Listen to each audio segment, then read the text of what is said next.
President Trump has recently posted on his Truth Social a message that basically says for every ship that's attacked in the Strait of Hormuz, the U.S. will destroy either a bridge or a power plant in Iran. The Iranian Foreign Minister responded by basically saying our defense is clear. It's an eye for an eye. So you take out one of our bridges or power plants, somebody in the GCC countries are going to pay the price. So that's what we're going to talk about on today's live stream. With that said, let me go around and make sure all my technical equipment is up and running, since I'm a one-man show here. So it looks like I'm up running on YouTube. Let's see. Hey, Overwatch, how you doing? Sky checking in from New York, and Coral C checking in from Jacksonville. Got to put my old man glasses on, so it looks like I'm live on YouTube, no problem. Kick is good. And let's check to see if we're up on Twitch. Got to click watch now there. So if you're over on those platforms, thank you very much for tuning in. Certainly appreciate it. Yeah, it looks like we're good to go. Pushed all the right buttons. Ethan, how you doing? Yeah. Every time Iran attacks a ship, my old lady gets a new appliance. Man, if that's the case, I would run out of room pretty quickly here. Let's see, Redneck and Peni, how are you? Checking in from Lanusa. Mike, how are you? And let's see, Coral C says good on the video and loud and clear.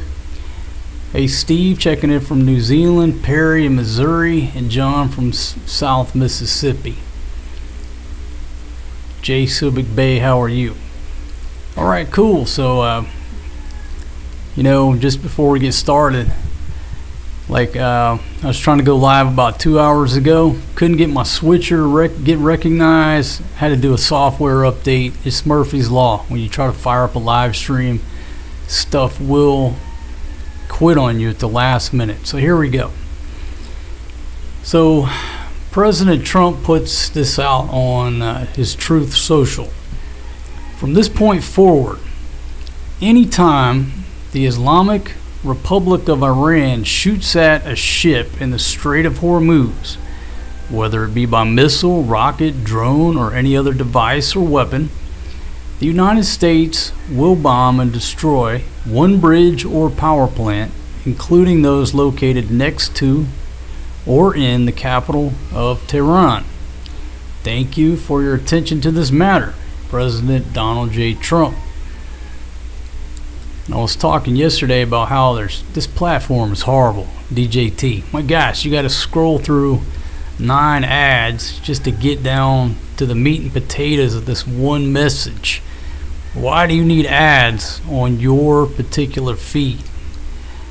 So I haven't been paying attention to what he's been putting out on this Truth Social. He's just flooded the stream too much. There's too much BS, extraneous information, and there's too many ads. But being that this is relevant to the topic, that's where we're going to start out. Okay, me and my buddy talked about this months ago, but we were talking a little bit different ratio. We were saying, hey, for every ship that gets hit by these guys, they get hit 10 times, maybe 20 times. You know what I mean? It's like that movie Goodfellas. Anybody who complained got hit so hard and never complained again. So here we are months into this thing, and that's a 1-to-1 ratio. The eye for an eye ratio. Let's see, Sky, how are you? Checking in from Buffalo, New York. So that's what he put out, and let's see what the Iranians responded by saying. Okay. All right, got 48 folks watching now. Thank y'all very much for tuning into this here stream. Make it 52. Let's see, Geo Bangkok, how are you? Yeah, Truth Social is a business, but my gosh, you got to scroll through 8 or maybe a dozen ads just to get it. It's just too much. Okay, so here we go. What was the response? And a lot of what I've got pulled up here, folks, these Twitter accounts, X, whatever you call it, I'm pulling it up from the Iranian perspective. We know what Fox News and CNN and all the U.S. media is going to put out, what they report, what they don't. We all got to get a feel for it. I'm more interested in what the Iranians are putting out. So all the tabs that I have pulled up, we're going to see the Iranian perspective, versus what the gringos are putting out. And there's obviously different messaging, right? But I find it more interesting, and we'll use if you want to use the word enemy, the other side. What is the enemy putting out? I know what the U.S. is putting out. I know their spin. I know what they're going to sanitize and what they're going to downplay. So anyhow, I'm not endorsing any of these news sources, but in order to learn, you need to learn what the enemy perspective is, what they're putting out, what their media is putting out, and that's what we're going to do. Okay, so here's how he responds. Let's pull it up. And he says, our defense doctrine is clear, eye for an eye. Okay, just more blah, blah, blah. And those who contribute to it will be considered as legitimate targets. So, here we go. It's for months, this has just been a war of mostly bark and no bite. Lately, especially from DJT, nobody takes him seriously anymore. Just talk too much, just too much blah, blah, blah.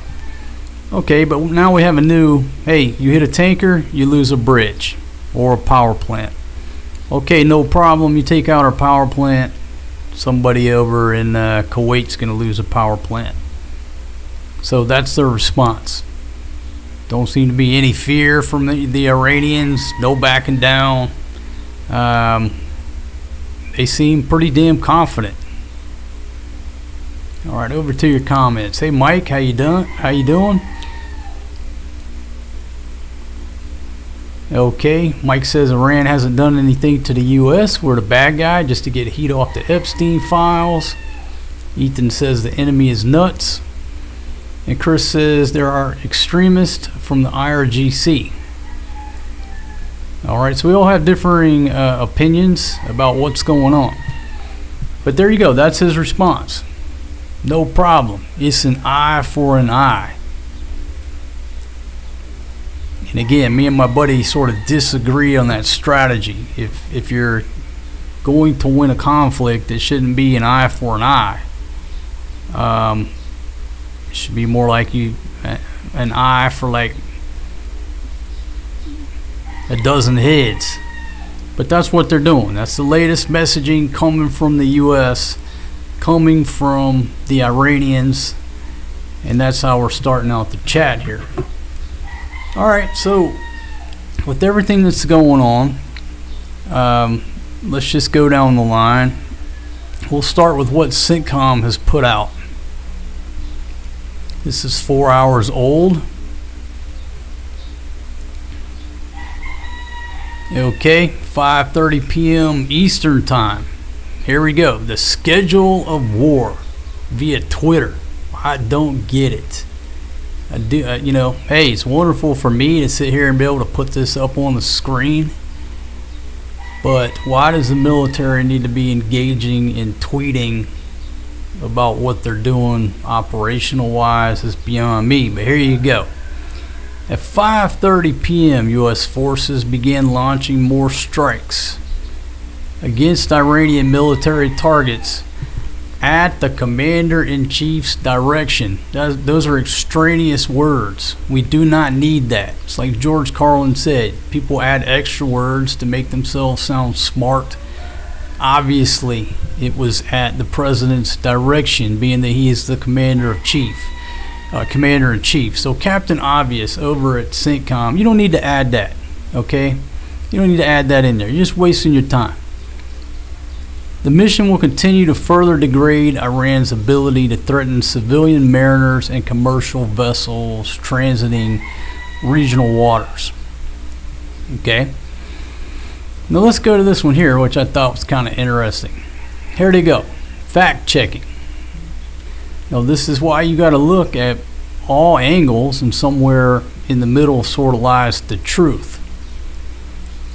Okay, claim. Today, Iran's Islamic Revolutionary Guard Corps, Navy, who's supposedly at the bottom of the ocean, claimed that it controls exit and entry to the Strait of Hormuz, suggesting that international mariners can only use routes they prefer. This is false.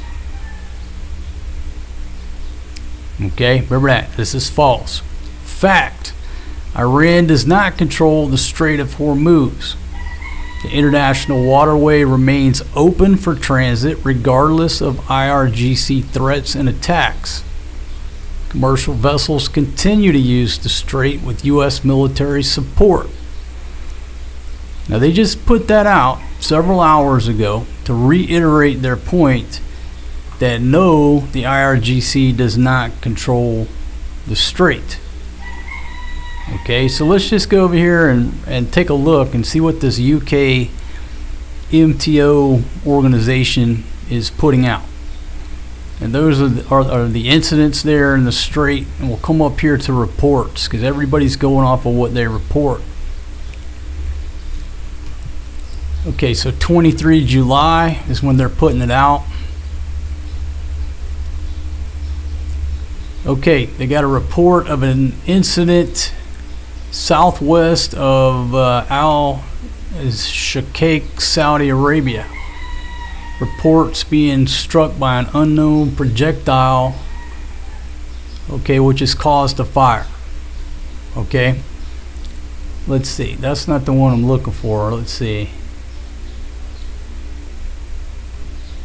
All right, hold on. Let me pull up the one I'm looking for. Don't think that's exactly the one that I'm looking for. But while I search for that, take a look at the strait. Now look, some of the ships may have their transponders turned off, but the red little arrows there, those are the oil tankers. It doesn't look like there's a whole lot of traffic going through the strait right now.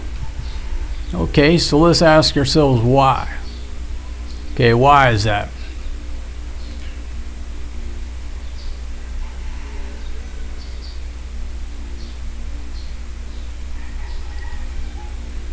Let me pull up my source material here, but it doesn't appear to me that it looks real open.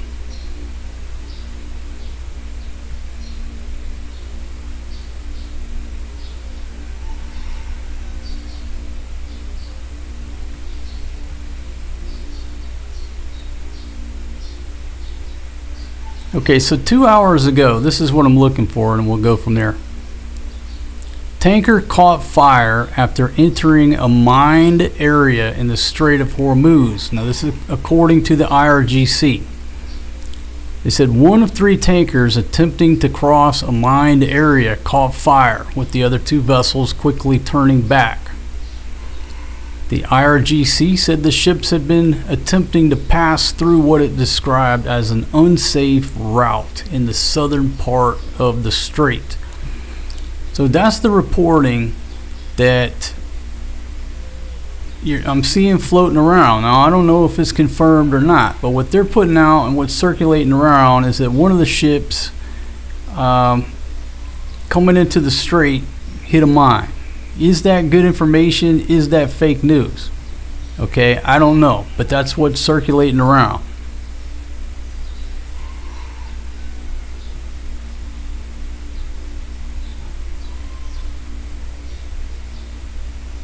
Let me see if I can pull up some more on that reporting.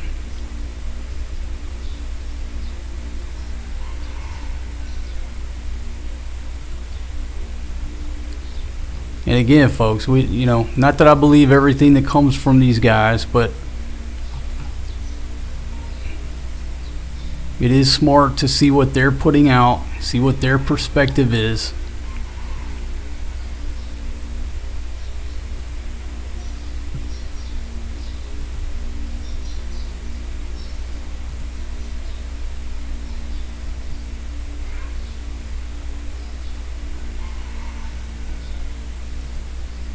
Okay, so here,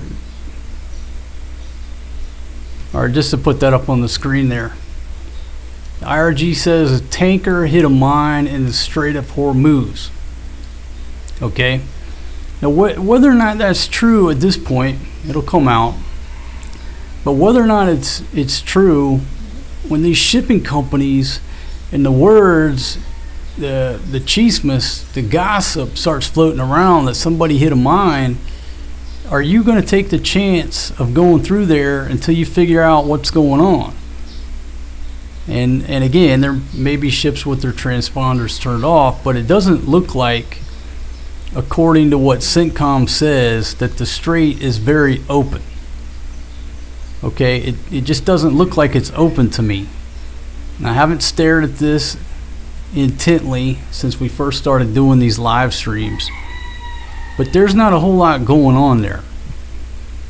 But if you go back and listen to what CENTCOM puts out, they're making it quite clear they don't control it. I don't think that's I can't go with this. They're putting it out, reiterating they don't control the strait. It seems to me this isn't 100% accurate information. But that's the spin coming from the Americans, and then that's why I'm looking at the spin coming from the Iranians, just to contrast the difference. But that's what they're putting out right there today. I'll go to your comments here for a minute.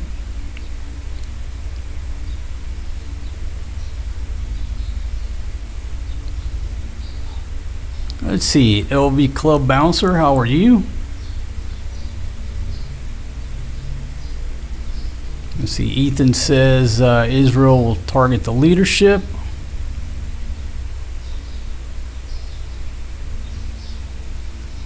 And Redneck says apparently Congress just integrated our military with Israel's.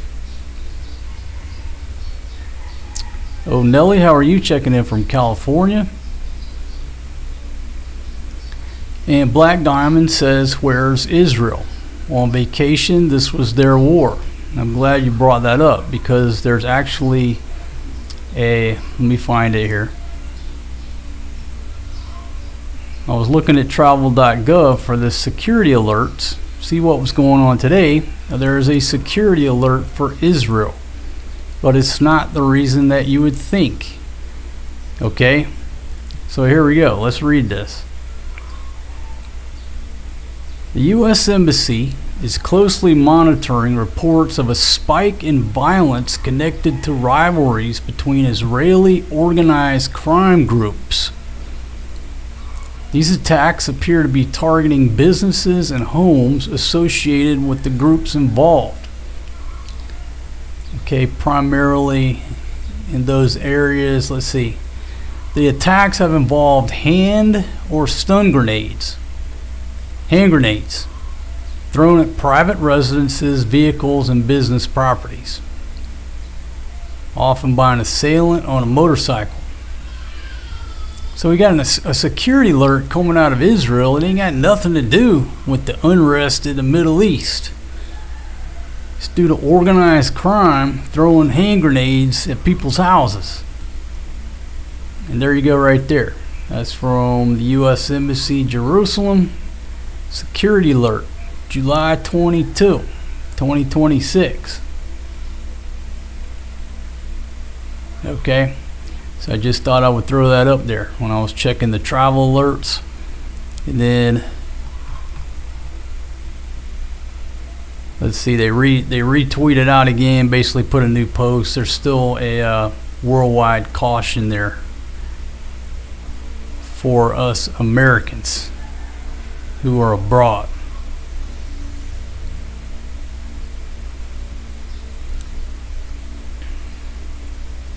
See, Texan, how are you? Maximus checking in from Chicago. Hope you're doing well. See, Midnight, how are you? Let's see, hey Lee.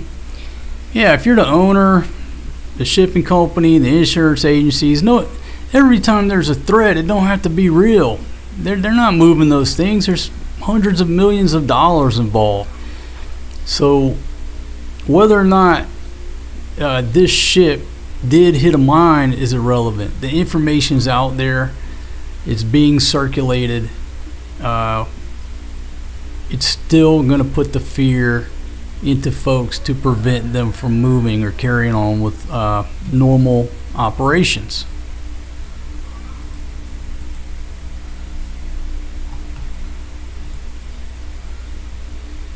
All right, we'll just make the rounds here and see if have any recent statements from this gentleman. Doesn't look like anything new since the 19th, talking about the great Satan. Okay, now this one here is pretty active.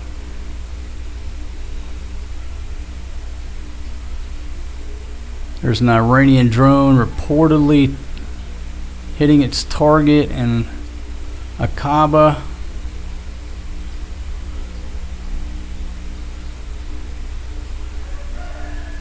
And again, we'll just take a look at some of their statements. Americans deployed Third World War arsenal against Iran but failed.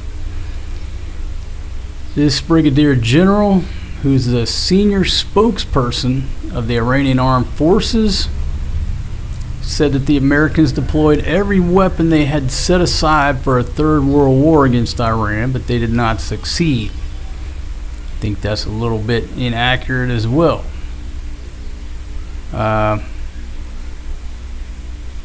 Okay, and then these are the types of incidents that they're going to put out, right? Put out little stuff like this coming out of the States. Looks like an Osprey caught on fire sitting on the tarmac there.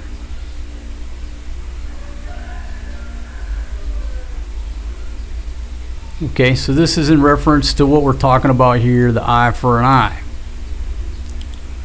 U.S. says, hey, you touch a cargo ship, you're going to take out a bridge or a power plant. Okay, no problem. We'll do the same to another country in the region.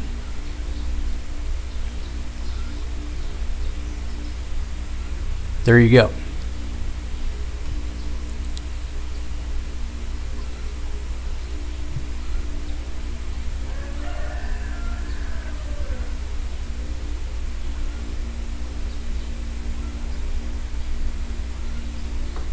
Alright, I'll go back over to your comments. My buddy always says, hey man, you go too fast on these live streams.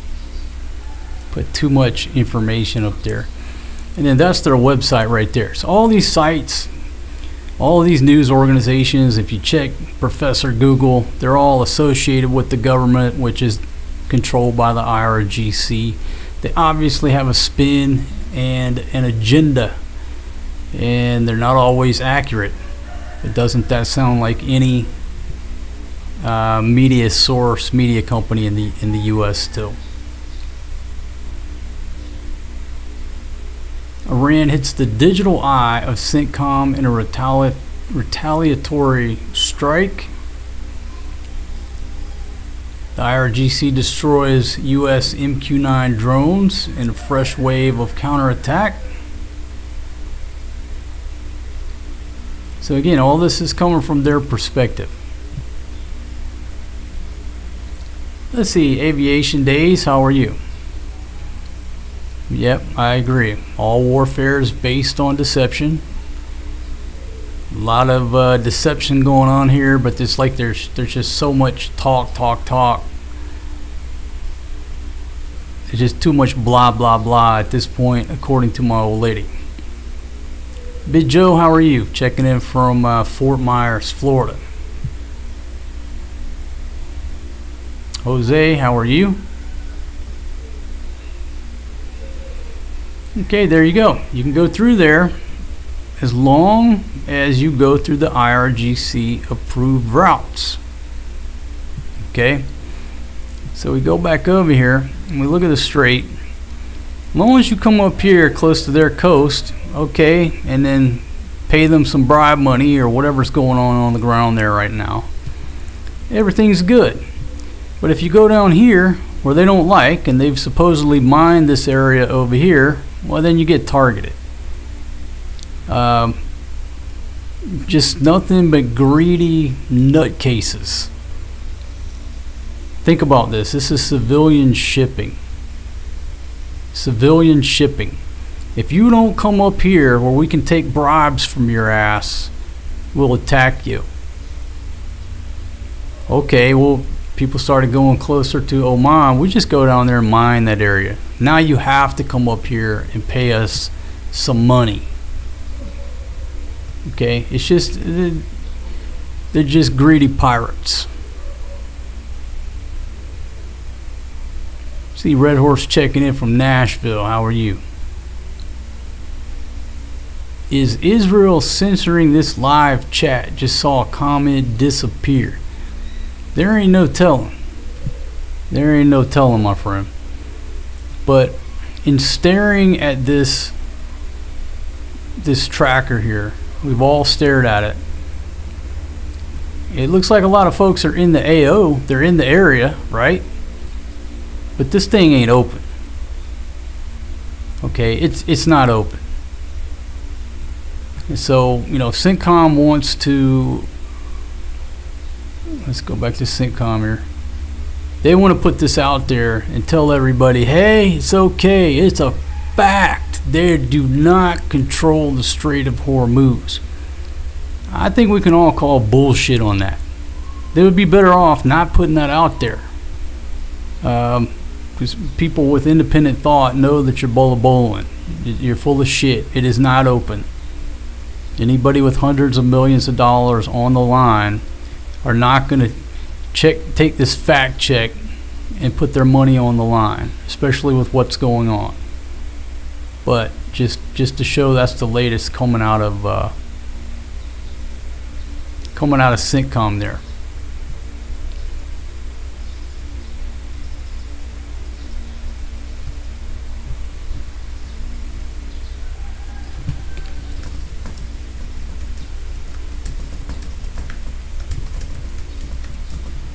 See if there's anything new on the tanker hitting the mine.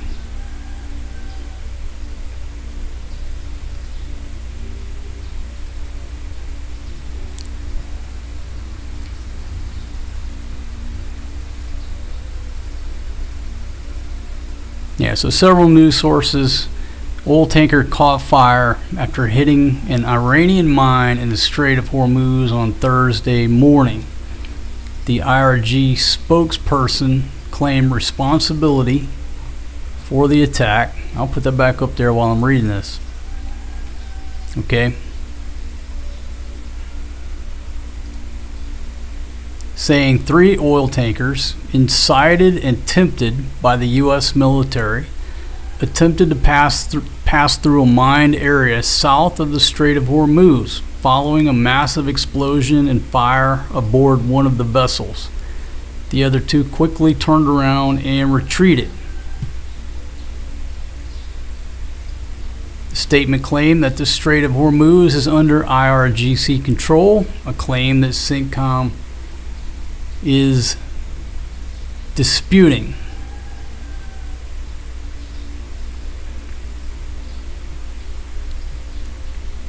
They also said, this is from the IRGC, that what the U.S. is doing, they have no effect on the world except the energy crisis and the reduction of agricultural fertilizers. And we were talking about this yesterday about how, the fertilizer problem and the crisis and the shortage is still yet to be felt in full effect.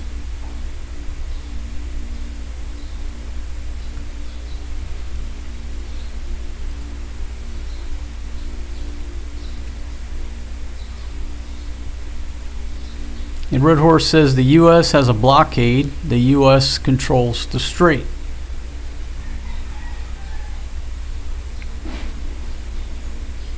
Okay, so let's run with that. That's a good point. The U.S. has a blockade. If the blockade is 100%, you could say, okay, they control that aspect of the strait.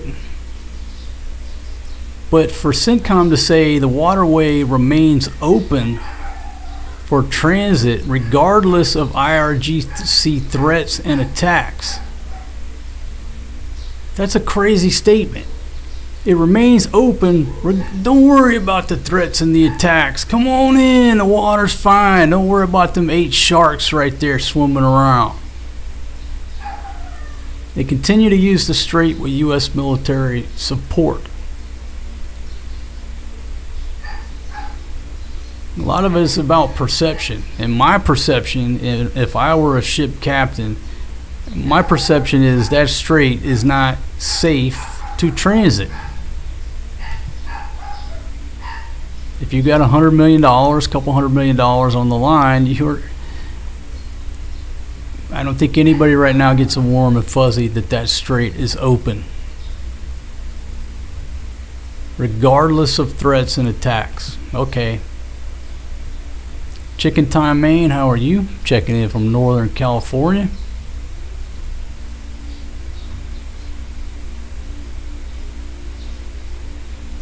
Brian says you can't get angry that they are fighting back. Does anyone just expect them to quake in fear?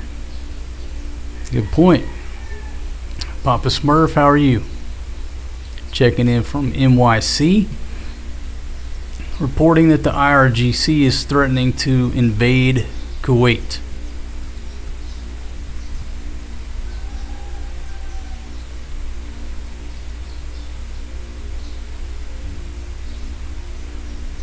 So again, if you're just joining us, let me put the original topic back up on the screen there. This is some of the latest messaging coming from the U.S. President Donald J. Trump. Basically an eye for an eye. For every ship that's hit, we take out a bridge or a power plant. And the Iranians basically said, no problem, it's an eye for an eye. Take out one of ours, we'll take out one somewhere in the Gulf area. Sort of just matter of factly, no big deal.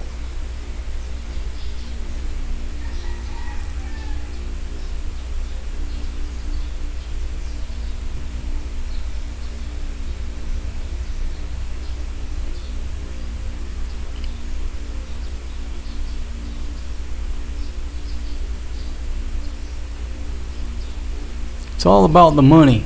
Yeah, Chubbs, it's all about the money. No, don't see no super chats, my friend. You know, a lot of funny things over the years have happened on this platform during these live streams or chats or what have you.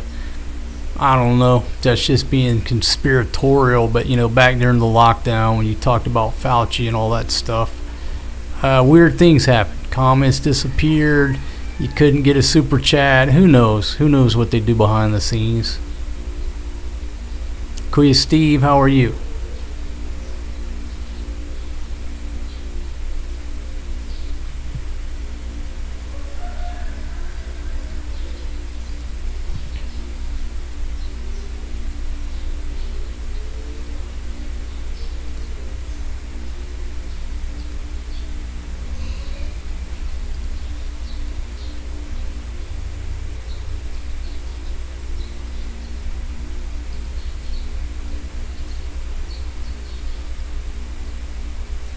All right, got 100 folks here now. Thank y'all very much for tuning in. Got back down to 93. Man, the thrill of victory, the agony of defeat. It broke the 100 viewer barrier. Thank y'all very much. Yeah, you never know what they do behind the scenes. I just got to keep driving forward. We're all at the mercy of the Google squirrels. The computer program that listens, scans, analyzes every word that I say. Times we live in.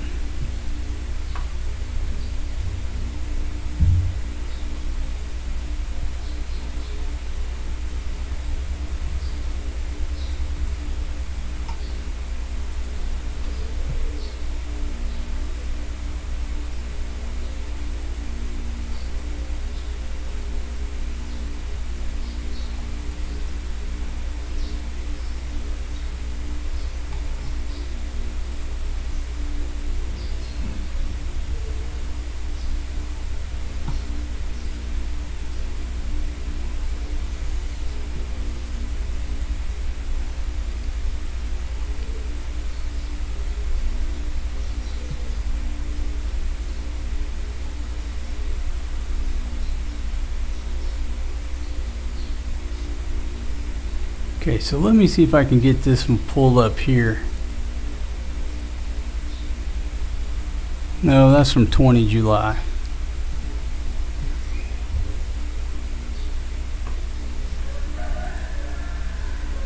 Need Big Pumpkin in here doing all the research and the data, putting stuff up on the screen.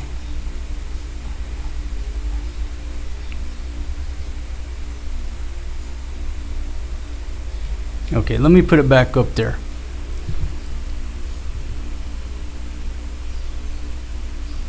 Okay, so the most recent one, they got a fire on board. It's a tanker.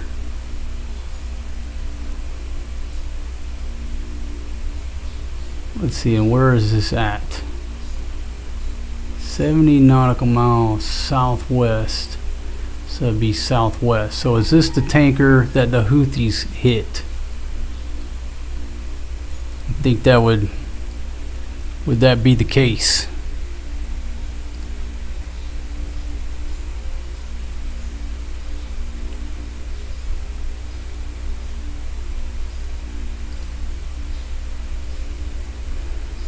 Okay, so the latest coming out of Al Jazeera. Let's just see what they're talking about. Houthis claim attacks on 2 Saudi oil tankers in the Red Sea. Less than 30% of Americans support the war on Iran. Now, I'm not in America, but everybody who's in America, what would you say the true percentage of that question would be? Very subjective, but that's what the article says. Less than 30% of Americans support this.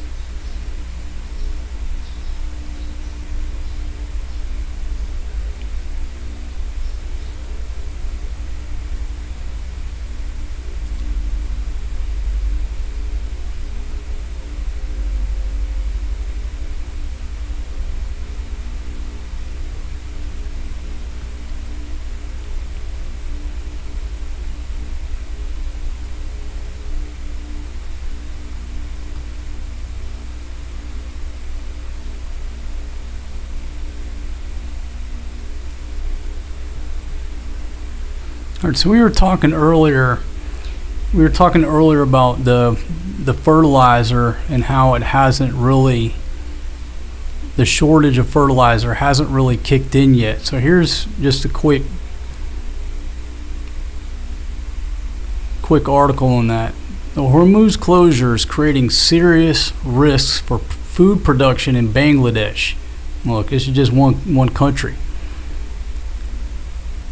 They rely on imports from Saudi, Qatar to UAE for about 80% and only has enough in storage to last until October.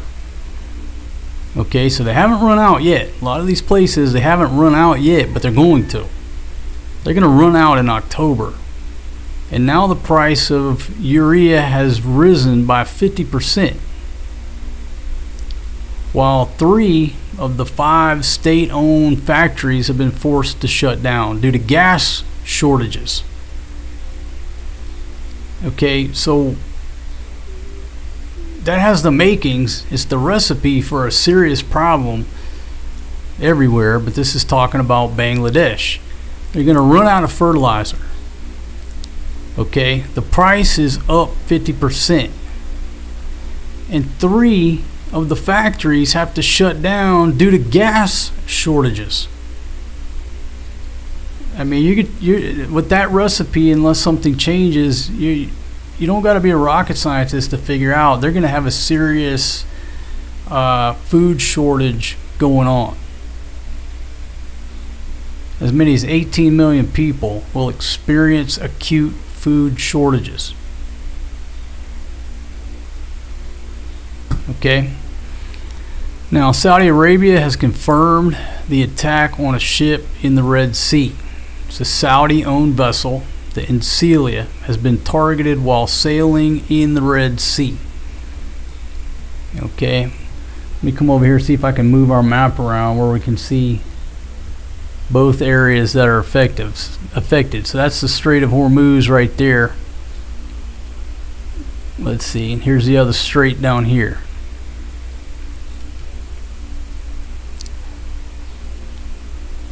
An official source at the General Transport Authority said that the attack caused a fire at the bow of the ship. All crew members are safe. And Yemen's Houthis have already claimed responsibility for attacks on 2 ships in the Red Sea. The group identified the other ship as the Layla.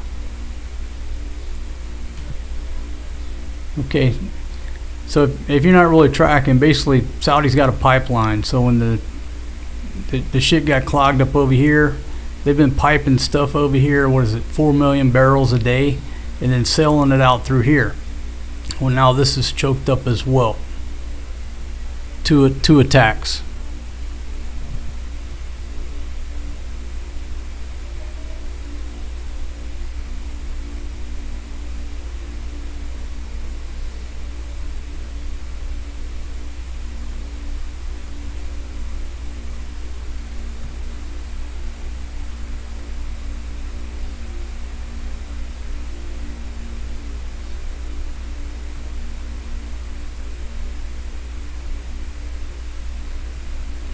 The Houthis said they targeted those 2 tankers with a number of cruise missiles, ballistic missiles, and drones at the same time, causing huge balls of fire on board those ships.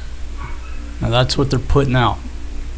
Obviously, there's a little bola from every angle, but that's what they're saying. They went all out to target these ships. And the Houthis are framing, like they're calling it like a tit for tat campaign, siege for siege.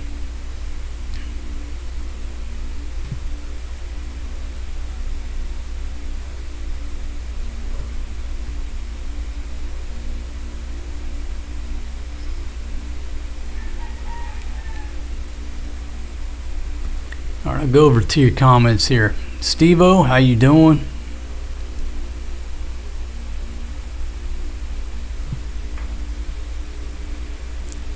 Okay, Red Horse talking about here locally. When this first went down, there was obviously concern and worry here. Not like there wasn't anywhere else, but they started posting the numbers about how many days of supply left that we had here. The price went up, it spiked. The roads got quiet for a while, then the price came down, and for the most part, it's been business as usual here. And then Big Pumpkin said the other day or so, she said, hey, gas is supposed to go back up again. Electric bills going up again. But it was nowhere near, what materialized was nowhere near as bad as it appeared that it was going to be. There were no shortages here. Just, higher gas prices like everywhere else in the world.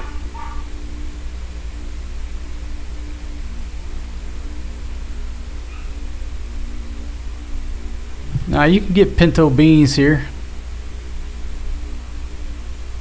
KC, how you doing?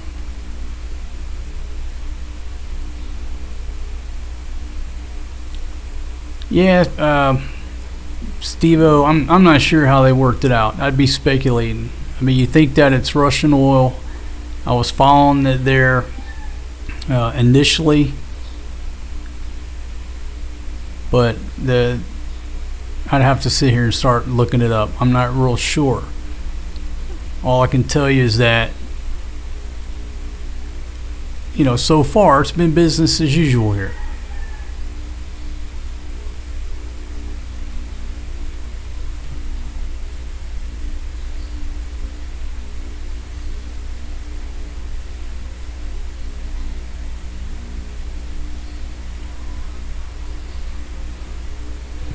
And see, Eric says the PI is one of the most vulnerable country to high oil price.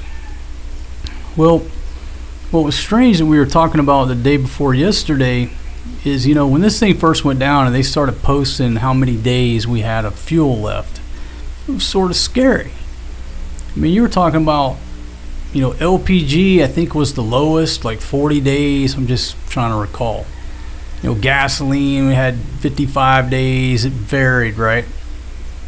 But when we were talking about the U.S. strategic reserve at the level it's at now, correct me if I'm wrong, but the other day, weren't we saying that the U.S., their strategic reserve is only like 45 days?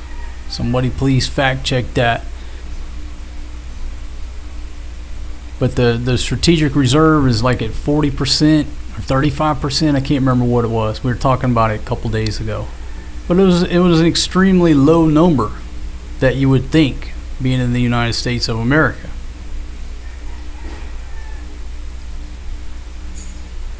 Let's see, the Owl's Nest, how are you?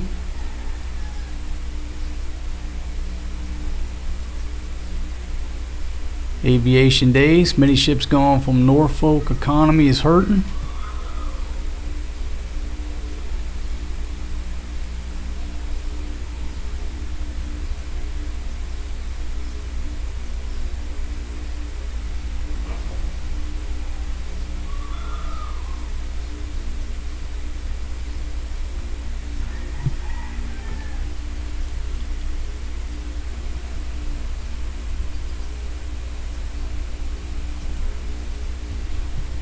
Okay, so just to people pop in and out of these live streams. That's the latest put out by President Trump right there. The response from the Iranians is, hey, it's an eye for an eye. That's their defense doctrine. You take out one of our power plants, somebody in Kuwait's going to get a drone on their power plant. So it's all eye for an eye.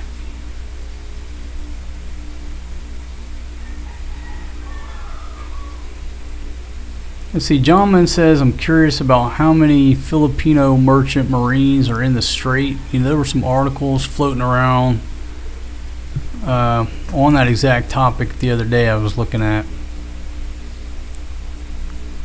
I think actually the article was talking about 2 or 3 Philippine flag ships actually made it through the Strait. Okay, Gregory says, we are now at 44% of full capacity for oil reserves in the USA. That's pretty alarming. Yeah, and then Gregory put it up there about how many days that is. It's less than 50 days, I think, because that's what we were talking about the other day. And if y'all remember back during the lockdown, Trump was saying, hey, we're going to fill up the reserves. Oil went negative. He's like, hey, cheap gas, or cheap oil, we're going to fill everything up. Now, that's what he said. I don't know if he did back then. I have to look at the graph. But assumably back in 2020, you fill the thing up. Now we're down to 44% within 6 years here.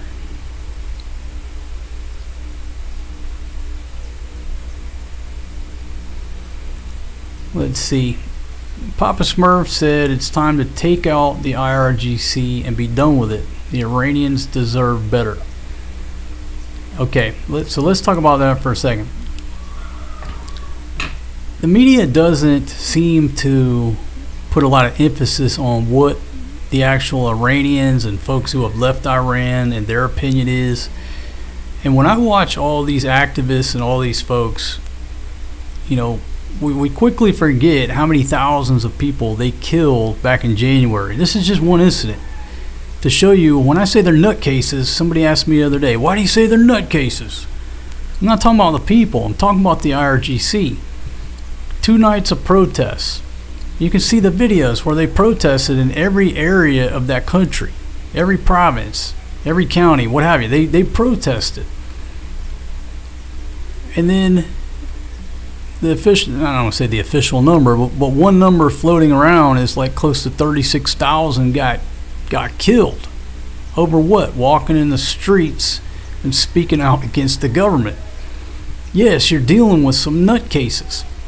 The IRGC, the nutcases, that's who's controlling the country.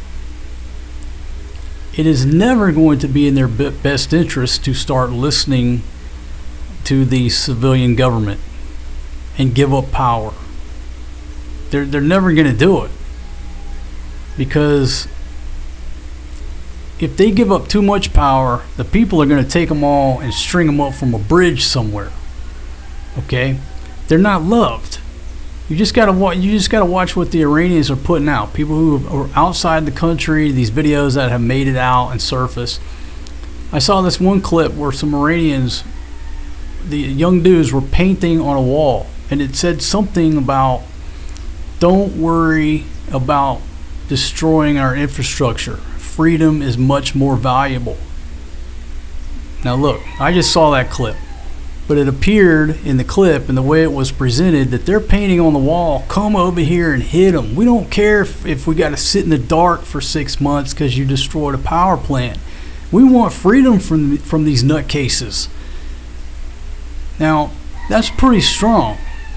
If you're sitting there saying, "Hey, don't worry about," telling, Donald Trump, "Don't worry about our infrastructure, man. We'll rebuild the infrastructure. We want freedom from these nutcases. We want these nutcases to stop killing us.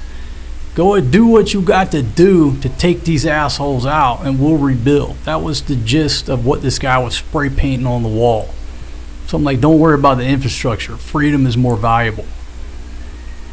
But nothing's going to change until the IRGC, these old nutcases, are taken out as an organization. That's it. You can't negotiate with anybody else because they're in charge. If they give up power, and the rest of the government starts getting traction and getting power and marginalize them, at some point they're all going to get tried and executed. So they're never going to give up power. So then it goes down to the next question: how can we end this war? You got to destroy the IRGC for everybody's benefit, and they're not going to negotiate, and they're not going to give up. When you can't negotiate, negotiations fail and diplomacy fails. That's when the military comes in. Me and my buddy were talking earlier about, if you ask yourself this one question: do you want these nutcases to be in charge of a nuclear weapon? The same nutcases who killed 30,000 people because they were protesting in the streets. There's a million stories. Some people were running from the police or whatever, and this dude was holding the door. Didn't even know what was going on. They snatched him up. He's dead too. Wrong place, wrong time. Nutcases. Do you want these nutcases to have a nuclear weapon? If the answer is yes, and you say, "Yeah, I'm okay with it," well, then you can sit there and attack Trump. If your answer is no, then you got to get on board the team, because it's either now or somewhere on down the road when it's too late. It's not going to get better. It's going to get messier. So, in discussing the same topic, we were talking about the mission is sound, but the method so far has not been. Okay, it's been severely flawed.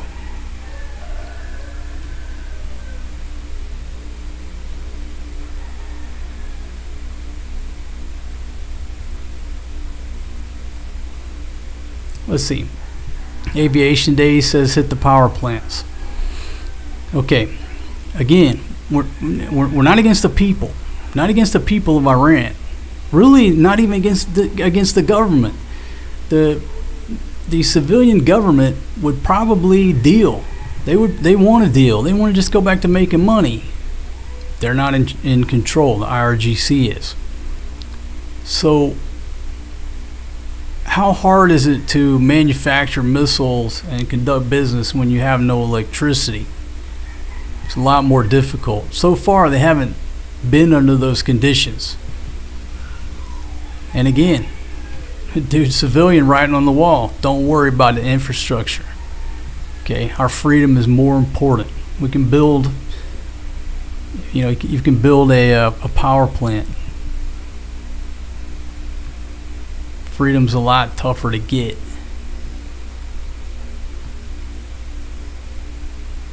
AICS USA says gas just went up a lot in the last week. And what me and my one buddy were discussing. I mean, you can be on board the team for a certain amount of time, and then what's really important to you? The damn gas price. Then you don't want to be on the team no more. But again, according to my old lady, the gas price going up here, which means everything else is going up again.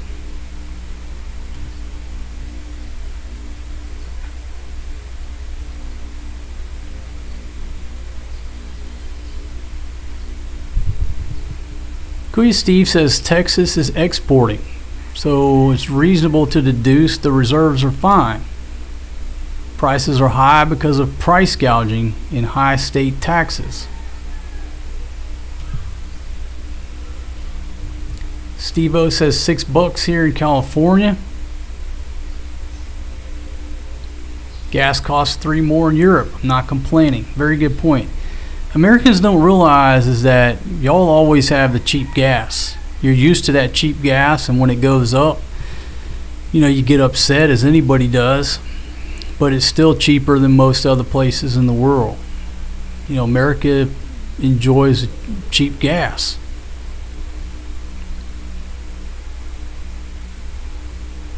See, Brad says President Biden oversaw the largest drawdown in the history of the Strategic Petroleum Reserve to combat surging global energy costs caused by the war in Ukraine. Roger says he paid $5.59 for regular today.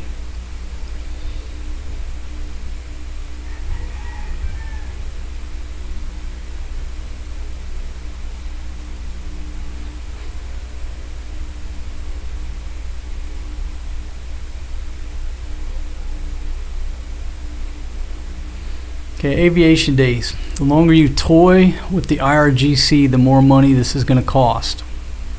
Operation Stone Age before you lose all American support. Yeah, so far this is sort of like being a conflict of paper cuts. Eye for an eye, paper cut for a paper cut. That's going to go on indefinitely. The tit for tat, eye for an eye goes on indefinitely. Hit these less than significant targets every night over there in Iran and start running out of missiles. It's not the way to close this thing out.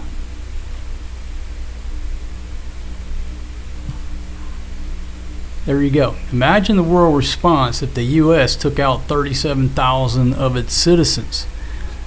And I don't know why the media doesn't keep this in the forefront. Never hear about it anymore. The only time you hear about this is from, the Iranian activists and the information coming out of there. Let's not forget that. When I say nutcases, these guys are some nutcases.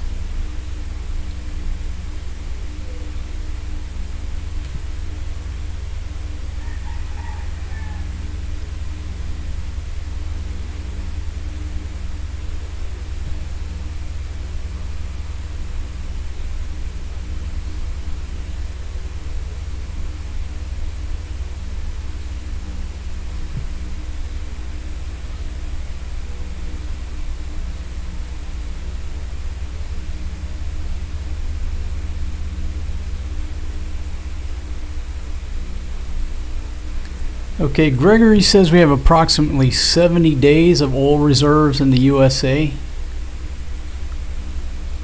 according to the computer. See, Don says for 47 years we have been dealing with terror from Iran and its proxies.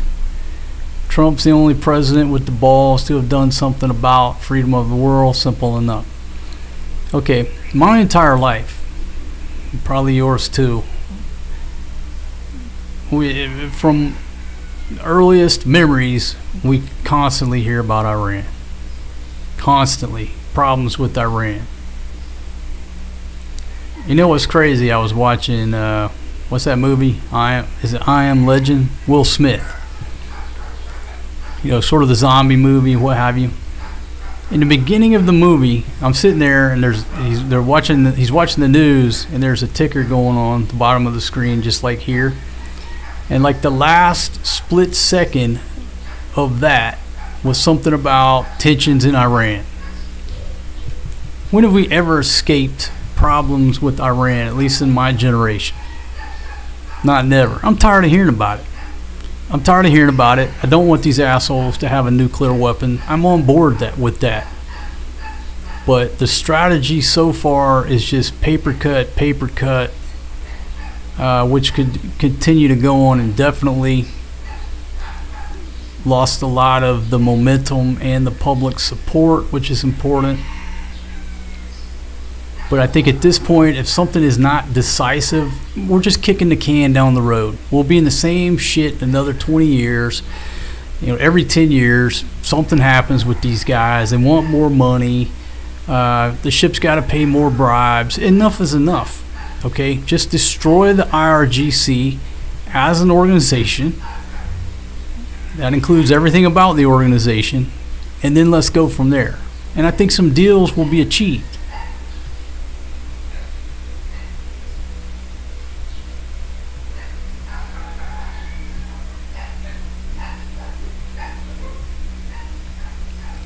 Well, that's the question. You can only accomplish so much by dropping bombs. If the U.S. went boots on the ground, they'd run over the IRGC. No problem.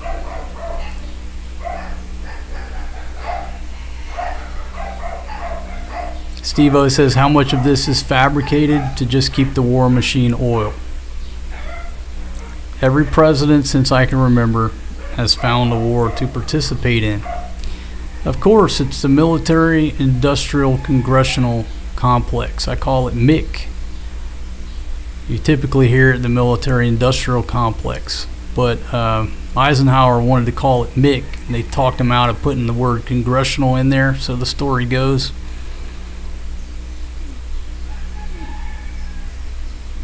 The quote that I bring up a lot is this guy wrote, what was this, in 88 or 89? He said, if the Soviet Union were to sink beneath the waves of the ocean today, the United States economy would crumble until they could invent a new enemy. What happened to the Soviet Union? And then all of a sudden, about the same time, we pivot to where? Middle East. Vietnam. Okay? People were tired of Vietnam. It took an amendment to get us out of Vietnam. So we got out of Vietnam in 75? Case Church Amendment. Around the same time, might be getting my dates mixed up. 73 when it came down, we got out in 75. Anyhow, they had to find a new war to fight. But people were tired of fighting Vietnam, so nobody was going to support a new war. What did they do to keep the machine going? Aha! We're going to declare war on drugs. There you go. War on drugs. So we can keep spending money. Nobody will get mad at that. So war on drugs. War on evil. Everybody bought off onto that. But yeah, you just have to jump from conflict to conflict to keep feeding the military-industrial congressional complex. A lot of hypocrisy going on when these politicians will stand up there and say they oppose this and they oppose this. Who contributed to their campaign fund? They're bought and paid for by the defense industry, and they're just so full of shit.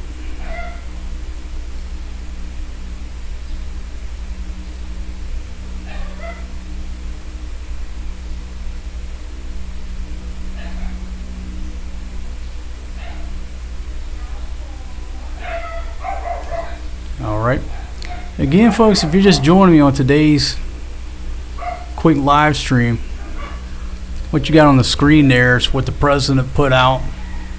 Then I'll give you the response from the Iranian Foreign Minister right there. Our defense doctrine is clear. It's an eye for an eye.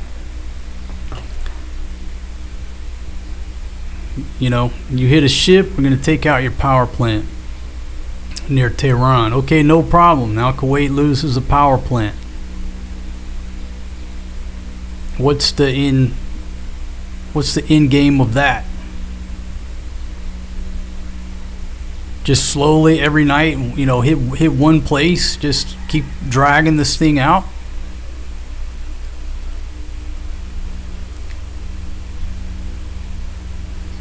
Are we now in World War III? Well, that's a very good question.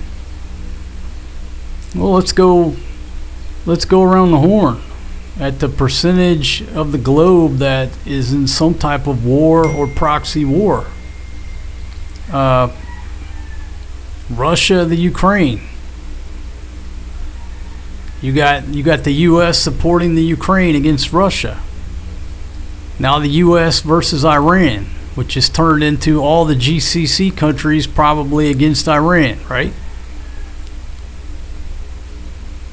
You've got China out here. What happened just a few days ago? Chinese Coast Guard comes all the way down, pulls in, launches a damn I call it a pontoon boat. I think they had 8 people on board.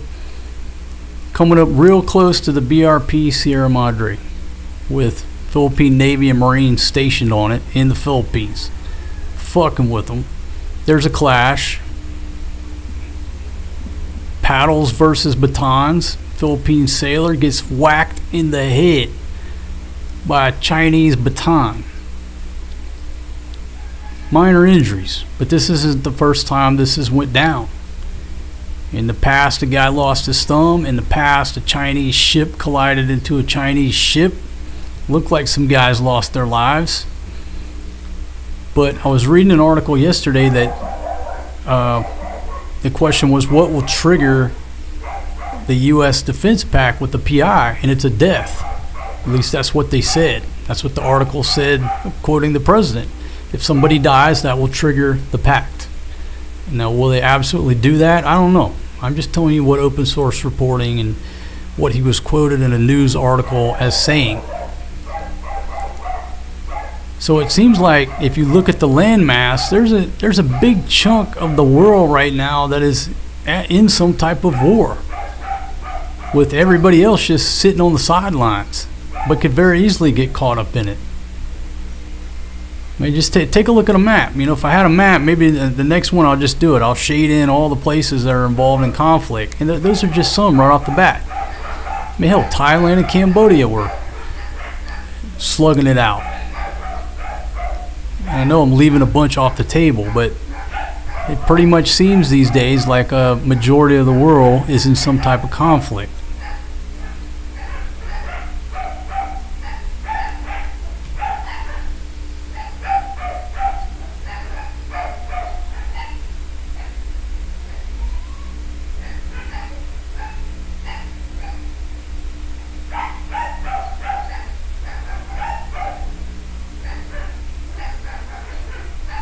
And then back on that, like if China did decide to take Taiwan today, who's going to stop them?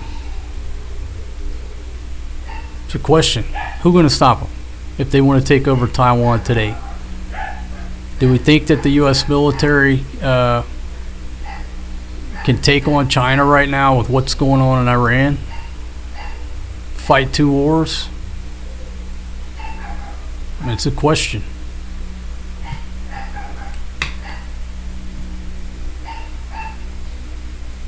There you go.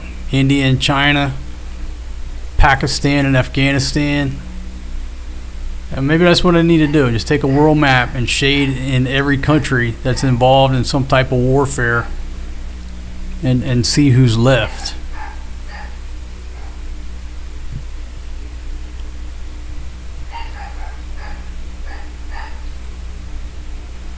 Okay, again, there's a worldwide caution going on for U.S. citizens abroad. That's for all of us. Security alert over in Israel, but not due to Iran. It's due to criminal gangs throwing hand grenades at one another. Nothing new from this gentleman here since the 19th, if that is who's doing the tweeting. Seen reports that he fled the country. Maybe he's no longer with us. Who knows? Somebody put a tweet out in his honor on the 19th.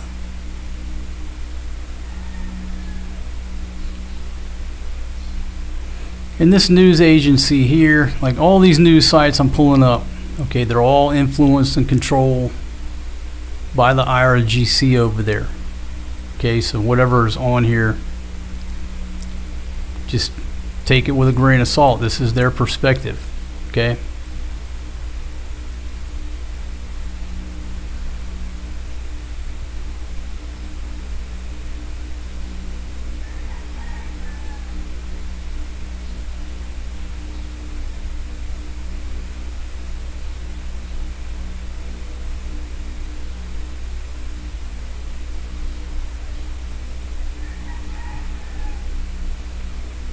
Okay, so Aviation Day says we can't stop Iran.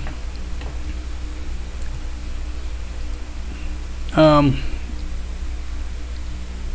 don't know. Iran is not my concern. Now look, you got to listen to the whole story. China, the CCP, is the world's enemy.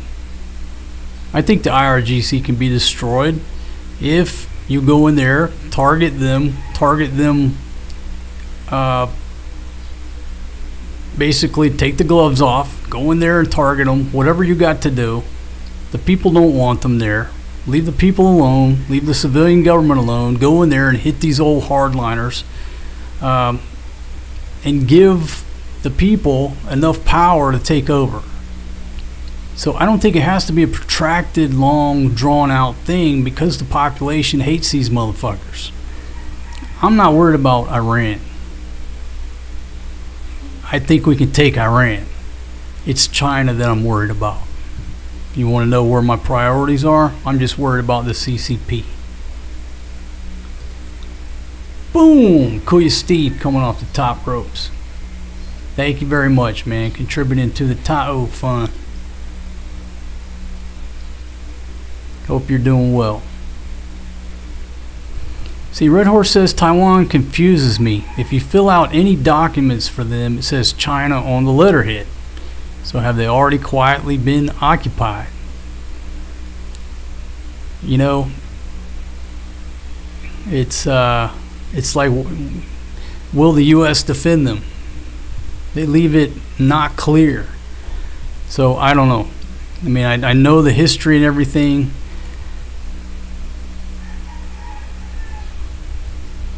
I think that the way that's going to happen, it's going to be a very quiet reunification. They're going to call it a peaceful reunification. Probably won't be a shot fired when that goes down. And there'll be nothing that anybody can do about it.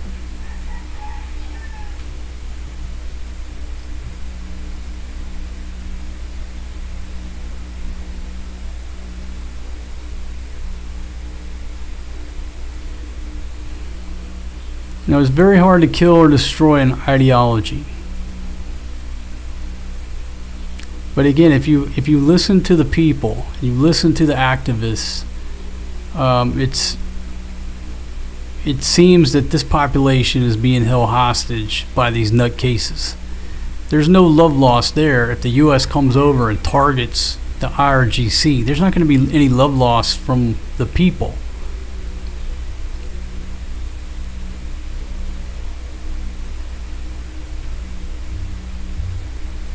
I don't think anybody in the country or in the region would lose any sleep if the IRGC would go away. There you go. If the IRGC would go away, however you want to interpret that, everything would be fine. The art of war.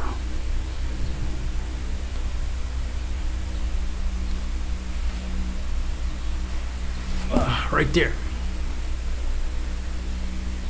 This is actually printed in China. I bought it for the art of war, but it's got some other stuff in it too. But yeah, the Chinese are definitely following the art of war. And as I've quoted this whole time, all warfare is based on deception.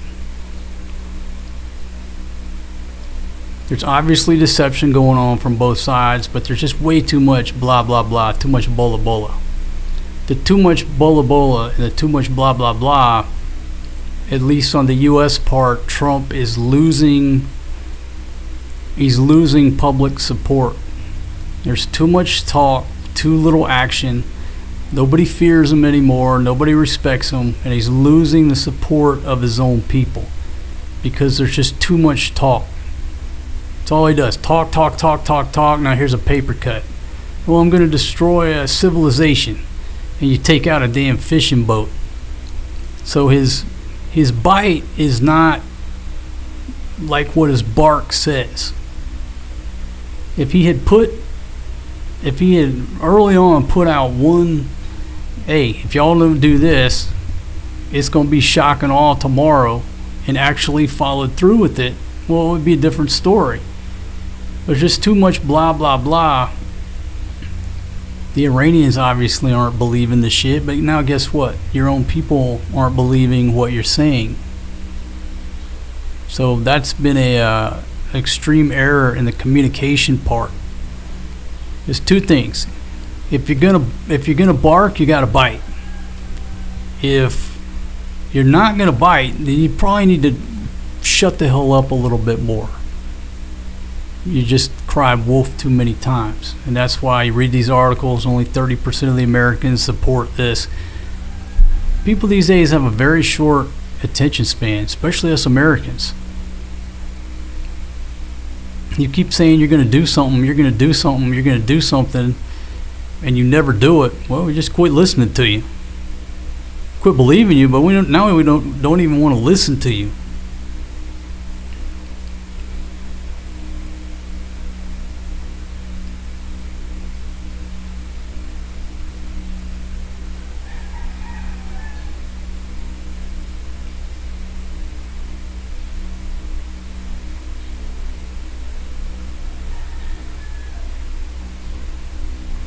See, Papa Smurf says Pickaxe Mountain is next. Yeah, folks, you listen to the Iranians, and I'll put this up here. You know, their perspective, or their messaging at least, is that they've been preparing for this for decades. There you go, right there. We want a land invasion. Boasts decades of war prep. Now, this is just one guy talking, but it seems like they're ready. Okay, well, you want to invade us by land? Bring it on. We've been preparing for this for decades. They've put everything underground deep enough where we can't get to it. They didn't just start preparing for this yesterday. But in the same sense, from the beginning, Trump's had 40 years to think about this.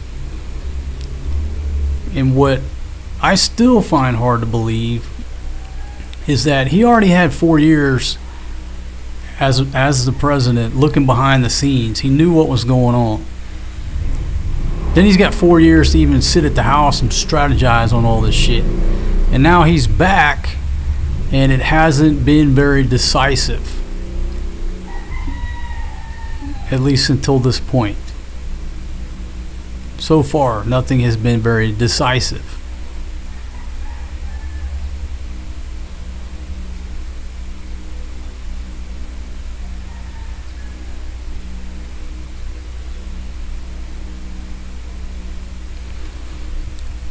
Now you can't go into somebody else's country with your military and chop it up and sit there on bases and FOBs and do patrols every day for 10 years and expect everybody to like you.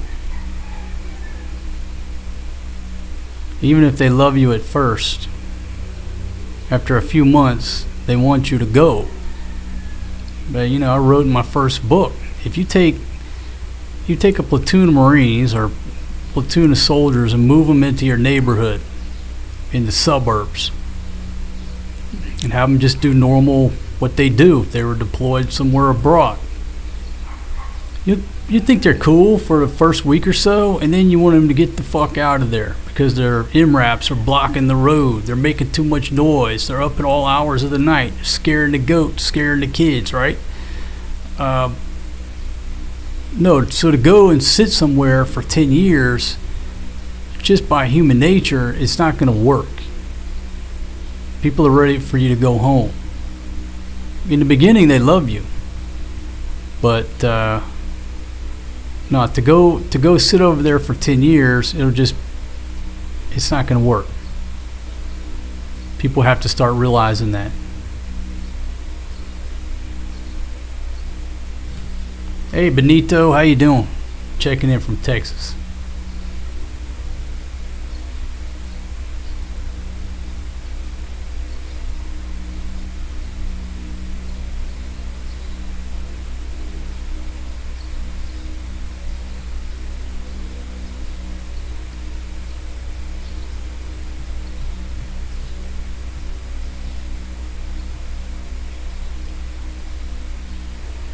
See, Koki Pokey says, I think the time for peaceful negotiations have been box ticked. Now it's popcorn time.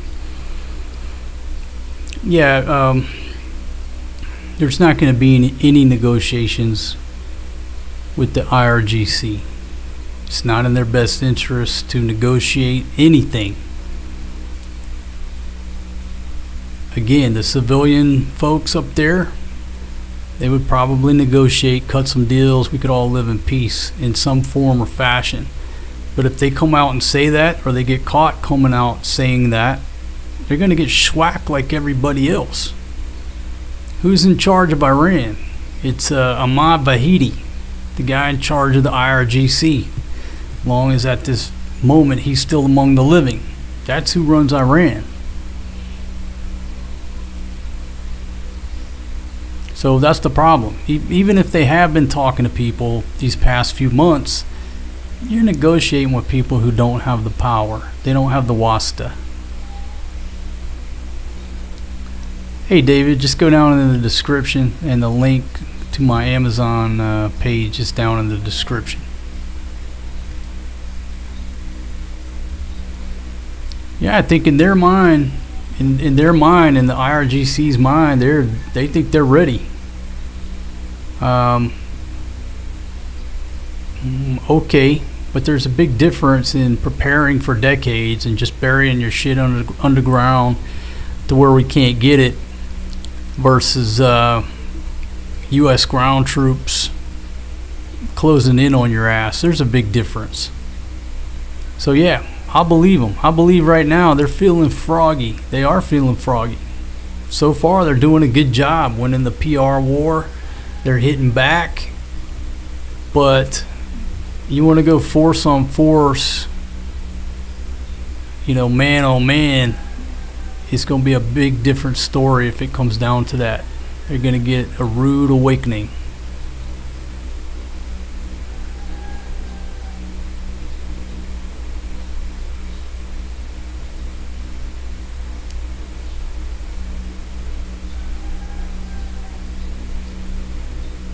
Let's see, Benito says, so what do you think should happen?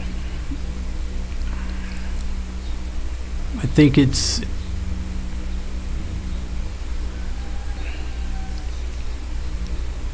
see, how should I put this? The time for paper cuts and the blah blah blah is over. It's already shown that's not working. It's not working. This is just going to keep going on and on and on and on. They need to refocus what the objective is. The objective is destroying the IRGC as an organization with a heavy hand. Go in there.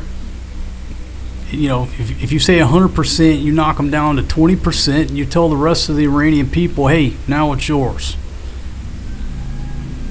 But paper cuts and sitting over there for 10 years, it's not gonna solve the problem.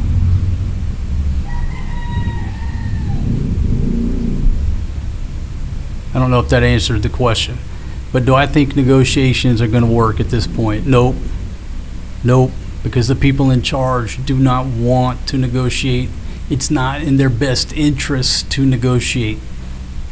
Think about this.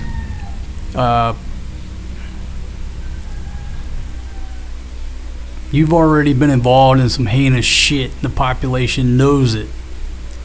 If you start giving up that heavy-handed power, at some point you're going to get put on trial yourself, and they're going to string you up. Their survival is at stake. I mean, if they give up power, it's just like a death sentence to a lot of them. They're not going to do that. That don't make no sense at all. So you're not going to negotiate with those folks, the IRGC. They're just like the SS. You're not going to negotiate with them.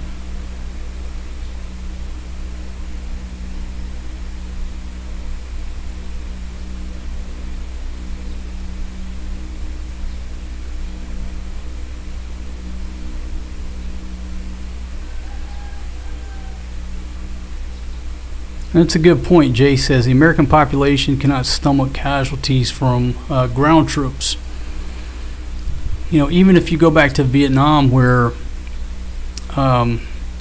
Operation Linebacker 2, they were basically doing some negotiations. Shit was going back and forth, and the theory was, let's bomb these guys back to the negotiating table. And they lost a bunch of aircraft over that Christmas bombing. A bunch of B-52s. I mean, a lot of people lost their lives. We lost a lot of aircraft just over that one op to try to get these guys to come back to the negotiating table, which they did. Well, back then, the U.S. population looked at things much differently. Not that anybody liked losing not one person, but back then the military would take those risks. And nowadays it's much different, where if one person loses their life, it's a huge deal. There's a different way of thinking. So, yeah, you bring up a good point. As time goes by, the American people can accept casualties less and less and less and less.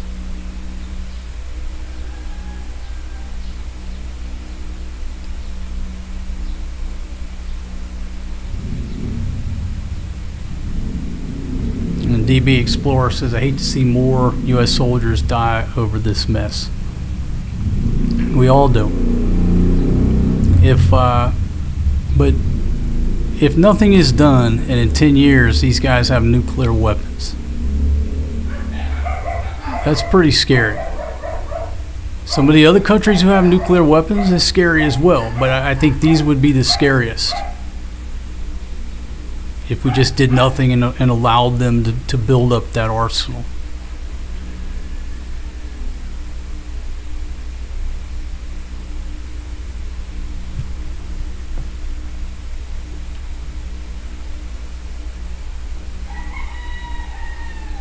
All right, I'll put the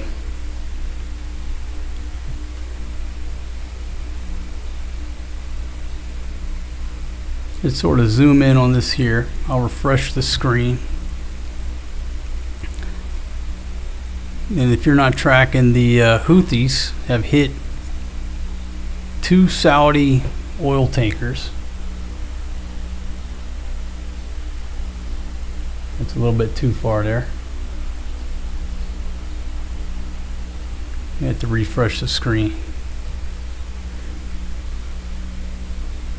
But in an adjacent article, they said that 2 Chinese tankers were heading for the strait with Saudi oil.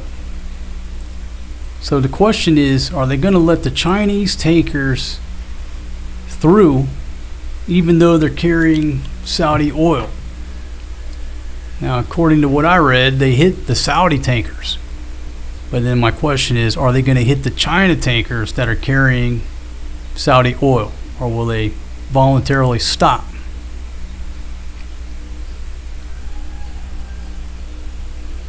There you go, wandering wolf. It's because one dead soldier's face can be plastered on everyone's cell phone. And that was a big deal with Vietnam because of the media being there and TV and all the coverage.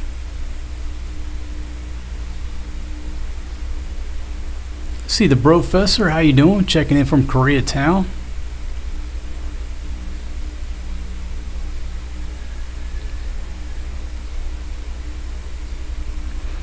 Yeah, I don't know if Obama's deal had it on lock. I think we were getting played. So I don't think, again, making any type of deal with these folks, and when I say these folks, the IRGC, they're not going to honor it. If they think there's a way to get money out of us gringos, oh yeah, they're going to take it and take the money. They're not going to honor the deal in the end. We're just getting played. I don't know if y'all know it, but we Americans get played a lot. We give away a lot of free money to folks around the world who don't honor what we're giving them the money for.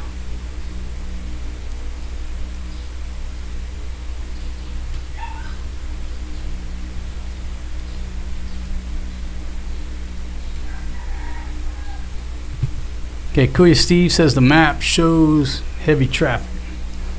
Well, they just implemented the blockade, number one. So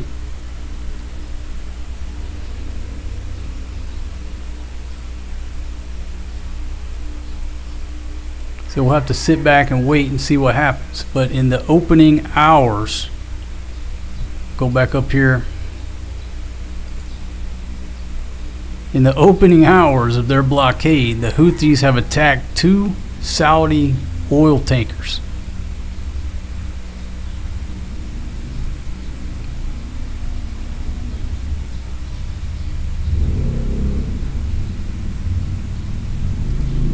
So right out of the gate, there wasn't like there wasn't a grace period. Like, hey, can we get a couple days before you enact that? It looks like they came out swinging.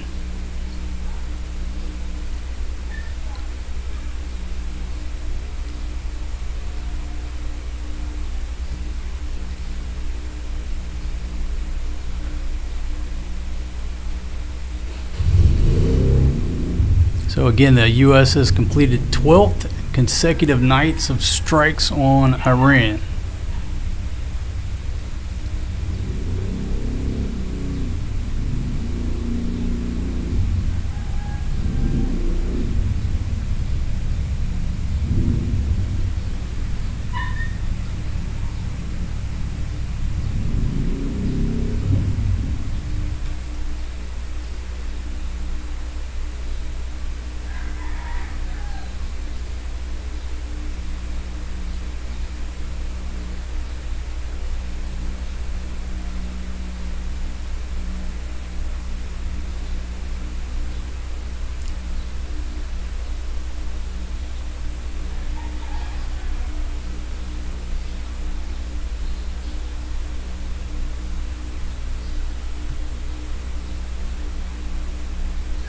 Okay, again, if you're just joining us, the IRGC is reporting that a ship hit a mine over in the Strait, and then the Houthis have hit 2 Saudi tankers.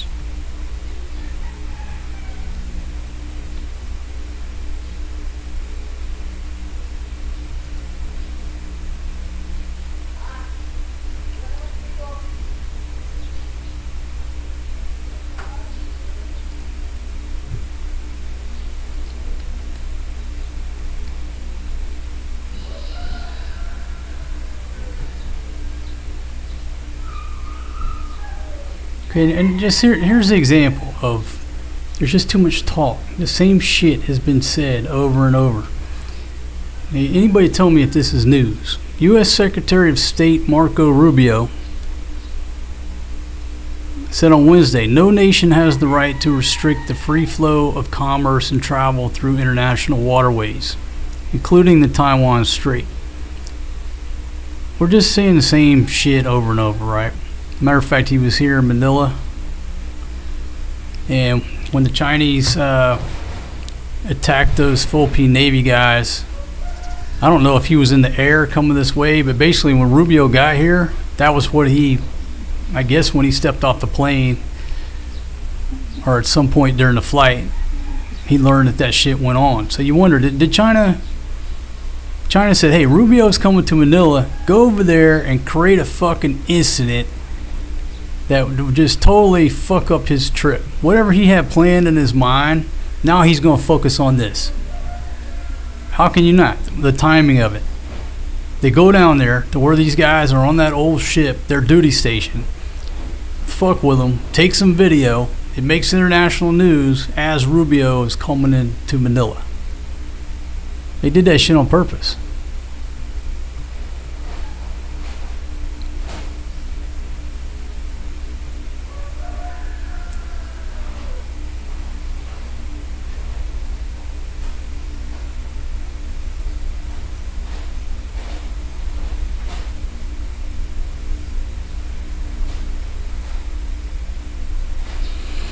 Let's see, Martin says Trump also offered cash.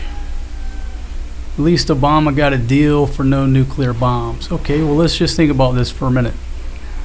Obama paid him a lot of cash and thought he had a deal. But everybody agrees that these guys have enriched uranium that's only one step away from bomb grade. Okay, now it costs money to enrich this shit, and we've had this discussion for hours on previous live streams. You only got to enrich it to what, 5%, 6%? Is my memory serving me right? Somewhere around there. One of y'all said y'all work at a nuke plant. You only have to enrich this shit to a low level for it to create power. So when you enrich it to 60%, there's only one reason that you're doing that. They're one step away in the enrichment process to getting it to bomb grade. So, on your comment, in which we all thought Obama got a deal for no nuclear weapons, right? We paid him a lot of cash. Then why the fuck do they have enriched uranium? Why are they enriching it far past what they need for electrical power? That makes no sense, because it costs money, time, and effort. So if you're really just making power, you get it up to that point that you need it and you call it good. Okay, great, now we can go make power. When you keep on enriching the stuff, you're making a bomb. Professor says US intel says they were nowhere near a bomb. Okay, maybe they weren't, but it doesn't change the fact that if you've enriched that stuff past the point that you need to make electricity, you're in the steps, in the furtherance of building a bomb. Okay, you're involved in a conspiracy to build a nuclear weapon. You may not be close, but you are taking furtive steps in the furtherance of building that weapon. Okay, if it was a U.S. court case, you'd get convicted of conspiracy, because all you got to do, res ipsa, Your Honor. Even a redneck could figure this out. I could explain it to my relatives and they would understand it. Like, wait a minute, you only got to enrich it to here to make power? Yeah. And they took it way up here, and it costs money to get it higher than that? Yeah. Sounds like they building a bomb. No other reason. It's not coming from me. This is coming from scientists. Okay? So Obama got played. He got played. He gave him a bunch of money, and behind the scenes they're still doing what they're doing. Newsflash to us Americans. That's pretty much par for the course the way people around the world treat us. We hand out big ass boxes of cash and they smile and, oh, well, you're my buddy and I'll do exactly, and then it just goes in their bank account. Welcome to reality. Okay, they're not listening to us or our agenda, but they will smile and say what you want them to say so they can get that box of money. Welcome to the real world.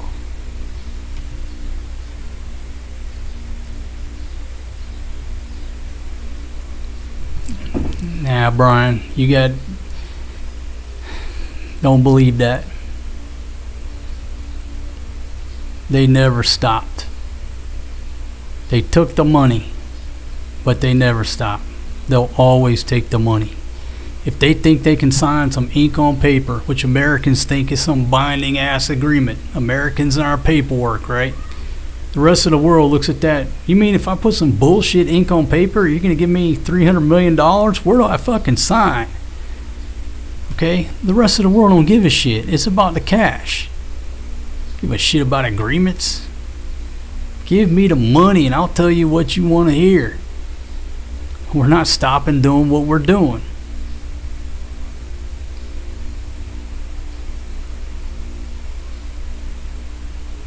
In 47 years, where's the threat? For me, it's in the enriched uranium. There's no other reason they're doing it. Number two, they just killed 35,000 of their people for protesting. Not the type of people I'd really like to have a nuclear weapon and welcome them to the nuclear club. I just don't.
Alright, so this is another article here talking about.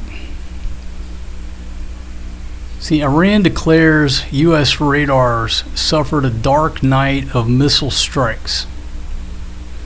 Attacks on American air defenses in Kuwait and Jordan have cleared the way for heavier missile and drone barrages, Tehran claims. The IRGC claimed American bases had a dark night.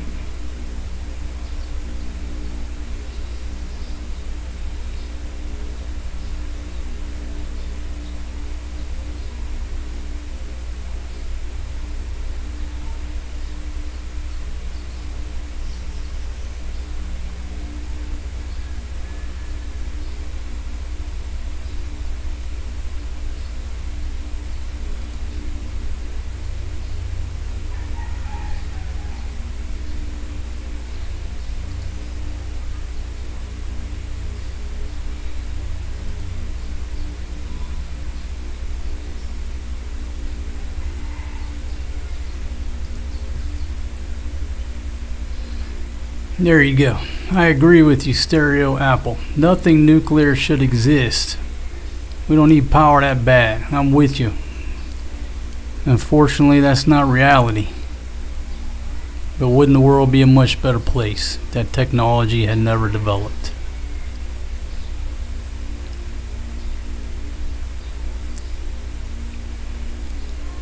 Yeah, Brian, you're still believing in the system, my friend. Just because the was it IAEA, right? International Atomic Energy. Anyhow, just because they were monitoring it, the Iranians were showing them what they wanted them to see. That's all. Okay? They're going to take the deal, write ink on paper, take the money, and they'll show these inspectors what they want them to see.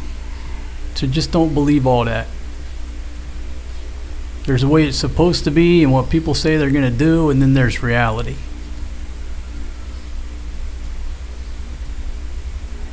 The IRGC wants American dollars. That's all they want from us. Much like a lot of places around the world. And we just give it to them.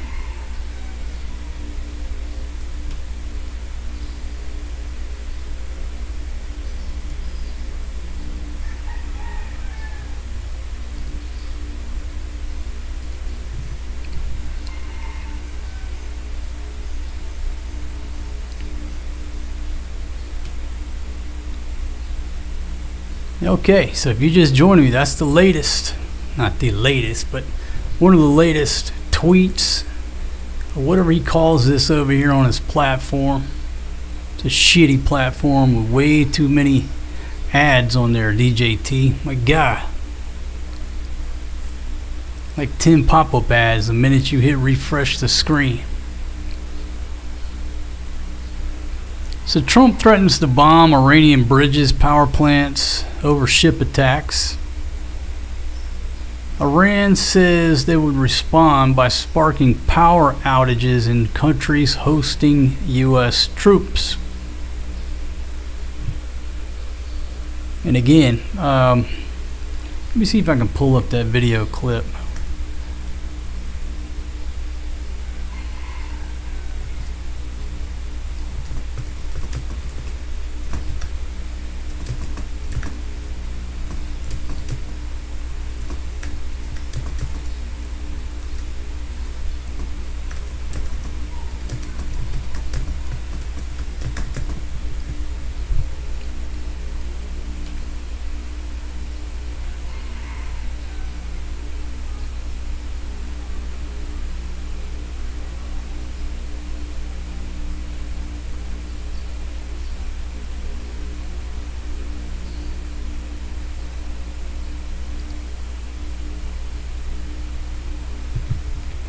I'll have to find it.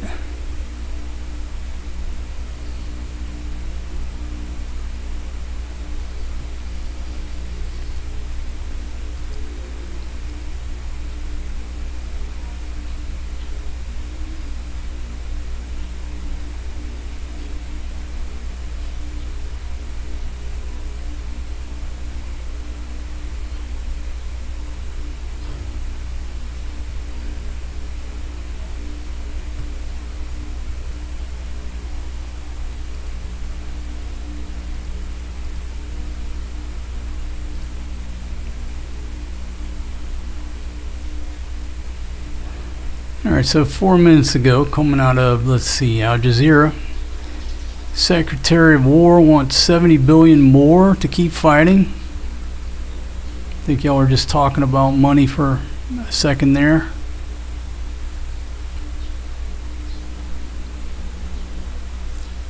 $70 billion more on top of the $37.5 billion it's already cost.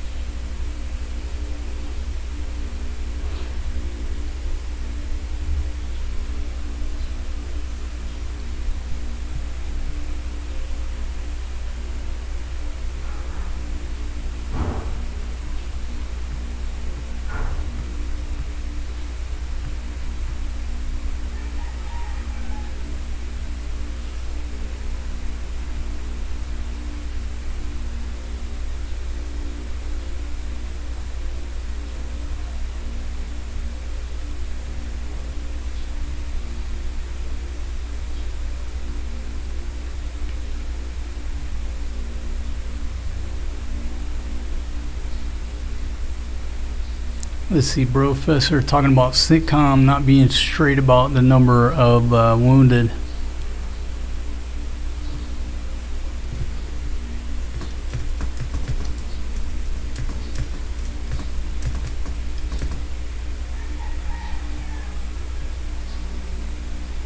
Okay, so we discussed a couple articles. Let's see. Pentagon withheld dozens of U.S. military injuries in the Iran war. Let's see, now the Pentagon is saying nearly 100 U.S. troops injured in the last 2 weeks. This was as of July 20th. So 100 troops been injured in the past 2 weeks.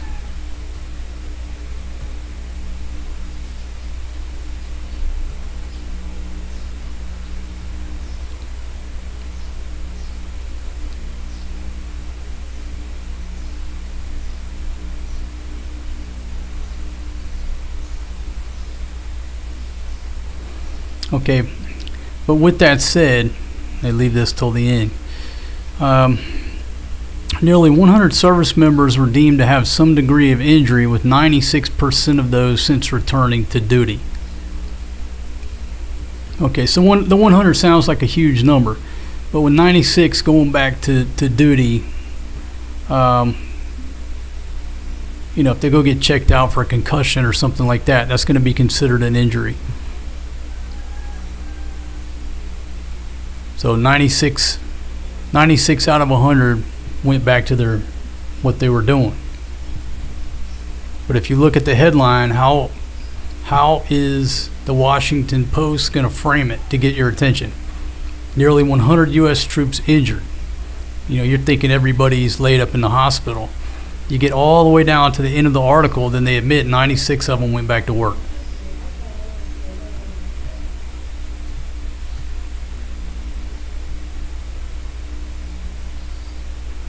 So it's everybody's message, right?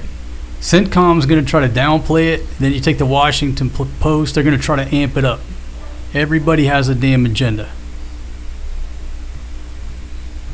That's why I like to look at everybody's angle to see how everybody's presenting the information, putting it out there, what they're not putting out there.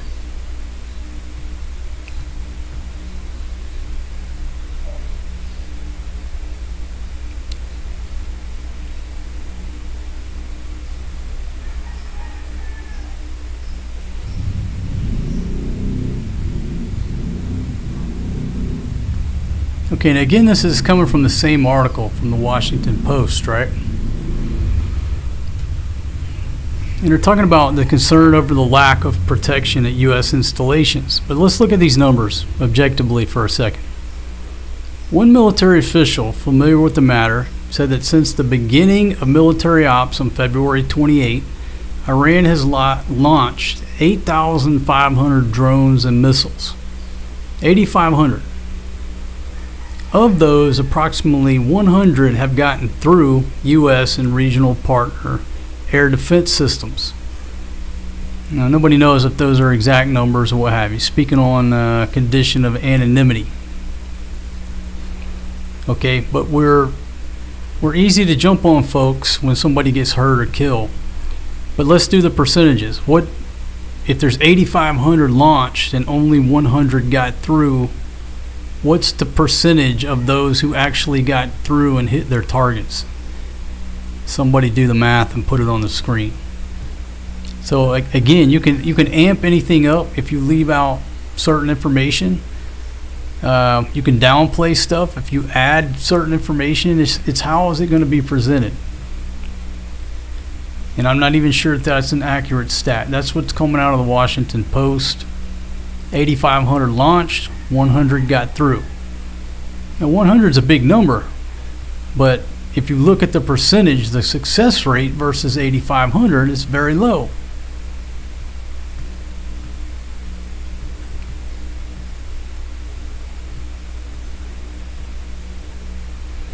Hey Doc, how you doing? Good morning, my friend. Hope you're doing well.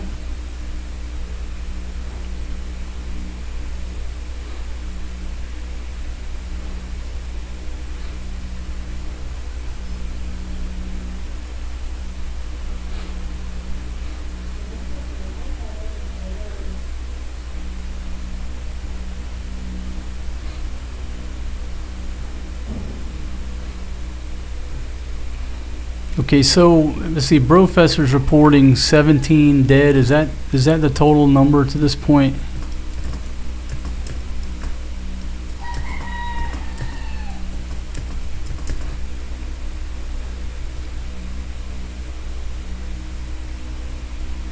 Okay, now I'm seeing 18. We got 10 due to hostile action and 8 due to non-hostile or operational incidents. According to Professor Google there. But leave the number at 18.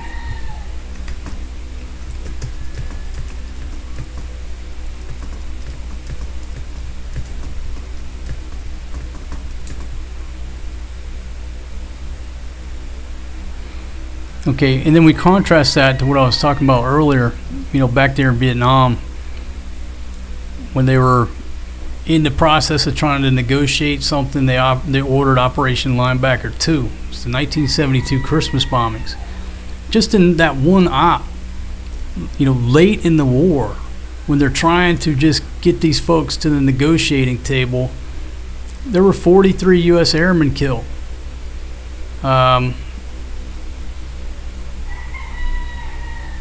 Let's see, and another 33, I think, were missing in action. So, 75 people just in one op towards the very end of the war.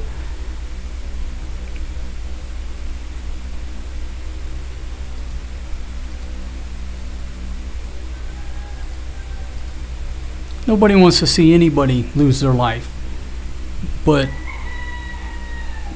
that's what happens during a war.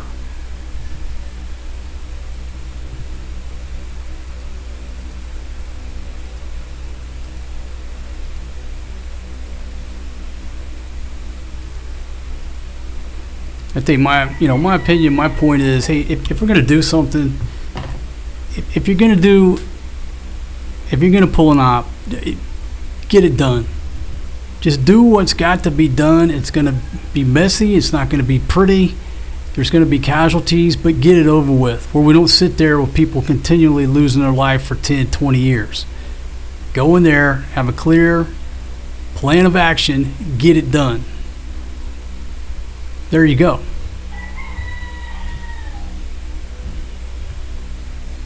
I think that's what a lot of people would prefer.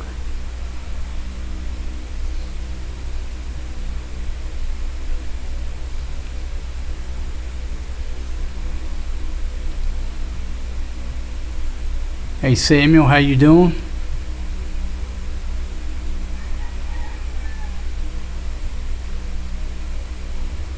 Okay, so Ted did the math, and just based on that one Washington Post article with the numbers, 1.18% of the drones or missiles got through. And then again, let's see. Okay, so roughly 1%. And then what do we say? There's the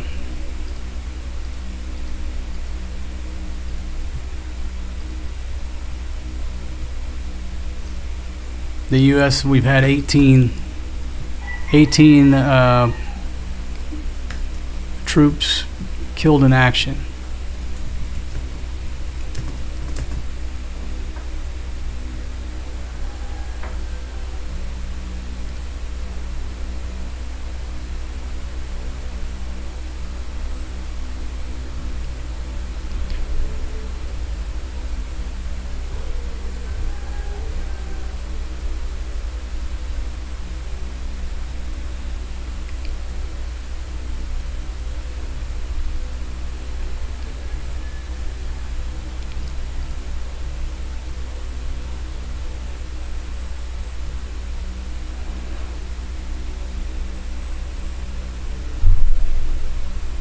Now let me find this other tweet. Trump is apparently taking some heat over this, and opinions will vary on what you think about what he said here, but he's talking about troop deaths.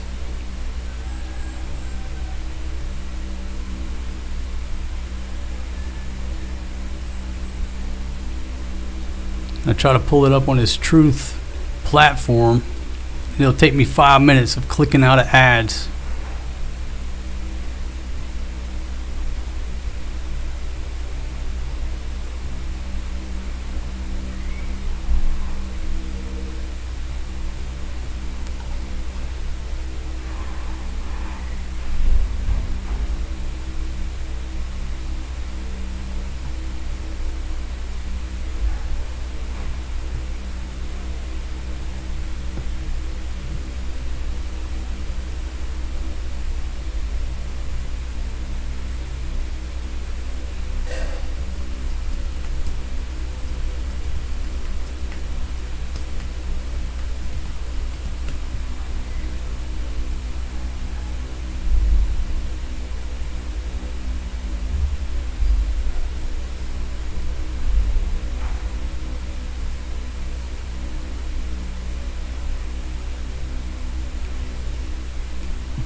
Okay, so I'm gonna put this on the screen, and folks, this is just for an objective debate. Okay, so Trump tweets this stuff out, and he's obviously taking a lot of heat over it. And maybe the way he put it out is a little bit, what's the word, brash. Maybe he didn't need to put it out. But let's just look at the numbers just objectively. It don't change the facts of the numbers, right? According to some polls, like 30% of Americans now approve of this conflict. Only 30%. And people are already in uproar that we've lost 18 soldiers. And again, not taking anything away from anybody. One is one too many. But in a conflict, in a war, there's going to be casualties. And so he puts this up there and obviously gets a lot of negative feedback over it.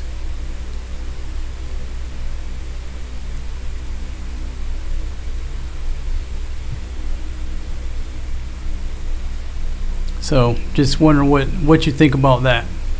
I don't think he should have put this out there. Okay, the numbers are the numbers, but for him to bring it to the forefront, it's just another error in communication. It just gives people a reason to jump on him and appear to be not sensitive to it. I think it's something you don't address, okay? All right.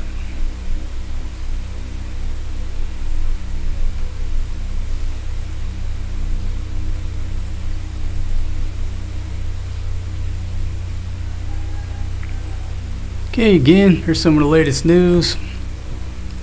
U.S. completes the 12th consecutive night of strikes. And the IRGC reports that a tanker hit a mine in the Strait of Hormuz. Okay, so back here towards the Strait of Hormuz. Let me move my map around here. According to CENTCOM, the strait is open.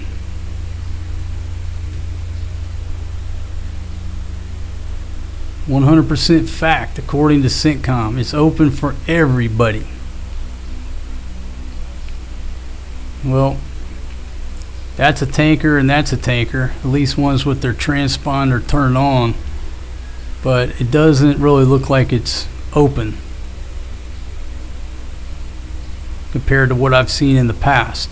There's not a clear line of people marching in this direction or marching in this direction. It looks like some loitering, some hanging out. There's a lot of hanging out, but it doesn't seem to look like it's very open.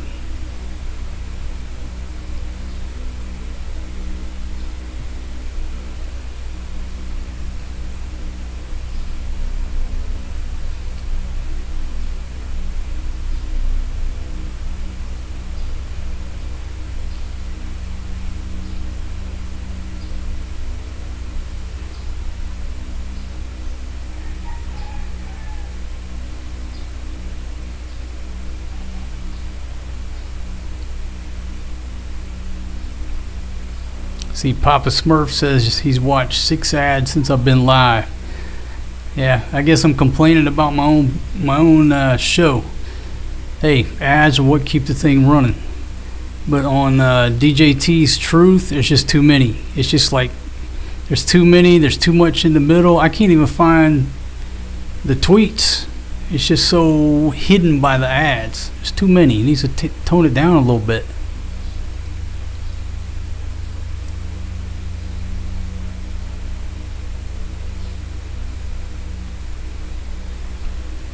Yeah, diplomacy is not going to work in this case.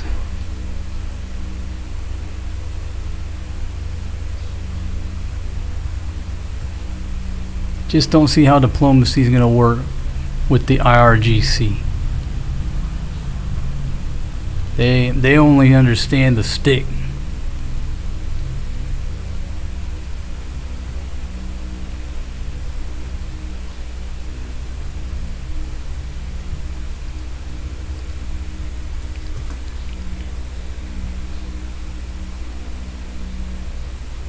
See Lane's away. How are you?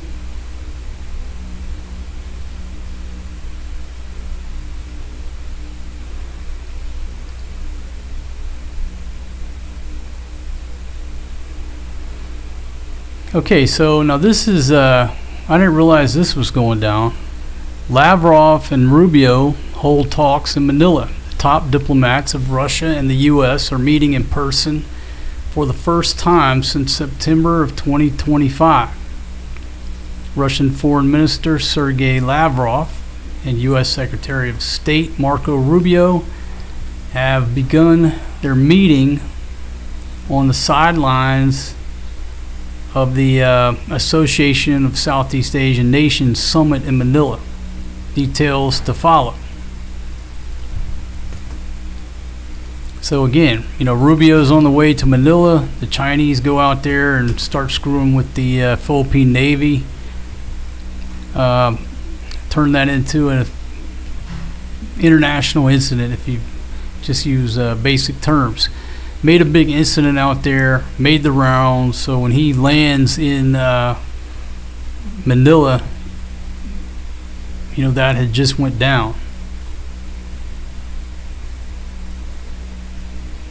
And again, everybody's reporting that they've begun talks in Manila. So Russia and the U.S. in talks here in the Philippines.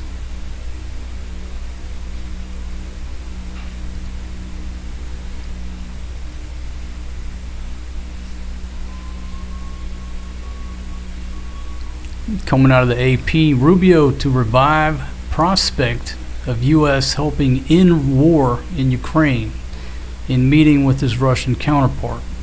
So obviously they're down there in Manila right now talking about how to end the Ukraine war, although Captain Funnybeard is not interested in that because it would cut off the flow of U.S. dollars going into his bank account.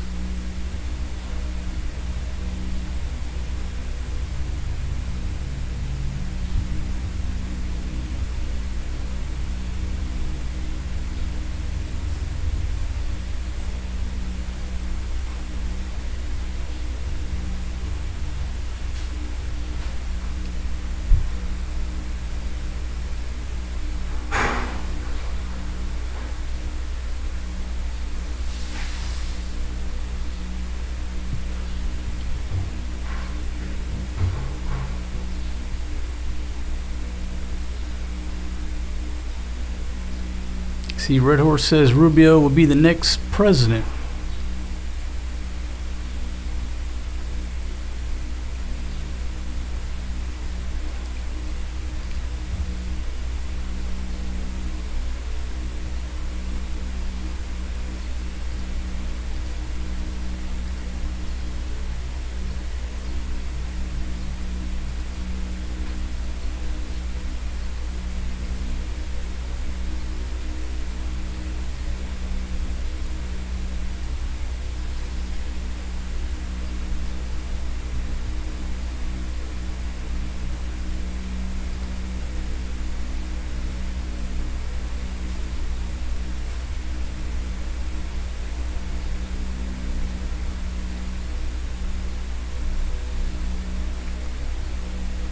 So this is an opinion here. This is from this gentleman. He's a former U.S. envoy to Tunisia, whoever he is. Anyhow, Trump threw away the possibility of an agreement on the nuclear program in February. Now he needs a far more ambitious deal. According to this guy, obviously diplomacy is going to be the answer to this, not a military solution. If a military solution was going to work, it probably would have worked by now. I'm going to have to disagree with this gentleman. It's a very limited paper cut by paper cut strategy.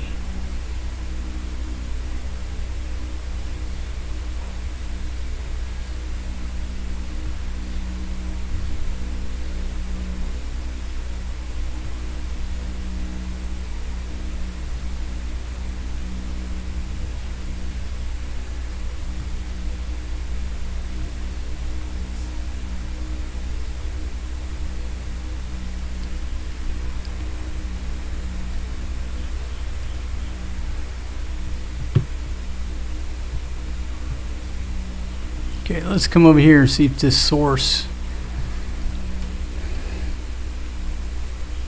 See, when the ships get hit, the way I understand it, somehow or another they're communicating with this agency right here.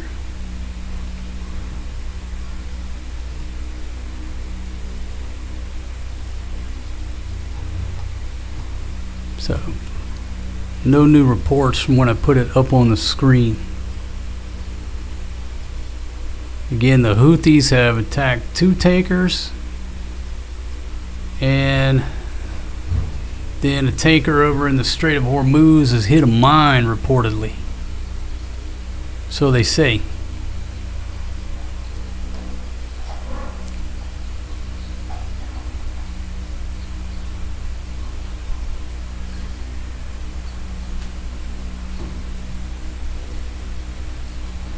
Alright, let me go around the horn here and see. I got 90 folks here. How many thumbs up do I got? Boom! Got 102 thumbs ups. Thank y'all very much.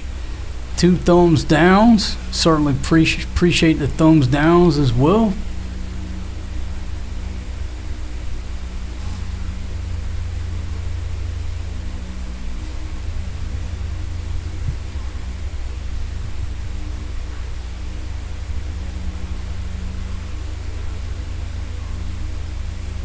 See, Robin says, I've been meaning to ask you if you've ever eaten at Salad Stop. Never heard of it. Yeah, I'd love to tear up a good salad bar back in the day. I go to these 5-star hotels and they got a salad bar in the mornings. I tear them up. They got to go get some more lettuce.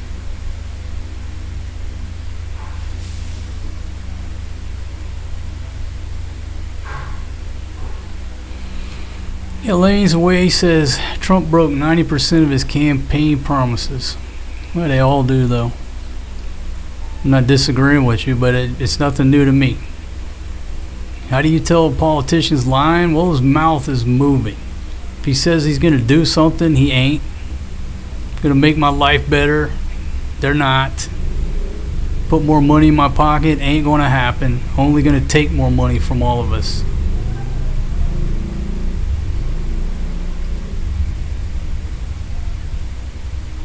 I mean, whoever's sitting up there is just, you know, there's the old sheriff, meet the new sheriff. What changes? Does life ever get any easier, or the government takes less money from us? No, they just always keep taking more and more. Our freedoms get more limited. Don't matter who's sitting up there.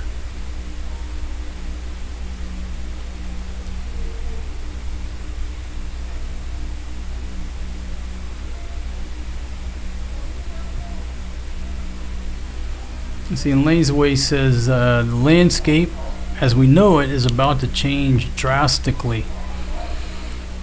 Man, I've been going for a long time and it's already changed drastically.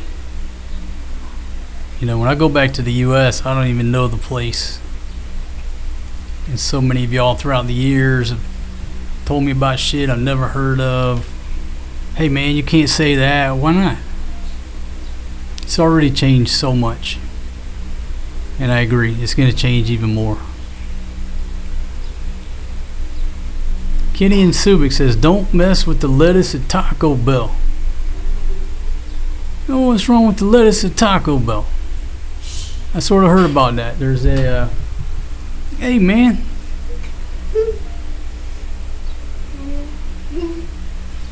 Forrest G coming here and steal my water. Looks like he just got out of the shower. At least he's got shorts on. He's not naked. Yeah, at least he got some shorts on. Hey man, there's a private residence here. Looks like Big Pumpkin took a shower too. It's a good thing. It's not even Saturday. I guess my luck is improving. Yeah, why do politicians want to be politicians? So when they leave office, they're rich. Why do you think Captain Funnybeard Zelensky doesn't want peace? Because then the money would stop.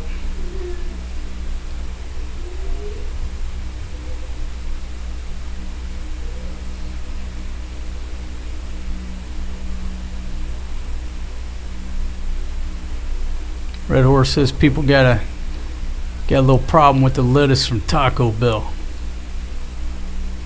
I'm sorry to hear that. I mean, historically, drunk, come out of the club, whatever, hit the drive-through at Taco Bell. The next day, it's not going to be pretty anyhow, anytime.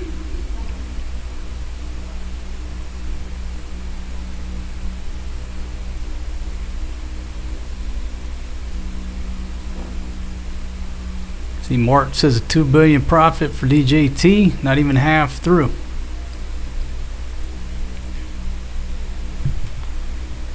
That's what I need to do. Go back and run for the Senate.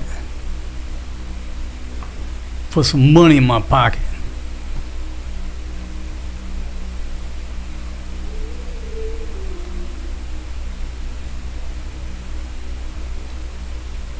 All right, let me go around the horn here. Let's see if CENTCOM's put anything else out since we've been sitting here.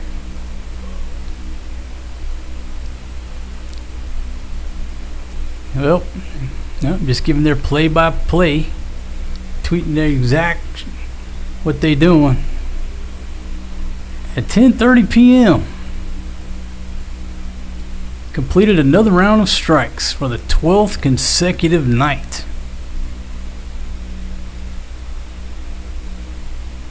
There you go, right there. That's the latest. Got a video. Okay, got a new video. Let's get the video going there. Get the video going while I read. How to get that thing to start over? Y'all see that? There we go. So anyhow, CENTCOM updating us on their 12th night of consecutive strikes. Looks like they hit a fishing boat in there. What's that? Another fishing boat. Paper cuts.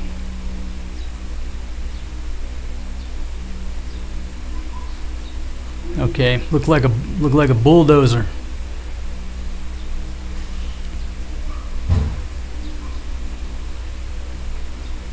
And back to the fishing boat right there. These little fishing boats are paper cuts to be hitting with missiles.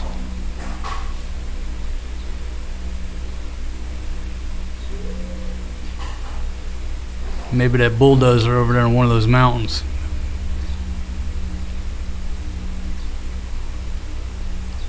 I mean, let's look in the grand scheme of things. Everything they do, yes, step by step is degrading their capability.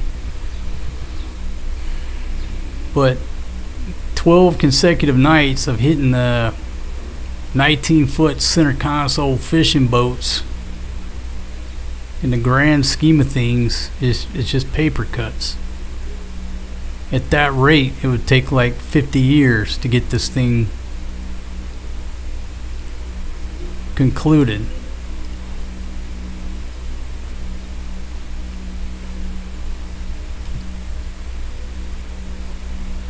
See, Johnny, how are you?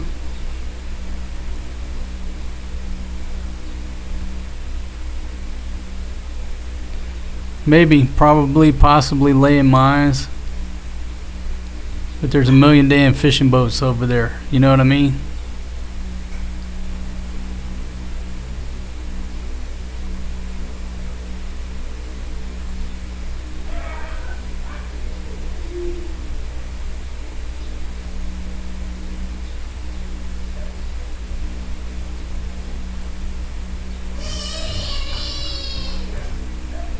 That's the latest coming out of CENTCOM after the 12th consecutive night of strikes. I mean, look, like I said, it's degrading their ability. Every target they hit, that's obvious. But by them waking up the next day, what happened last night? Oh, sir, we got the battle damage report, the BDA. Okay, what's the BDA? We lost 2 fishing boats. How many you got? Well, there's probably about 1,000 over there in that one village. All right, it's not affecting anything.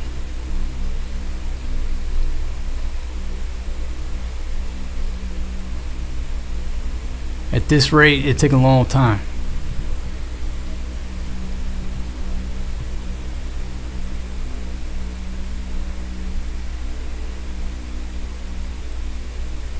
Obviously, they're not showing us everything, but that's what they put out for today.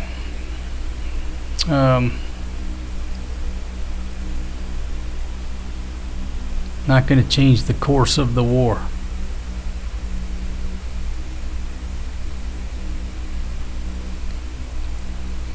See, Under the Dogwood, how you doing? Checking in from Florida. Hope you're doing well. If you're just joining us, that's the latest video coming from CENTCOM.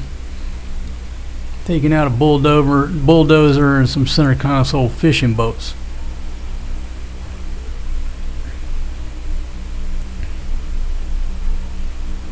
And they do. The strikes further degrade their ability to attack civilian mariners.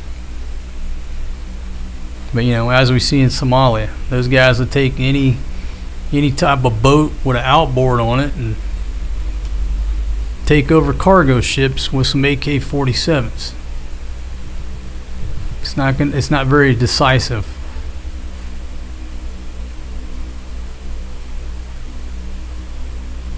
More than 50,000 U.S. service members are operating across the Middle East. So there you go. That's the latest coming out of CENTCOM. Intrepid, how you doing? Hope you're doing well.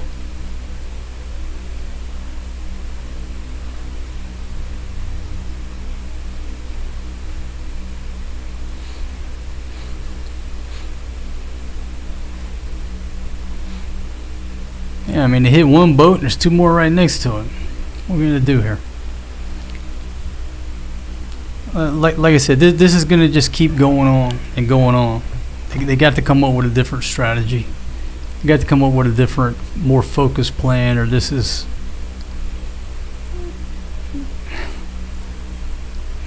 It'll just keep going on.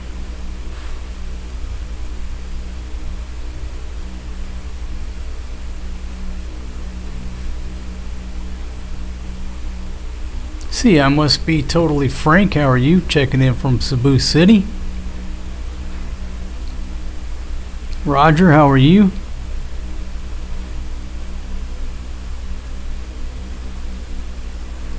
Scott P, how are you? See, where's my fun? Yeah, you know, folks, my first year is over here, and I don't watch the news. I get more of an education about what's going on when I fire up this live stream. This is my education. Researching this stuff in real time and listening to you fine folks. But for the most part, I don't let this bother me. Alright? I've just used this as something to talk about. The selfish thing that all this has taught me, drum roll please, how to use all my live stream equipment. You know what I mean? And I was drinking for all those years. I couldn't figure out all this tech. I couldn't make all this stuff work. Now I know how to do it. And it's because I've been talking politics and stuff like that. So at some point, this will go away. I'll just go back to cooking shows, stuff like that. So just bear with me. But right now, this is what I'm going to talk about today. It's my show. That's what I'm going to talk about.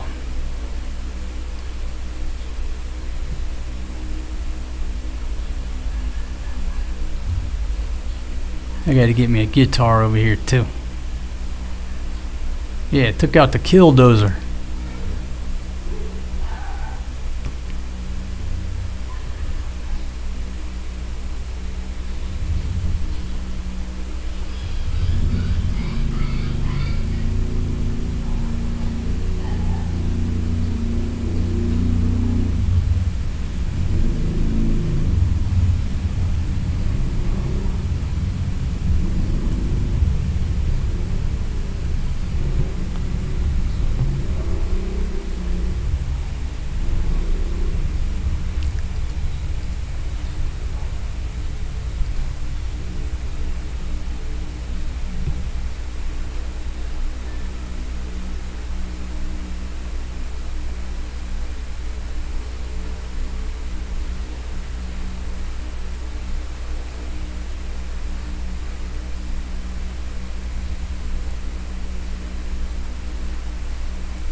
You see this article with Hunter Biden where he says Washington is controlled by, quote, closeted gay mafia. This is according to Hunter Biden.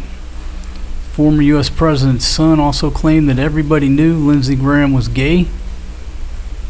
And folks, I don't give a fuck either way. I don't care what you do, right? I'm just reading from the article what this guy's saying. And it's coming from a crackhead, so I guess the point of this is like all the craziness contained in this article, those are the people up there running our country.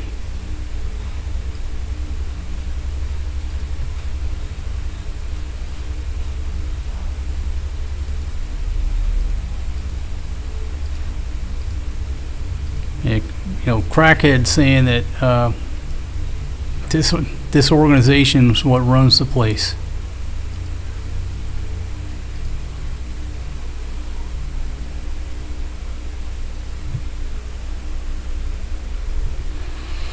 Okay, the U.S. military used a B-1 long-range bomber to strike the Revolutionary Guard targets in Iran on Tuesday. The first use of the aircraft since fighting resumed 12 days earlier, Axios has reported, citing U.S. officials.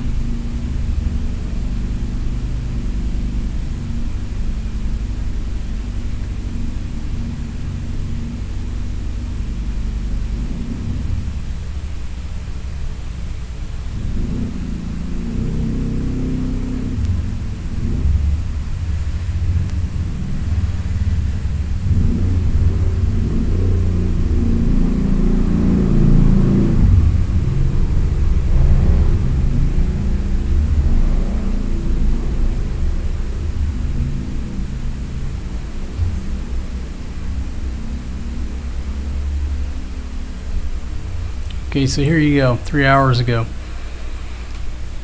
2 Chinese supertankers with Saudi crude head toward Bab el-Mandeb to exit the Red Sea. Now that's going to be interesting. Let's pull it up here. Again,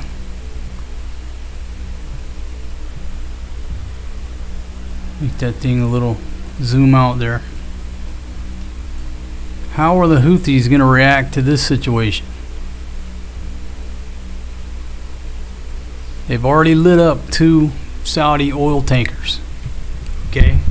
Oh. And according to their statement, they hit them with like drones, missiles, rockets. I mean, they hit them with everything they have. There's 2 on fire.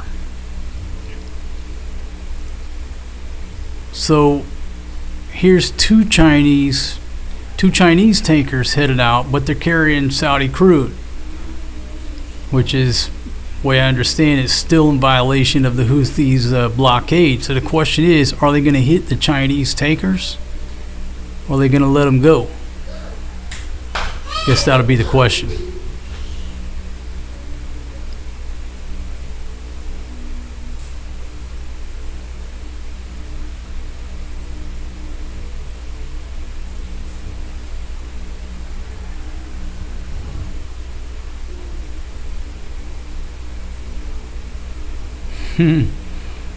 Steve-O.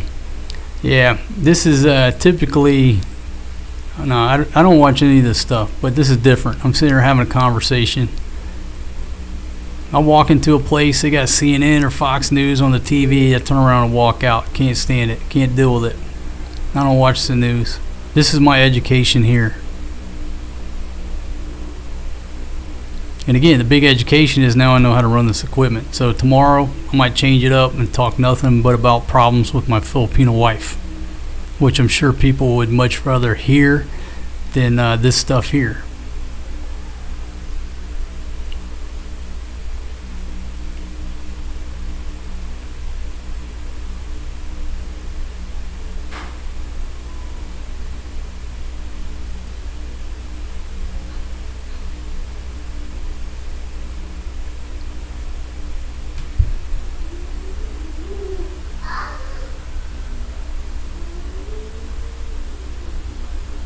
Okay, now see, I'm seeing it as 2 incidents, that the 2 The 2 Chinese super tankers with Saudi crude is headed there now.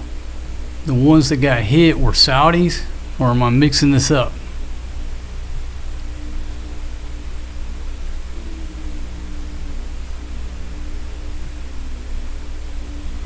Got a tanker caught fire after entering a mined area in the Strait of Hormuz, according to the IRGC.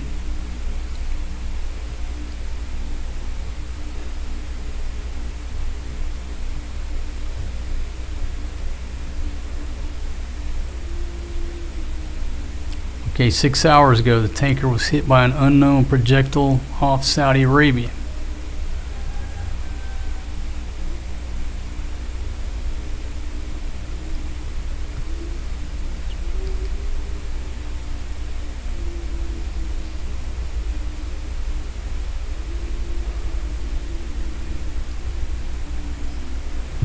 So, you know, this info comes out, you don't know who to believe. That's why I like referencing this site here. Because if they're reporting it, that's where the call's coming into.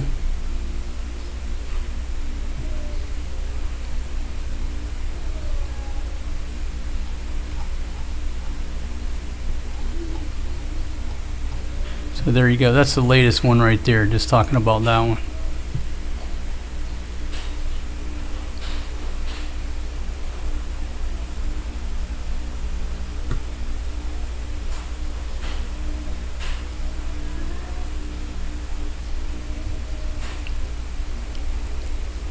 Let's see. I must be totally frank. Says yes, my electric bill has increased thanks to Trump. According to Big Pumpkin, she does say that our electric bill is going up. So the last one was what, 38 or 39 bucks, creeping up on $40. Man, should come here in a few days. Am I going to be shocked? Am I not expecting this? And my first one was 21 bucks. I did a video. I was so happy. The optimist in me thought that the next one would be 19. I was turning off lights and shit, trying to get it to go down. I was so excited. I just knew in my heart, mi corazón, I knew that it was going to go down to 19. And when I opened that shit up and it was 38, 39 bucks, like, how the hell did this happen? Now she says it's going to go up again. Ay, ay, ay. A $50 electric bill with no air conditioner. Can't be. Just say it ain't so. But stay tuned, because in the next few days, I'll tell you what I'm going to do. When I get the next light bill, I'm not going to talk about this war stuff. I'm going to fire up a live stream, talk nothing but about my light bill. I'm just hoping that it's going down, but Big Pumpkin says it's going up.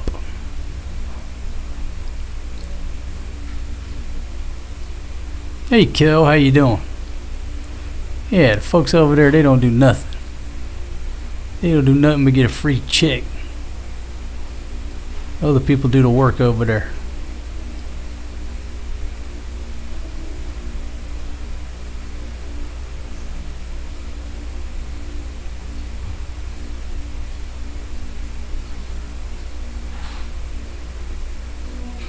My first light bill was $21 for the month. It doubled. Almost double the second one.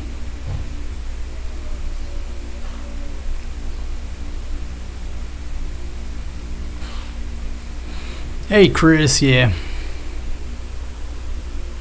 It's much better for us just to do a regular video most of the time. But you know, like when I first started doing these again, it was raining. The typhoon passed us by, but you know, we had hard rains for a week or so. Couldn't go nowhere, couldn't get out.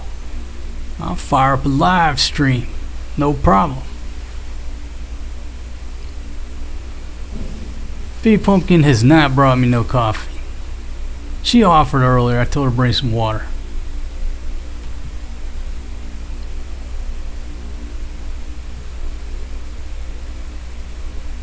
That's true. Maybe that's why my light bill went up, because my live streaming activity is up. That does make sense. I mean, look, I'll tell you right now how many screens I'm staring at between cameras. Let's see. Two camera screens, two laptop screens, a big screen, a small screen. I'm staring at 7 screens right now, plus a fill light right there. Maybe that's why my light bill went up. Damn, all because of Trump and this Iran war. If it weren't for this Iran war, I wouldn't be doing Iran war coverage, making my light bill go up. Yeah, I got a meter. All the meters are on a pole, but I don't know which one's mine. I got to go out there and ask the dude next time he comes by. Dude, which one of those is mine? I guess I can look real close. Dude that comes around to read the meters, they're up high. It's funny, he's got this bamboo stick. Boom! David Vidalis coming off the top ropes of the octagon. Thank you very much, my friend. Hope you're doing well. We got this bamboo stick with like a little cloth tied to the end of it, and at first you're like, what is that? He uses it to wipe the glass, the outer case of the meter, because it gets dirt on there. There's a glare you can't see, so he just uses that little thing to clean the thing off. But at first you're like, what are you doing with that damn? It looks like a big old Q-tip. And he's got a little set of binoculars too, for the ones that are really high. So he looks up there with binoculars. That's how they read the meter. Let's see, Guitar Jams, how are you? Hey Misha, how are you? Yeah, we should invite the girls from AC to come over. I miss Girly. The other ladies too, but mostly Girly.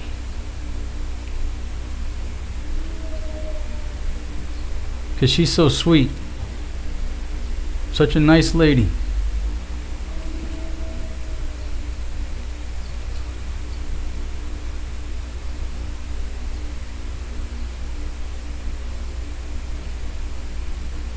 Yeah, but see, that's why I was shocked when my electric bill almost doubled, because we didn't buy any new appliances. We didn't change anything up, really. And it doubled. I could understand it if I bought a ref or a washing machine or an air conditioner. I didn't buy anything. But y'all just made me think, was I doing live streams then with all of this equipment up and running?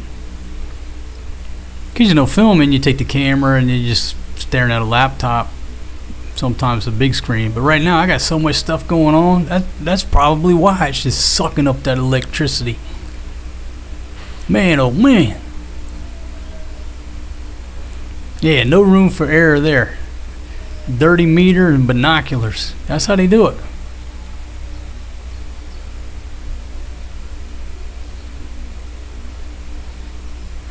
Yeah, I do. I miss Girly.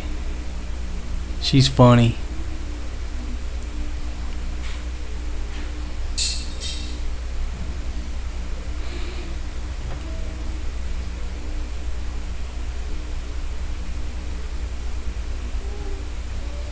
Yeah, a lot of them folks up there in the Beltway got problems with pharmaceuticals, illegal drugs. Is there an electrical cord running to the neighbors? I hope not. I don't think so, but that happens over here quite often. So I'm not so naive to say that couldn't happen. I won't say that. It does happen over here. We got a new choke point to stare at, where I can zoom out and we can look at 2. But still looks like there's 3 marching in, 3, 4 on the marching out.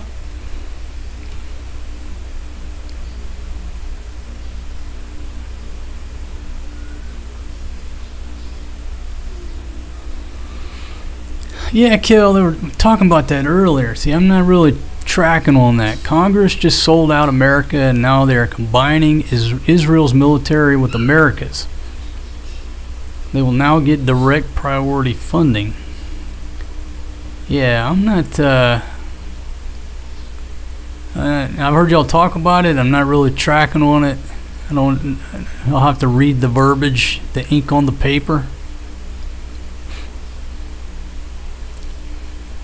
The effects of that operation with Epstein are still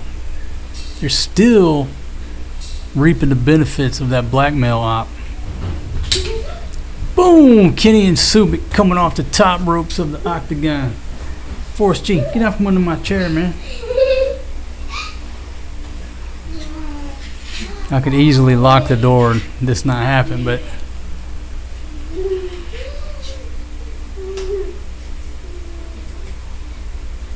baby, how about something to drink? I've been on live streaming for 2 hours. You haven't offered me nothing. Where's my water? Why didn't you tell me it was back there? It's got no ice in it. Can the dog get some ice? Alright, fine. I got no choice but to go back to drinking beer. Put my cooler right here. I don't need you. Oh gosh, I'll get my own damn beer.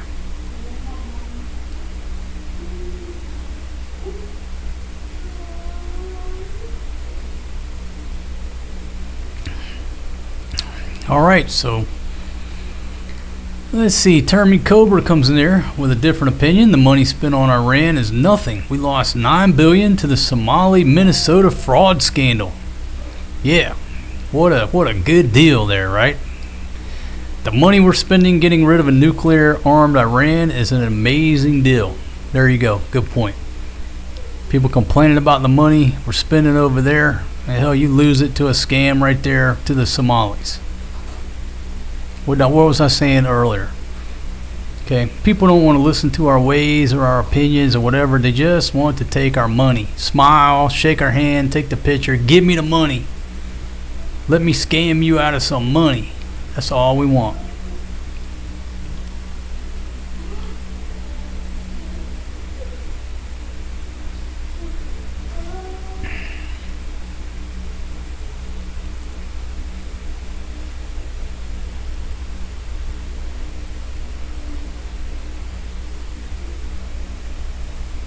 Yeah, Chris, Big Pumpkin takes cold showers. She takes cold showers because growing up in the village, she never had a hot shower. She makes the kids take cold showers too. I let them use the hot water heater, so they got both perspectives, you know what I mean? And I always ask her, why Filipino mothers so rough on the children? They need to learn.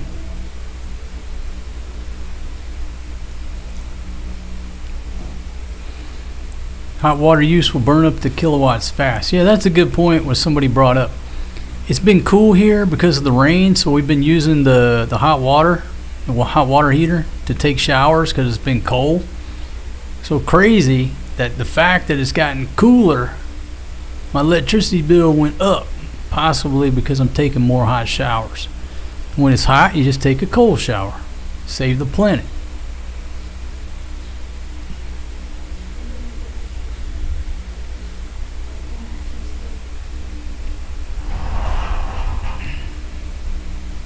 Red Horse is reporting that the USD to the Philippine peso 61.79er. My goodness. My goodness. Back in the day, as long as it stayed at 50, everybody was happy. Plus, it's a nice round number. You can do the conversions in your head real easy. Now I can't do the conversion because 61.79 to 1, I can't figure that shit out. But I'm not complaining.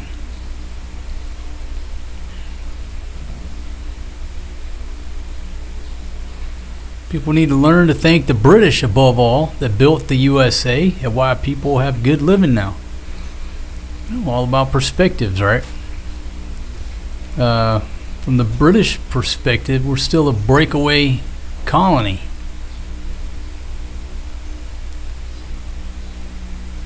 The United States was founded by insurgents. Ooh, people don't like when I say that. An insurgent is one who rebels against authority, a rebel. Perspectives.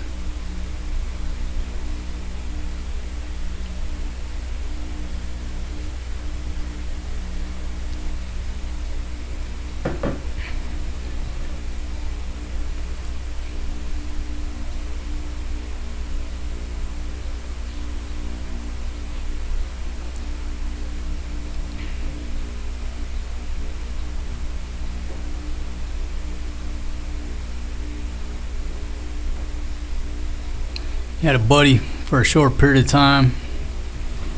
I work with the British military. I always used to joke, you know what, man? All the problems in America, it's y'all's fault, not our fault. I have to blame you.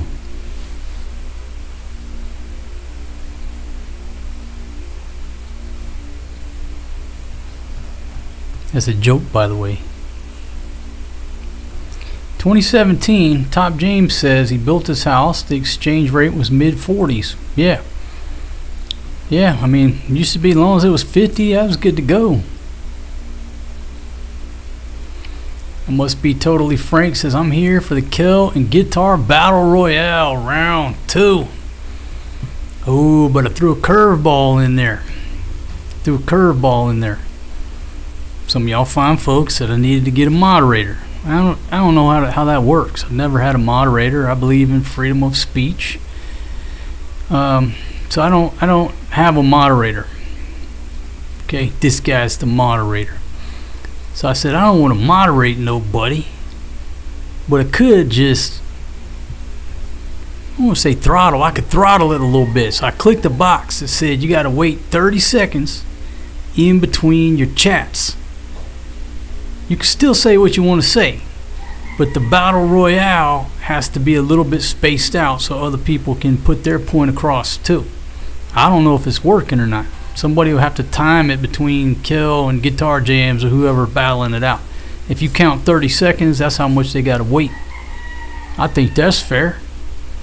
Personally, I like no rules, but I listened to your complaints. I said this will be my answer. I don't want to delete no comments or moderate nobody, tell you what you can and can't say. Just easy on the speed. Slow and smooth. There you go. Slow, smooth. Smooth is fast. There you go.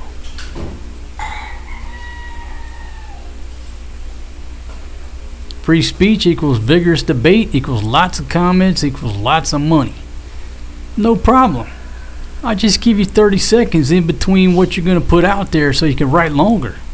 So really what I should see is longer, like maxing out the chat, the individual chat. There you go. Yeah, Chris, I don't like rules.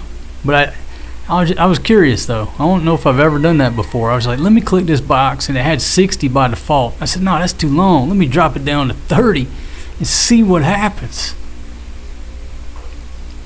So that's what you're experiencing. Yeah, I like free speech. But some people can type faster than others. Some people have an advantage. Some people have that voice recognition shit going on there. So you got the guy who types the fastest usually gets the most traction if it's unlimited.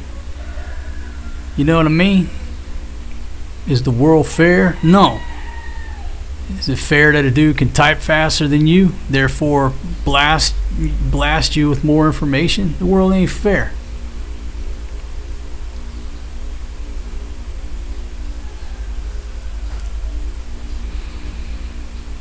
Yeah, Trump is elected, 2 people. There'll be another dude up there in 4 years. There'll be another dude, and nothing changes. Here, meet the new boss, same as the old boss. When is my life going to get better, or your life going to get better?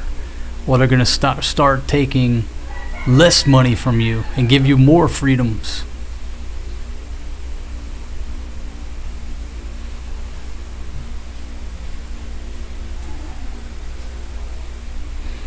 Baby, now can you tell us? Fatima was seriously concerned yesterday about me. She said I'm talking about politics and she's worried. I said I'm not talking about politics. I'm talking about current events going on in the world. I'm just reading open source news. I don't think I'm talking politics at all. Certainly not talking local politics. If there's any politics injected, it's about my own country. But I don't think that world events that affect my light bill is politics. It's just world events, everyday life. But apparently, baby, you were concerned and said I can't talk about Iran no more.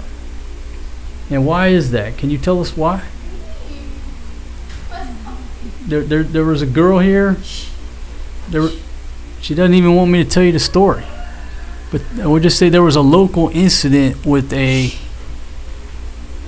Huh?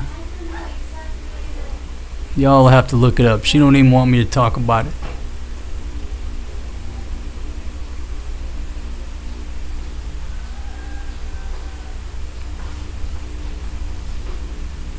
Yeah, I don't think I'm talking politics. There's a difference. You know, talking politics is like talking about who's going to win the election, the strategy, shit like that, you know? Like that, what's his name, that Carver dude. Okay, that guy talks politics. Everything I'm talking about right here affects me and my light bill. Therefore, it's not politics. It's just everyday life.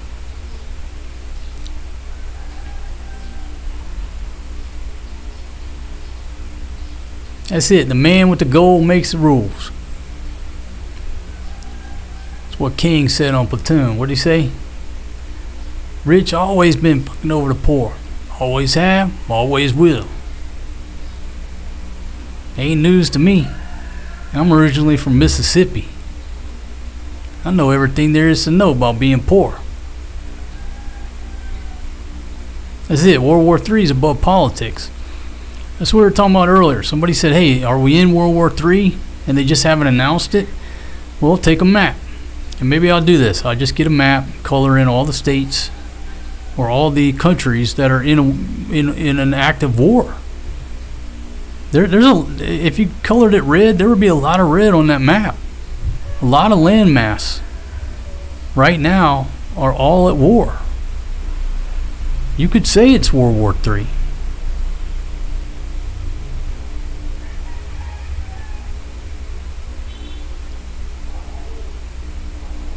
Let's see, Riss, how you doing? Checking in from the Netherlands. There you go. We're talking war, not politics. Rules are always made by the winner. The victor always writes the history. History is written by the victor.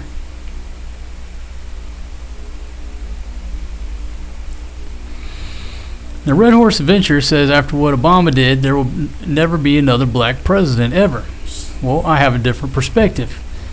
Okay, it wasn't because he was half black, it was because he was half white. Okay, remember who was running? Was it Herman Cain? Is that the gentleman's name? He was with Godfather's Pizza. He was running. That's who I was rooting for until it came out that he was... wasn't he banging some fat white chick or something? Next thing you know, he's out of the race. Yeah. I can't call the Koya. I'm in the middle of a live stream here. Baby, wait. What am I going to do here? I'm sitting here trying to save the world.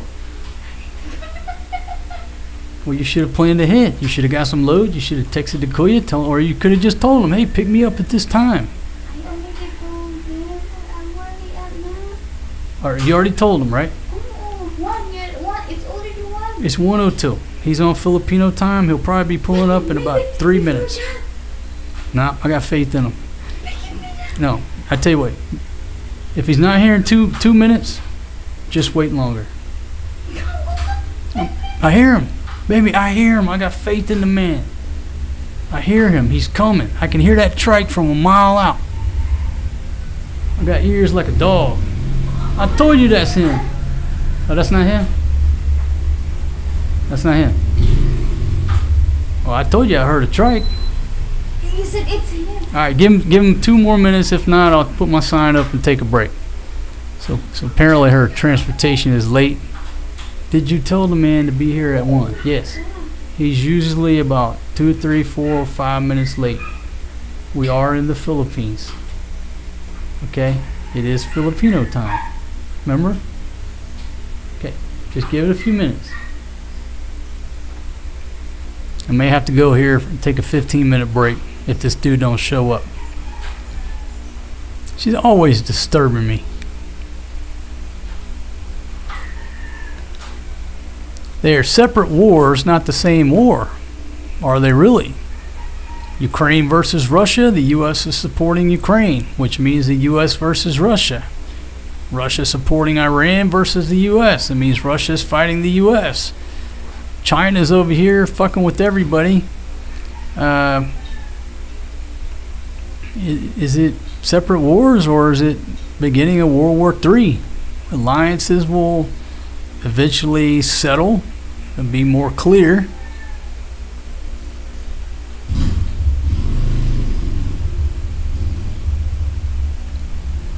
That's it. American military strategists are watching this show for advice. I've told her a million times, don't interrupt me. Now she gets her phone. Now she's on the phone to the Koya. This is a lesson in itself.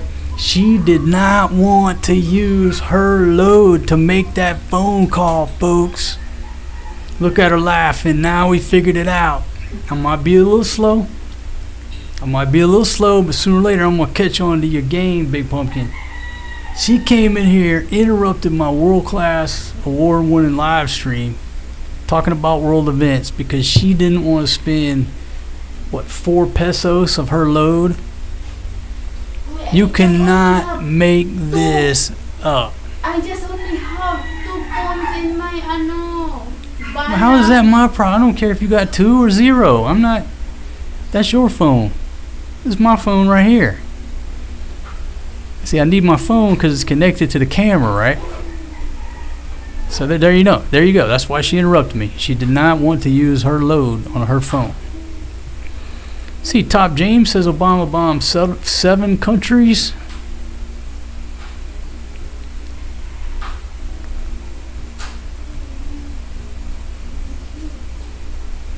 It was never called World War II during the war.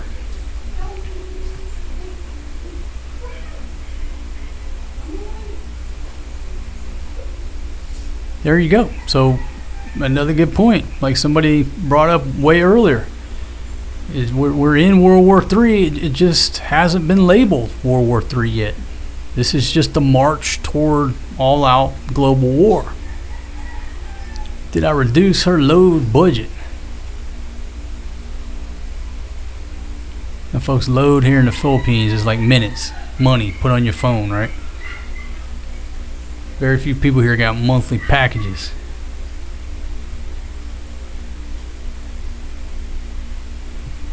Unbelievable.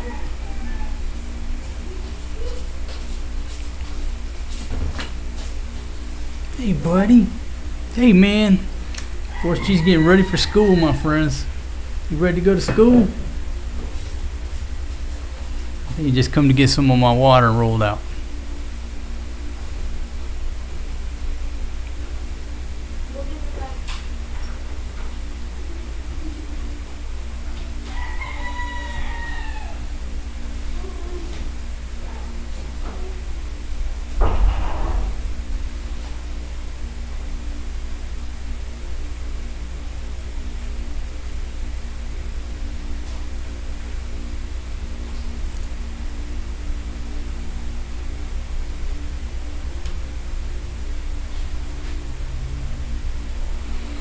Yeah, Trump, let's see, Lanesway says Trump does not call this a war with Iran.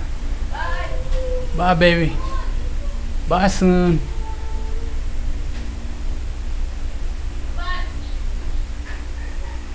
Okay, see? The problem worked itself out. The gentleman was only 7 minutes late, which means he's on time here, which means he's early here. Let's see, J.L. Smithling, how you doing? U.S. has been at war 98% of its existence. Yeah, we got a good track record for peace in our 250 years.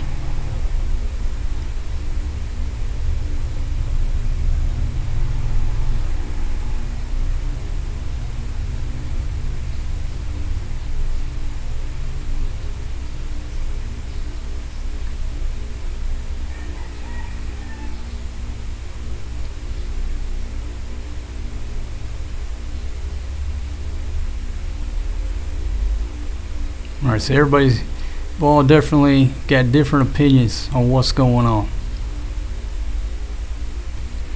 I was talking to my buddy over in the States, and he said, man, the thing right now is just the damn gas price is going up. at the end of the day, what's really important, like to the average person, anywhere in the world, putting food on the table, gas in the tank.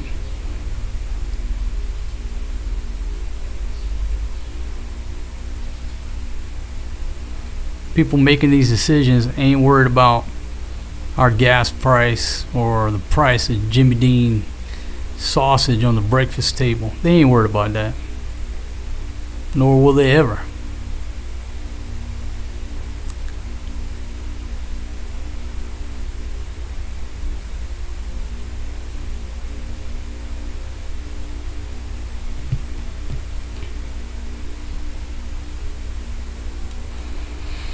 Let's see, something like that says when you're running a corporation as big as the USA, it's necessary to step on some toes from time to time. Yeah, I mean, that's life, right?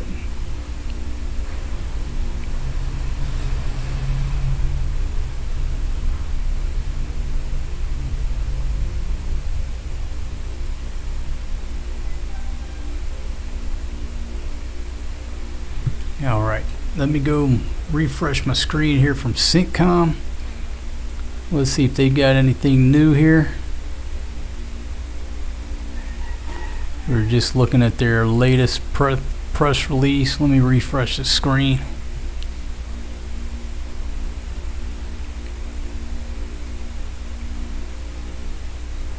Man, a little slow.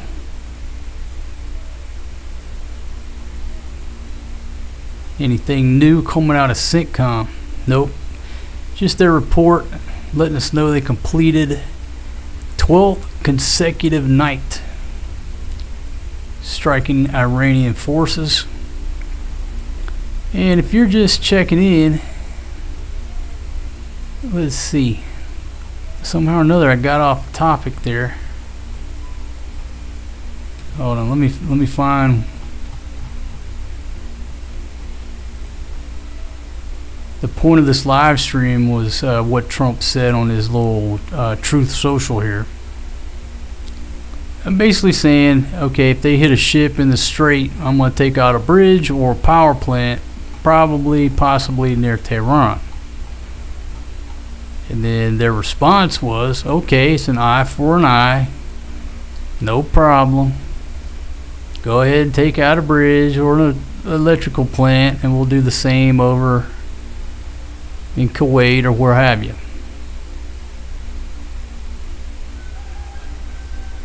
Alright, so there you go. Something Trump tweeted out.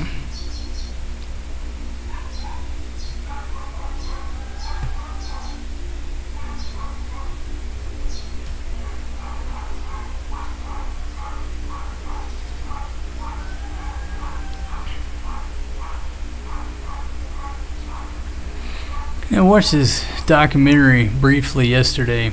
They were talking about the drone tech and over in Ukraine, and you know what the guy was saying. He said, look, you know, we don't have the bodies, we don't have the people to put on the battlefield like the Russians do. They got plenty of people, we don't. That's why we have to keep up with drones and technology. You know, he didn't come out and say it, but he was basically saying, hey, we're out of people. We're out of people. We have to replace people with machines because the Russians got plenty of people. We can't compete with that.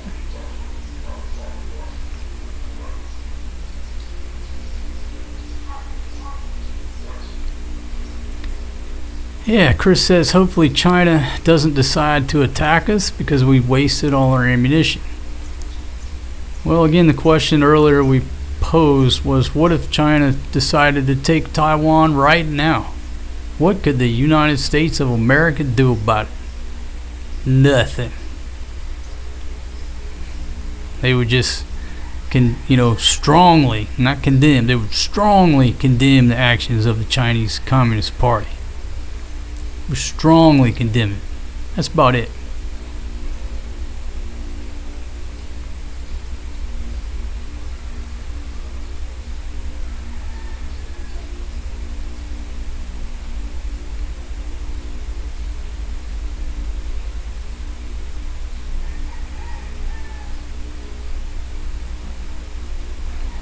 Yeah, folks, my overall opinion, if we set our mind to it, okay, we can go over there and wipe out the IRGC. It's China. It's the CCP that I'm worried about, not Iran. Okay, the Iranians don't have nuclear weapons, the best we can tell. They're trying to get there. They're not there yet. China's already there. I'm not going to lose sleep about Iran. I lose sleep about the CCP.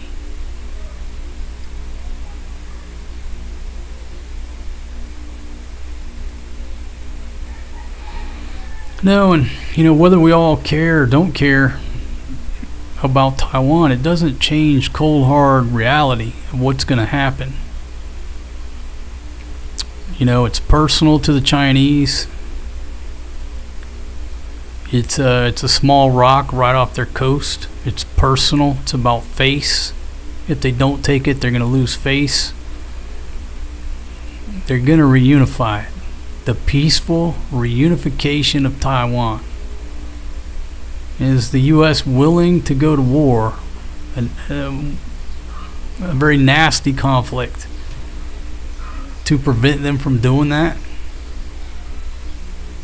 I don't think it's in anybody's best interest. Somebody said yesterday, so you want to bring 23 million people to the States? Sure, no problem. Load them up. Let's go. Here's your passport. Welcome to America. Problem solved. Call China. Here, you can have this fucking rock. Nobody got to die over that course of action.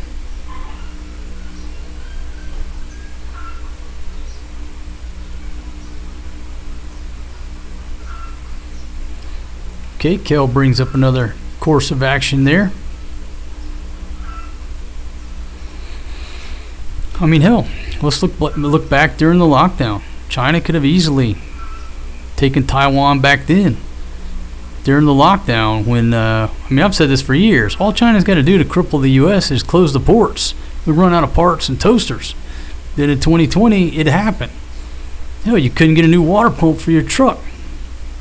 You know what I mean? So, hell, they could have taken it back there in 2020, 2021, no problem. You know what I mean? They didn't, for whatever reason. Then I thought they should have took it at the last few months of the Biden administration.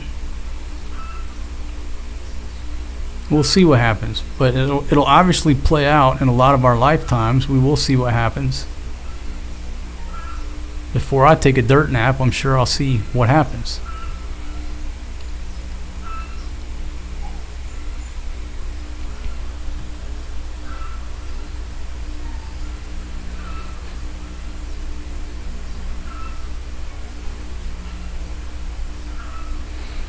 Yeah, and I mean, it's irrelevant in a way of whether or not we could defend Taiwan.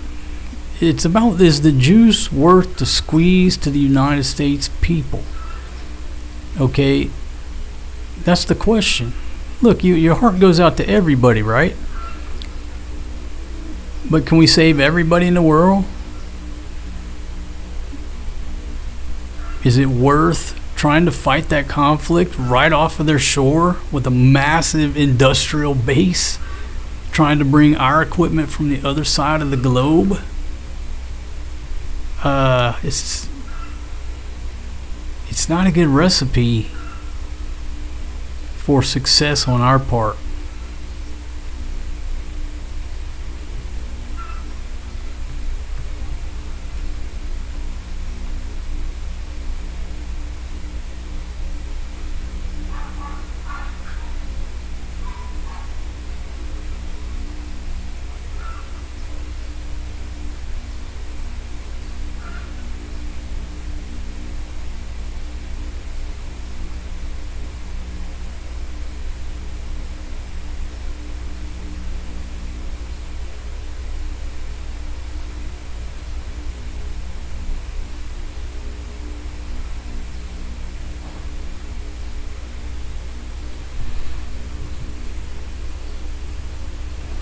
Let's see. Kalaveling, how are you? Gas prices here in North Texas already $3.79. this continues, Americans will be paying same gas prices Filipinos do in the Philippines.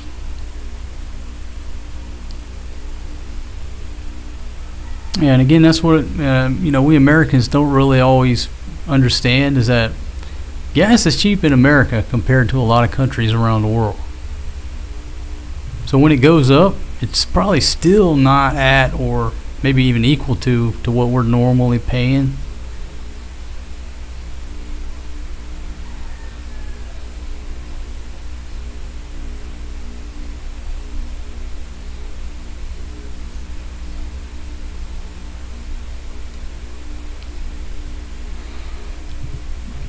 We were discussing yesterday about how in an American sense of what success and winning looks like is a lot different than what's taught in the art of war. Okay? In America, it's about winning big battles, you know what I mean? And Hollywood shootouts and tank battles. You know what I'm talking about. It's got to be a spectacle. And what the art of war teaches is the exact opposite. Like the smart general wins without firing a shot. That's who gets the most respect. Not the guy who goes out there and loses 500 troops and gets bloodied up, half his arm chopped off. That's not heroic. What this principle teaches is the opposite. Who can win without doing any of this shit? Strategy. And it's just a totally different mindset when you're dealing with folks who study and go by the art of war, the principles of it.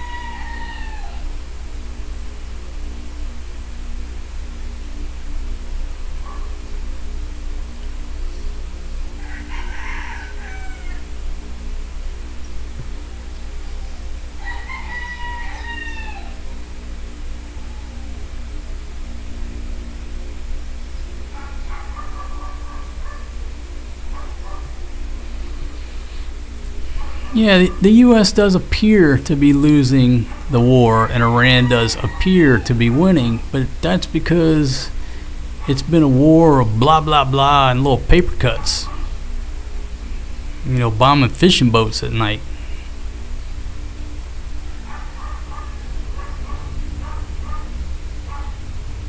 They can talk a mean game behind their technology and what they're doing. Playing their video games, shooting missiles or whatever. They can talk a mean game.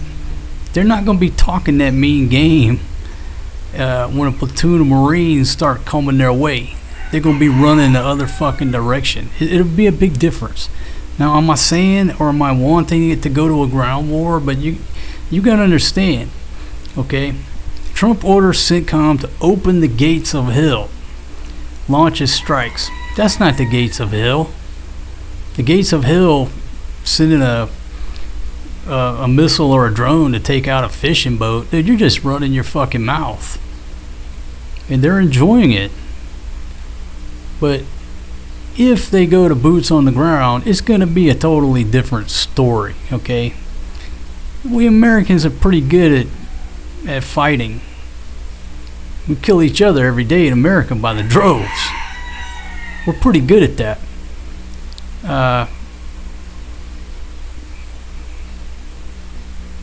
They're not as good as us at ground fighting. All they're doing right now, what they're doing, technology, sending drones and missiles. You don't got to be a warrior to push a button. But if he puts boots on the ground, it's going to be a different story. There's going to be a lot of posts abandoned and people running that way. Rifles never fired and only dropped once. So it's just which way is it going to go? What's the strategy going to be? What's going on? The paper cuts can just keep going on back and forth indefinitely.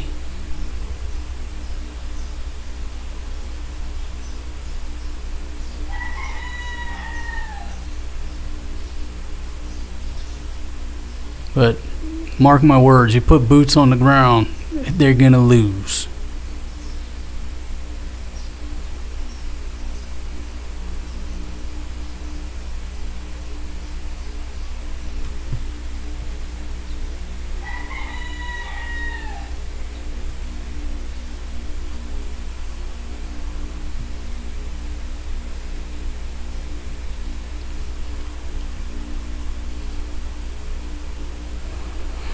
Okay, all the points that you guys put up there are very valid points, right?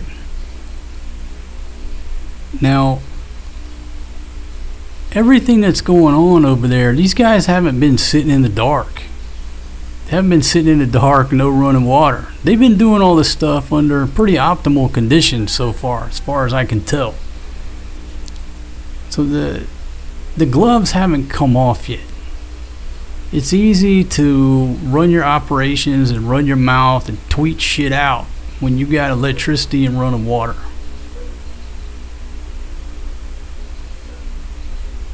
So I don't know which way this thing's going to go. But who you want to put your money on? A platoon of Marines versus a platoon of IRGC is no contest. There's no contest on the ground war. Them motherfuckers will be running for the hills.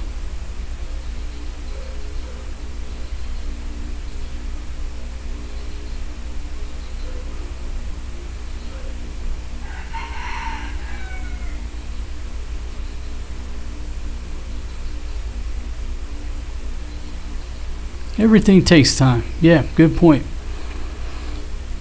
Is there anything slower than the U.S. military? Probably not. One of the slowest organizations, and people don't really take that into account. It takes forever to get anything done.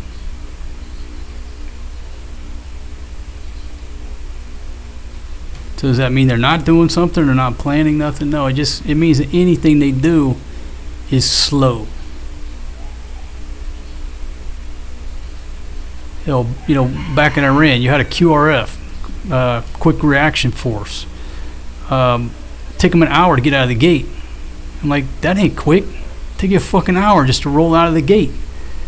So it's very slow. Everything they do is very slow.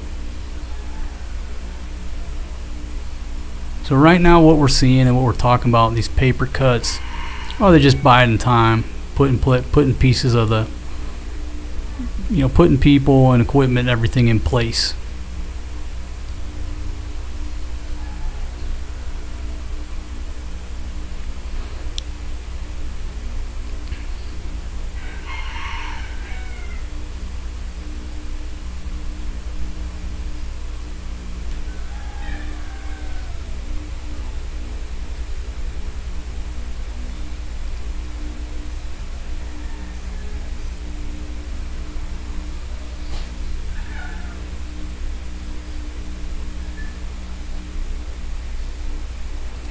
I'm not saying there won't be casualties.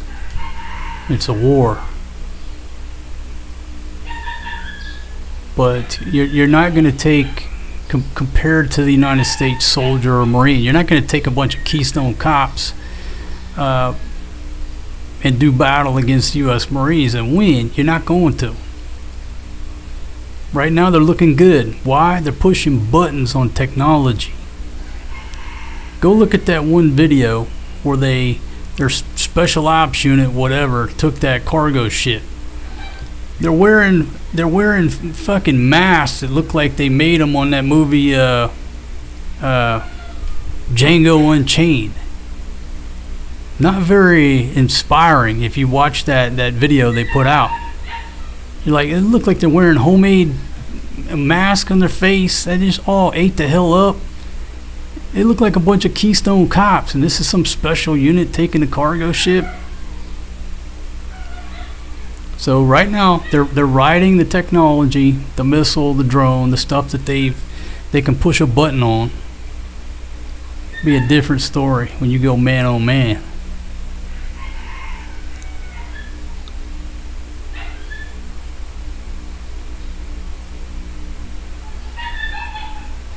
I think a lot of them.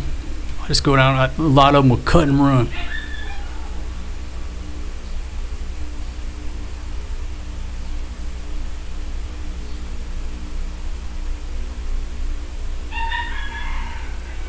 And that's what I'm talking about.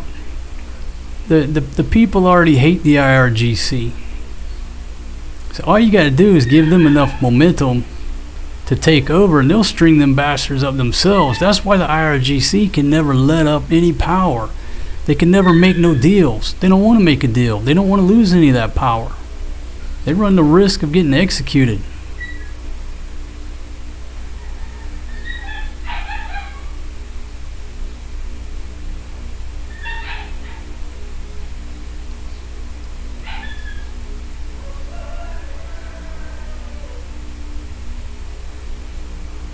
I think the word winning is very subjective.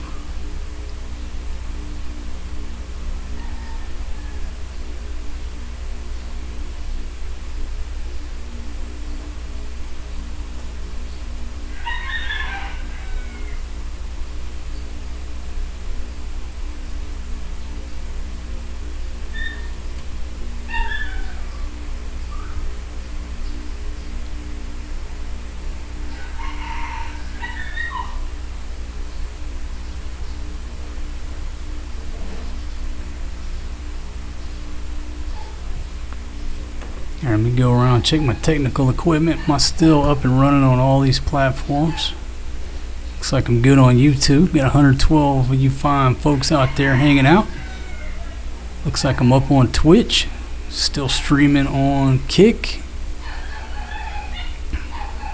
Yeah, looks that way. Yeah, so the graphic I got up on my screen right now doesn't... It's just more talk. He hasn't opened the gates of hell. He's just talking. Okay, and again, this is coming from the foreign minister, the Iranian foreign minister. Our defense doctrine is clear: an eye for an eye. They not too concerned right now.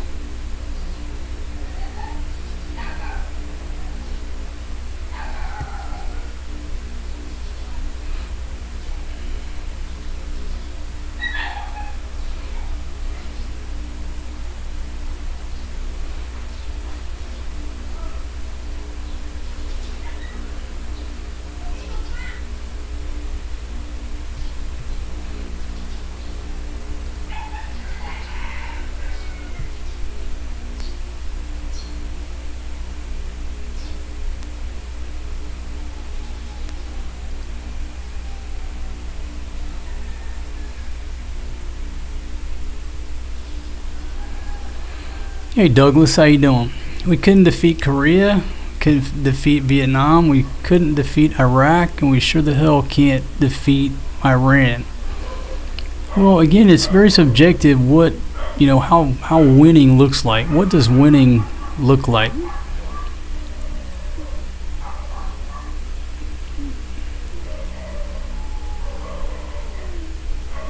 Let's look at it in two different lights. You're doing what's called an insurgency, right? And the U.S. government uses that term just to confuse us, to put a label. So if you hear the word insurgent, oh, that's bad. What does insurgent mean? It means one who rebels against authority, one who doesn't like the current government. We go sit in Iran for 10 years doing the same shit we did in Vietnam, Iraq, Afghanistan. Well, it's not going to be any different. You got to set the clear mission: destroy the IRGC as an organization, turn it over to the Iranians, and get the hell out. Get the hell out of there.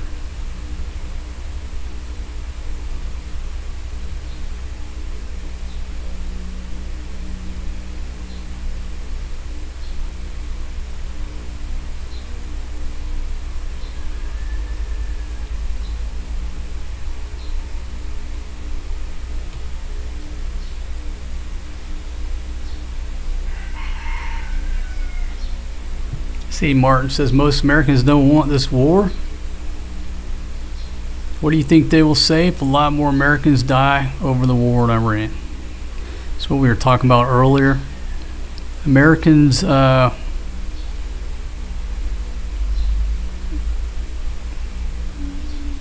we don't have the stomach that we used to. Every year everybody gets softer. So that's a very valid point. Well, we talked earlier, there's been 18 casualties. I think 8 due to hostile fire, 10 due to operational or accidents. So 8 people have been killed in hostile fire, according to the numbers we pulled up. Everybody's already in an uproar.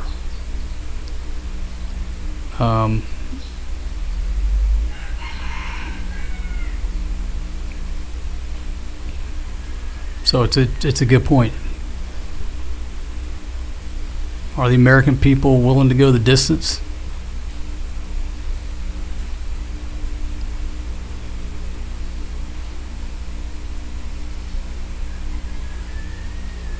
You got to put boots on the ground.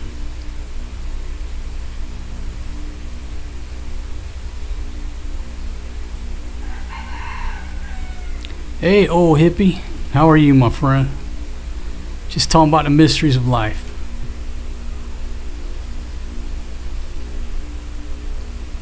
Intrepid said my stepdad was Iranian in 1979. He hated the Ayatollah. He said you can't be trusted. Yeah, the one thing that we're all forgetting here is the perspective of the Iranian people. The ones who are there can't really freely say what the hell they want to say, or they get schwacked. You got to listen to the activists who are out of there, where they can freely say what they want to say. And they paint a grim picture of the government and what they do and everything else.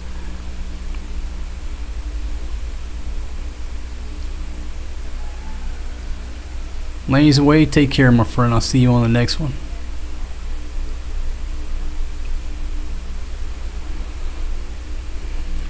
Yeah, but, you know, counting on the population to rise up against the government, it takes a lot of intestinal fortitude for anybody to go against authority. I mean, just imagine if another country started telling the U.S. people to rise up, you know, we'll be there and help you. Number one, you're scared shitless. You're not going to do it. Number two, you don't trust them if they're going to come or not. You don't know whose side to be on. So we can't blame them for not rising up. They protested and they killed 35,000 of them just walking through the streets. Yeah, America has lost their stomach for fighting. I mean, how many young men these days know how to kill a pig? Or know how to skin a deer? I don't know what the numbers are these days, but it's going down. Hell, most American males, they probably couldn't kill a damn chicken. If they were starving to death, they'd be petting it, give it a name, put a fucking sweater on it, put some little shoes on the damn thing, and they starved to death before they killed the chicken and ate it.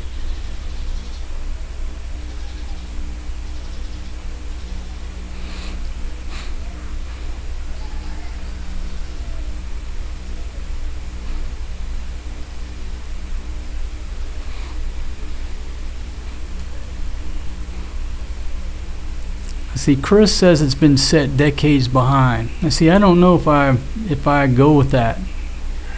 You know, I don't trust what they're putting out. They've had decades to prepare.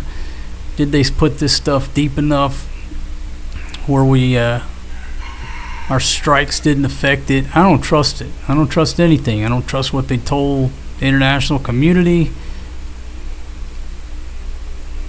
They've been prepping for this for a long time. So I don't know if much of anything's been set back decades. It's been set back a little bit, but I don't know about decades. I know that if something definitive doesn't happen now, in 10 years, this will come up again, or they'll already have a nuke. Or in 20 years, it'll come up again, or they'll already have a nuke. My entire life, I've been hearing about Iran. If you're my age or older, you probably agree. You're sitting there listening to your dad or whoever watched the evening news, and they're talking about some shit in Iran. You know, always a fucking problem in Iran.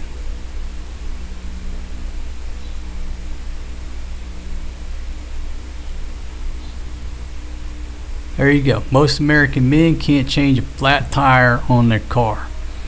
What do? Get on their cell phone, try to download the app for roadside service. Can't even tell them where they're at.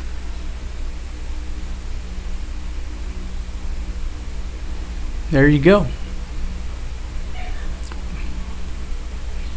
It pretty much, the evidence speaks for itself. If you've enriched that stuff above the grade you need it to make electricity, you're building a bomb. There's no other reasonable explanation according to the scientists I've listened to. It costs money, time, effort, equipment to enrich that shit. So once you get it to make electricity, you should say, okay, send it on down the line. We're good. You keep enriching that stuff. It's for one purpose. You're building a bomb. Whatever they've admitted to, or the international community thinks they have, you probably need to double or triple it, and that'll be close to the real answer.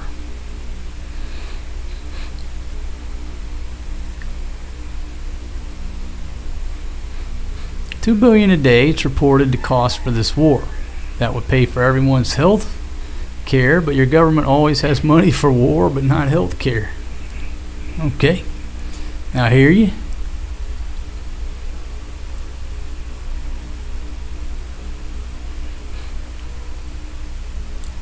Now, Iran wasn't following the Obama agreement or anybody's agreement.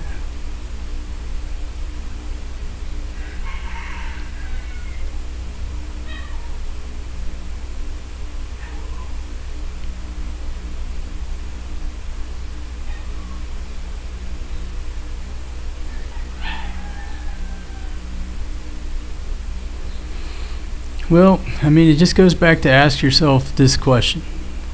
All right, thank you for that thumbs down. I got 3 thumbs down. Whoever just hit that, thank you very much. I saw that thumbs down go like that, like zzz. Thank you very much. Appreciate you. I just asked this one question, and there's some way to put a poll up here. My buddy said you can do a poll. Let me figure out how to do a damn poll. Pop out. I don't see no poll. I thought you could do a poll or a quiz or something on these live streams. Engage with your audience. Start a Q&A. Start a poll. Okay. Create a poll. Ask a question. All right, so let's formulate the question. I'm gonna put this poll up there. Okay. Are you okay with Iran having a nuclear weapon? Is that straight to the point? Are you okay with Iran? I'll do /IRGC having a nuclear weapon. Yes or no? Is that a good question? Are you okay with Iran having a nuclear weapon? I just want to know yes or no. Here comes the poll. I don't see the poll. It disappeared. I can't see it. I've never done one before. Y'all see a poll? Damn technology. Where the hell's the poll?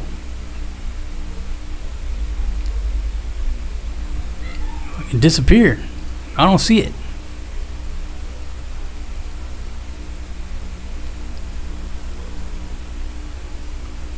Alright, somebody leave it in the comments. Do you see a poll on the old YouTube? It's probably not on Twitch and all that, obviously. This is a YouTube poll. Wait a minute. I see no. Like, all I see on my screen is the word no. I can't see the whole thing. What's going on here? This technology's not doing me right. Okay, let me try to refresh the screen here.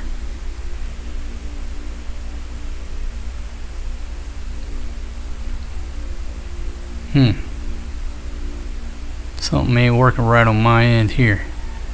Oh, I don't want to end it. Chrome. Poll has 22 votes. Okay, so y'all reporting the poll is there. All I can see is the word no. I'm not sure why the chat box. I tell you what, let me pop out the chat. Maybe I can see it then.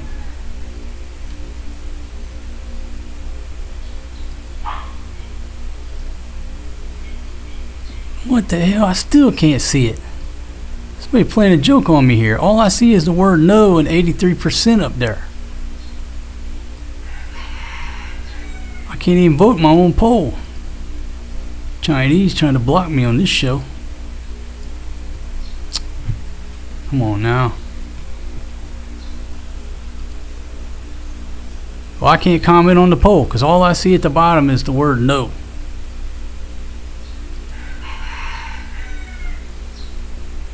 Something ain't right. No, I don't see it at all.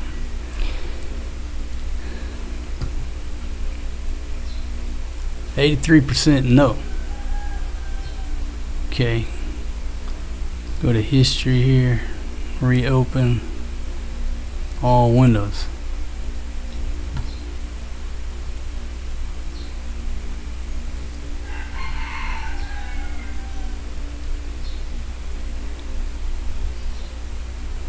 I saw the button that said in the poll. I just want to see the poll.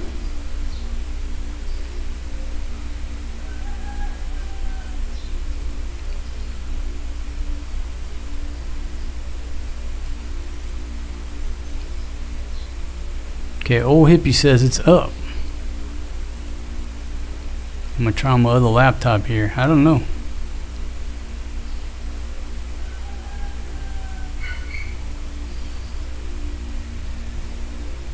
Try to pull it up on Safari. Let Zippo. I can see it from Taiwan.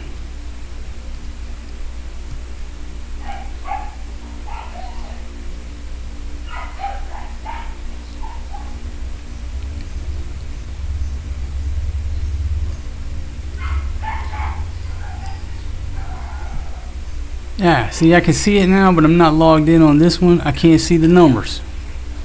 Man, YouTube is brutal. They're brutal on a dog here.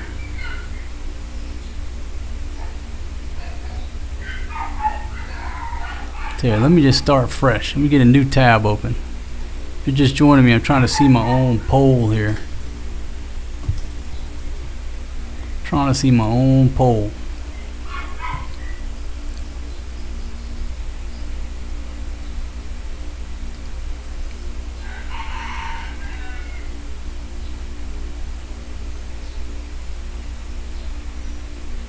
All I see is the word no. I don't know what this thing's doing to me.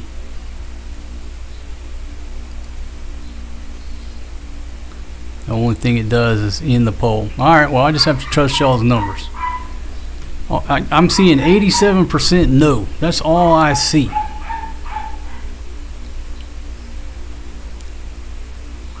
So that's the question.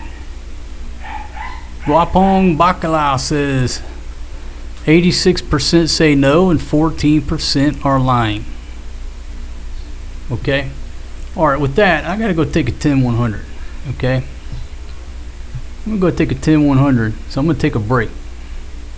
I'll let y'all stare at that right there. I'm gonna be right back, okay? Let me put my little sign up. I'm taking a short break. Be back in 15 minutes. If I'm not back in 15 minutes, refresh that. That looked like there's traffic flowing through there. The question is, are they Saudi tankers or not? Alright, I'm taking a break. If I'm not back in 15 minutes, just wait longer. What movie is that from?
Okay, folks, I'm back. Let me take my sign down here.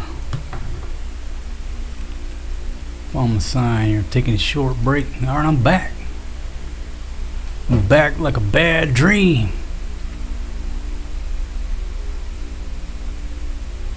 You can't make this up. You go in there. Just gonna throw some water on my face, you know.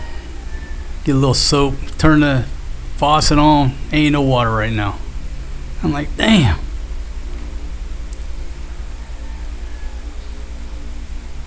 I'm just hoping my old lady paid the water bill. No, I'm just joking. Every now and then the water go out for a little bit. Every now and then we have a brownout. Ain't no big deal here.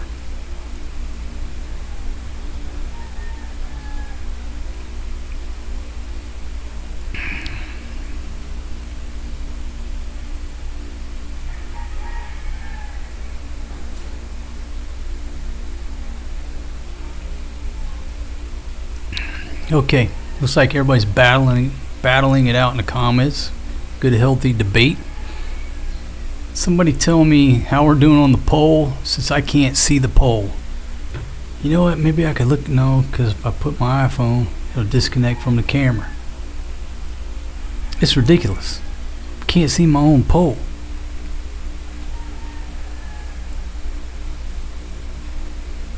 Let's see. Hey, Groby, how you doing? Hope you're doing well. Thanks for checking in from Twitch.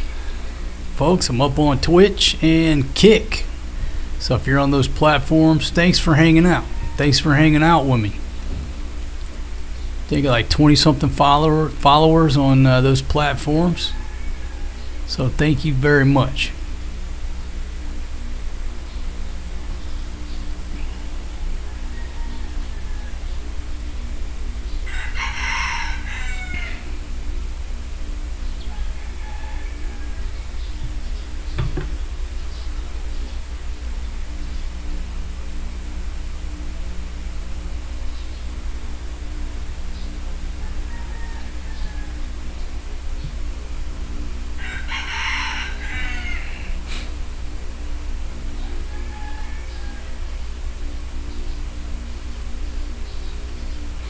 Yeah, Chris says wash my hands. I tried to, man. Ain't no water in there. Grab that bar of soap. Got soap all over my hands. No water. Gosh.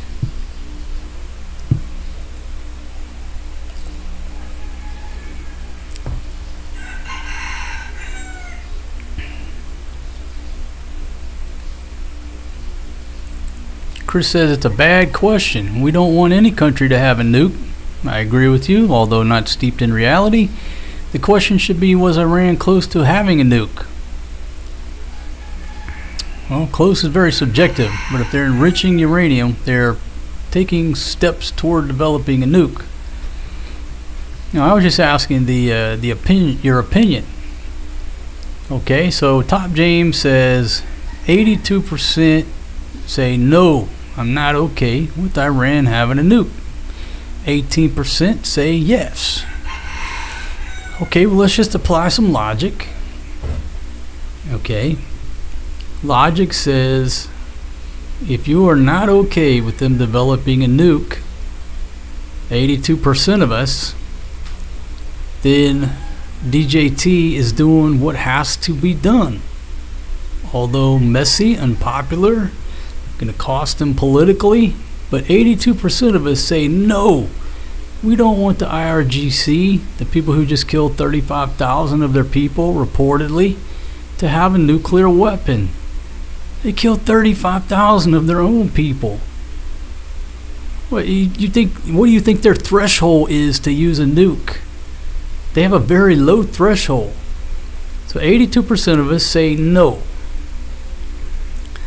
Logic says then we have to be on board with the program, because they're not going to give it up voluntarily, and you can't trust them. So 18% say yes. Okay, so 18% of the people who say, yeah, I'm okay with them having a nuke, well, then you have standing to argue that what the US and Trump is doing is wrong. Isn't that logic? So if you say, yeah, I'm okay with them having a nuke, what you're doing is wrong. Got it. But the 82% of us who say, hell no, we don't want them to have a nuke, how do you prevent that? It's going to come down to some type of force. So 82% of us are on the same team. We're not going to agree on the method.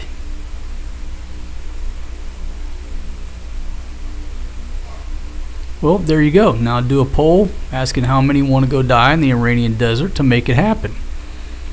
Okay? That'd be an interesting poll, but it's irrelevant. If you say no, they should not develop nukes, what's the course? What's the course of action? Some type of force. Okay, WV Calculus says 35,000 is fake news, which it could be. I've seen any numbers from 6,000 to 35,000. I've seen pictures of morgues with bodies stacked, waist high, people going through them. Could it be staged? Could it be AI? I don't know. I'm not in Iran. So, very good point. 35,000 could be highly inflated. The Iranian activists who live outside the U.S. could be inflating that. Or maybe they're the ones who know the true numbers, and it is 35,000. We don't know.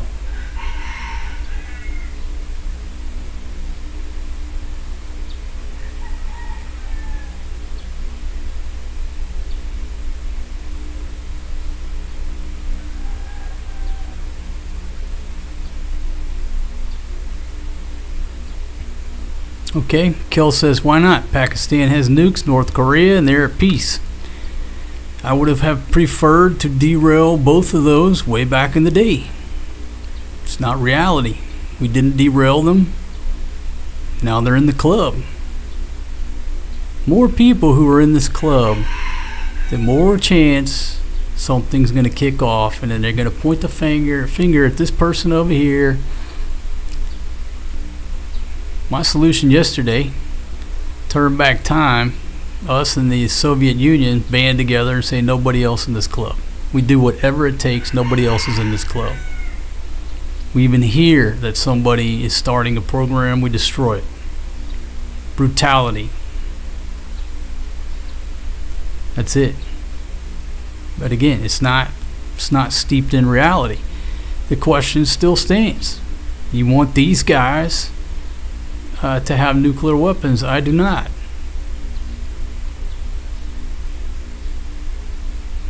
You're letting too many people into a very dangerous exclusive club.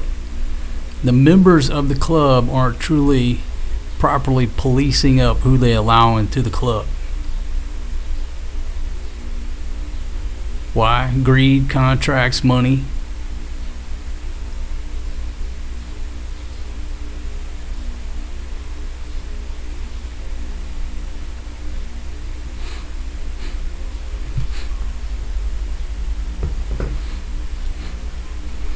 Yeah, I mean, when a country shuts down the internet, it's very difficult to figure out what the truth is and what it's not. And they got a long time to try to suppress everything and clean the place up and what have you, so who knows. But around 35, 36K, that's the number that gets floated around. Seen it as low as 6. That's why I like to look at everybody's perspective, not just what the U.S. is saying, because they're going to put the spin on it. Sit there and look at what the Iranians are saying. Look at their spin. Somewhere in the middle of this is the truth. It's elusive.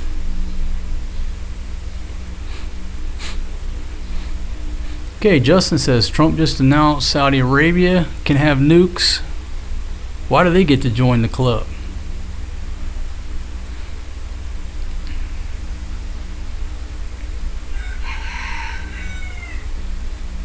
Did I see that masculine outfit Andrew Tate was wearing during his arrest? The manosphere. I vaguely know who this Andrew Tate dude is. I don't know what the manosphere means. I heard that him and his brother got arrested recently, and I read a paragraph.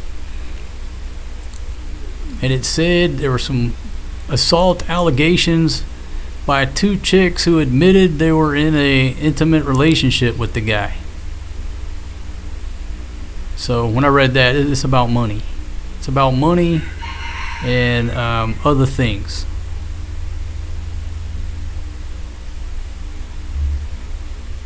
I think the other two complaining on him, they were part of his webcam girls or something.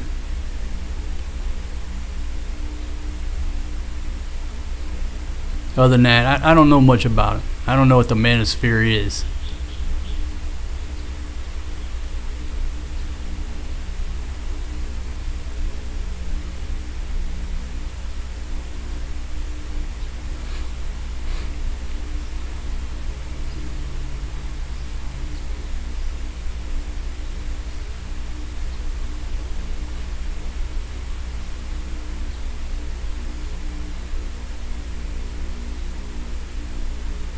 Yeah, most of the 9/11 guys were Saudi.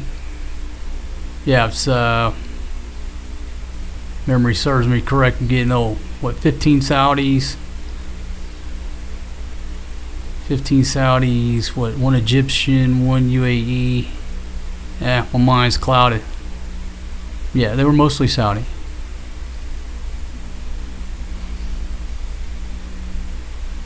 Yeah, good point. It's not a nuclear weapons program. Civilian use. There is a massive difference.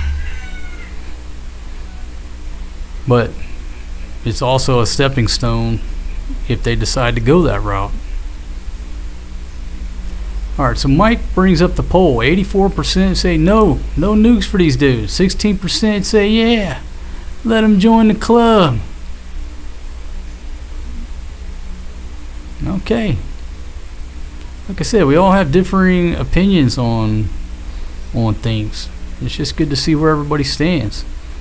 Somebody said 16% are might be lying.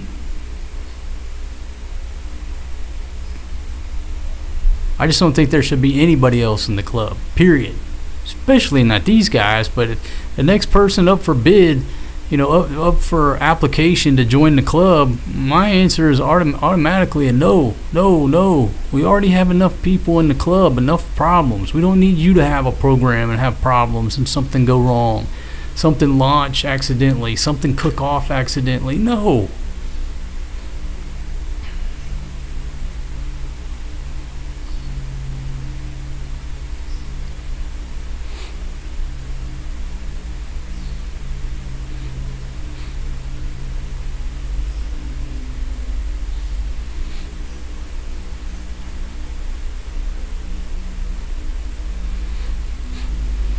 Well, things don't happen because of equipment. People are who make things happen. It's like the old, people argue that guns kill people. Guns don't kill people. You can put a loaded gun right over there with the hammer cocked, don't touch it, in 500 years, that son of a bitch should be still sitting there. Unless the spring broke and it blew a hole in the wall, but you get my point. It's like Larry the Cable Guy said, guns don't kill people. Jealous husbands who come home early from a business trip kill people. Well, it's the same way with any other weapon. It's about the people. If you took the IRGC out of this equation, it would be having a different conversation. But unfortunately, it's the nutcase radicals that are in charge. No, not interested in letting them have a nuke.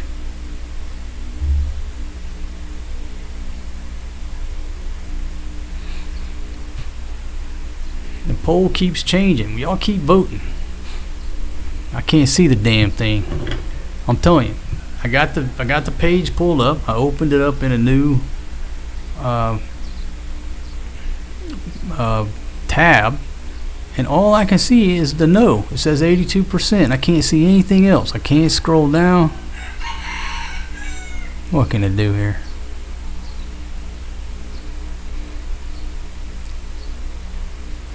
Yeah, Pakistan got in the club, which is scary as hell.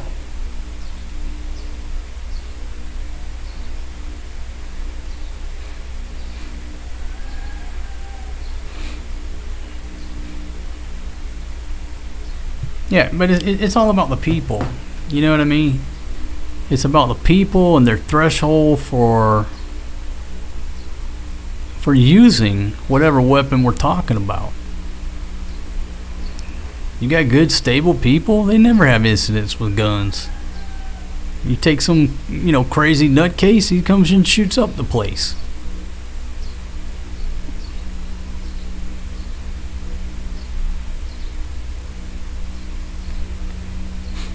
That's a good point, Redneck. If India and Pakistan have it, then why not the countries with some big money?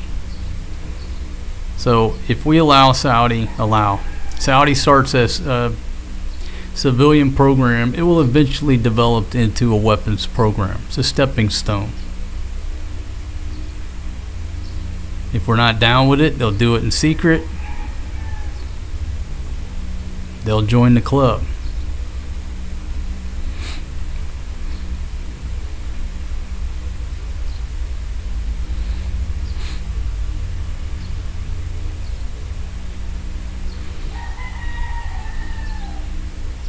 Okay, now we're at what, 81% on the no?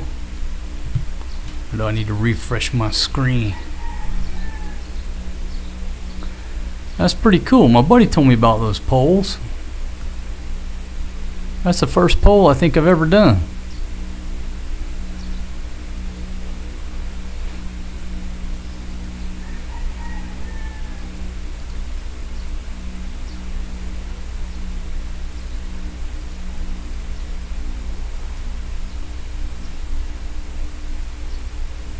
Damn YouTube, I just don't know why I can't see it.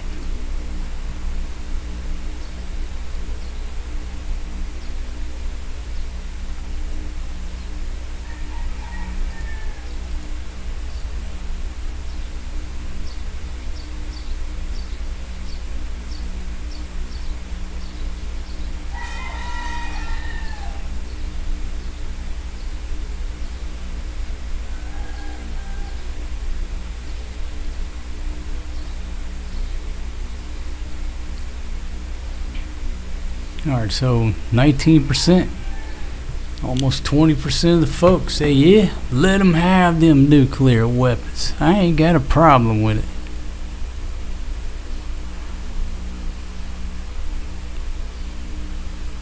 Everybody's entitled to their opinion.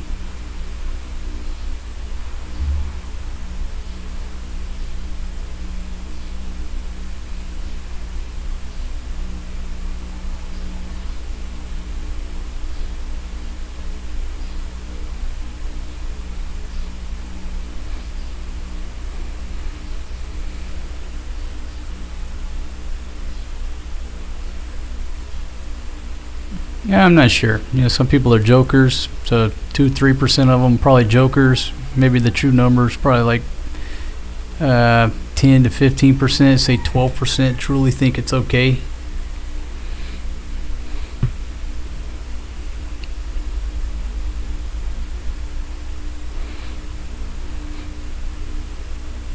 Yeah, Japan, Taiwan, and the PI are absolutely worth supporting. Yeah, Japan and the PI.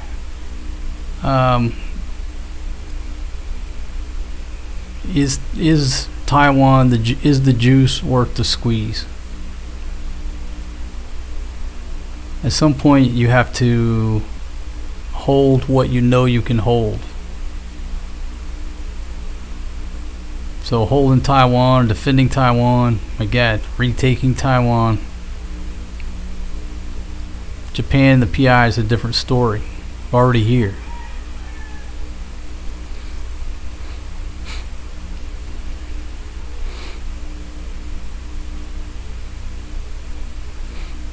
And again, I think it's going to be what they're going to call it, the peaceful reunification. Won't even know what's going down. You'll just start hearing the loudspeakers. All your screens will flip to that. Welcome to the peaceful reunification. Please remain in your homes. A few hours later, it'll be over. They'll have a ceremony. Change all the flags. New people in charge. The airport will be open that night. And everybody be like, what the hell just happened?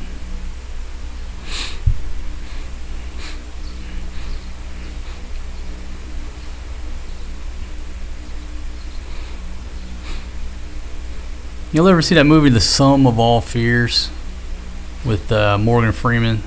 Who was it? Ben Affleck? Anyhow, what a great movie. The Sum of All Fears. If you've never seen it, I won't give up any of the... what they call that, a spoiler. I didn't know what that word was growing up. I never heard that. So I'm not going to give up any spoilers. Boom! Guapong Bacalao off the top ropes of the octagon. Thank you very much, my friend. Hope you're doing well. Yeah, if you've never seen The Sum of All Fears, you should definitely check it out. I mean, it's scary as hell. Man, if I talk about it too much, I'll give it up. Just go watch that. The Sum of All Fears.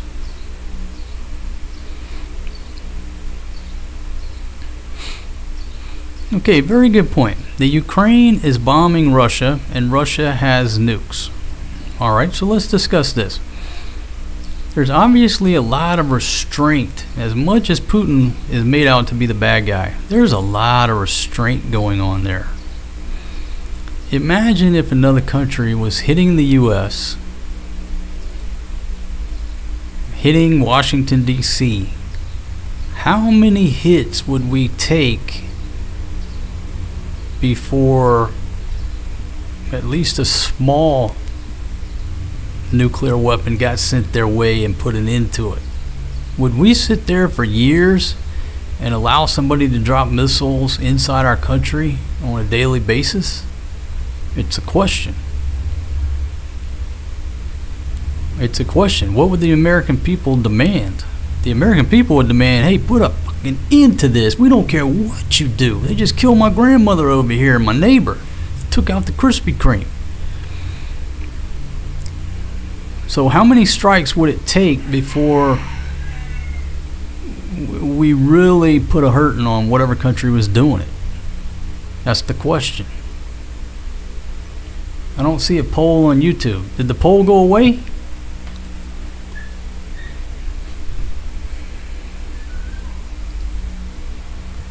Don't tell me the poll disappeared. Somebody might have took it away. I still see the word no at 82%. I can't say that it's still there. I can just say that the word no.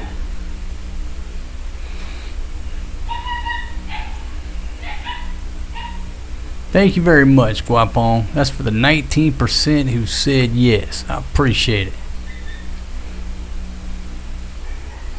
Yeah, so how long would the U.S. government and the American people allow a foreign country to hit us with drones, missiles, what have you? Okay, the poll's still there. Alright, cool.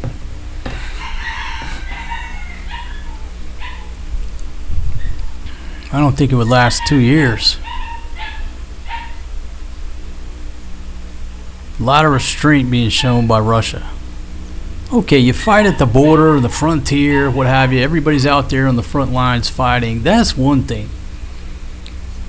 When you start sending drones and missiles way inside the country, close to the major cities, in the major cities, at what point does the gloves come off? I think a lot of restraint has been shown over there, because we Americans would not stand for that shit. We would not be living in Russia for 2 years when we're sitting on nuclear weapons and we could end it. Americans aren't going to deal with that shit.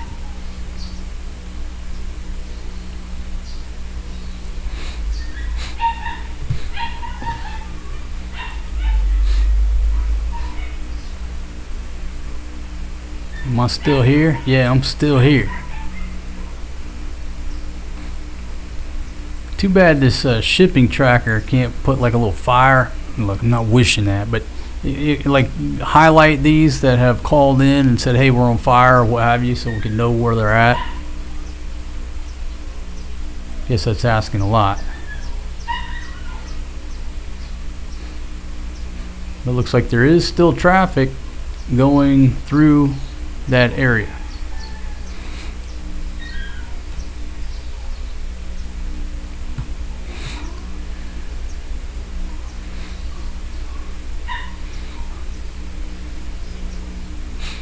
Okay, Kel says, do another poll. Are these warmongering boomers prepared to go die in the Iranian desert for the myth of Iran getting a nuclear weapon?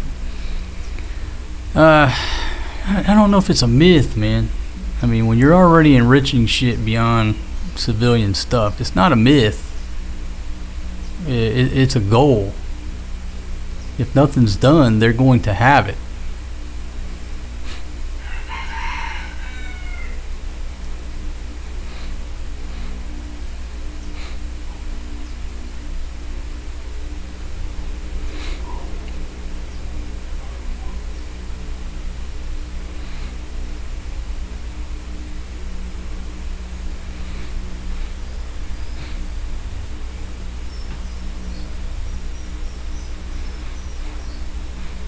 See, Andrew, how you doing?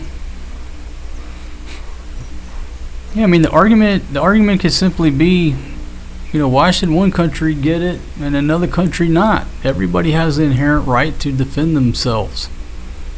My answer is the world ain't fair. The world ain't fair. It ain't a fair, wonderful place all the time. Sometimes it has to get ugly for the overall good. And again, I don't want anybody else into the club. We've done pretty good so far.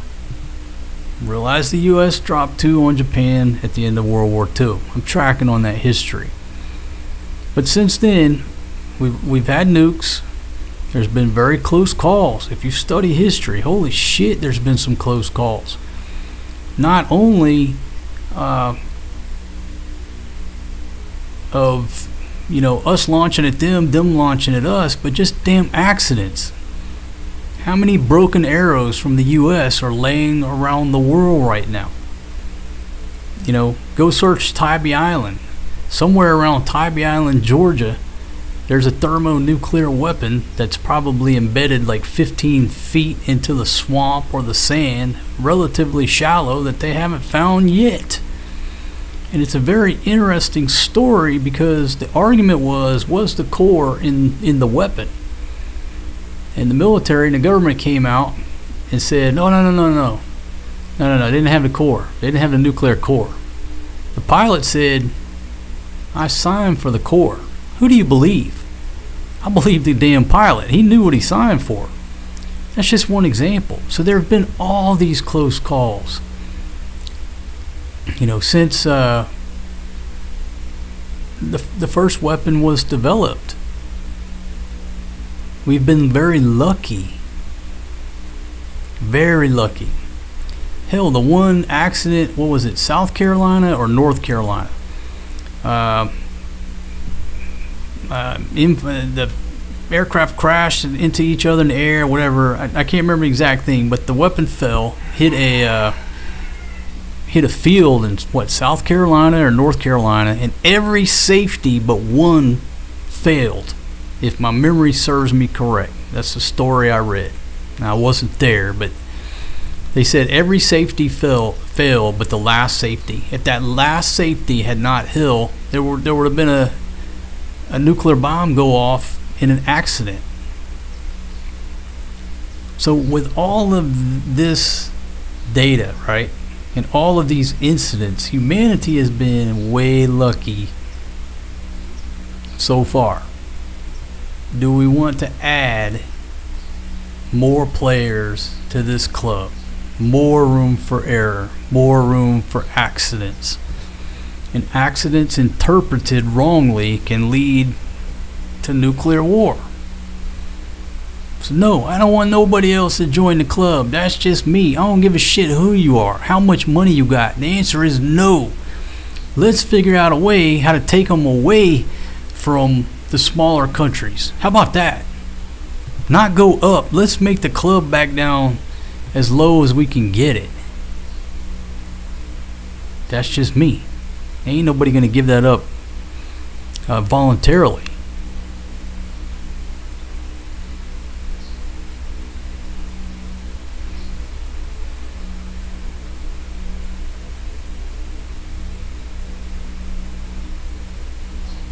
Let's see.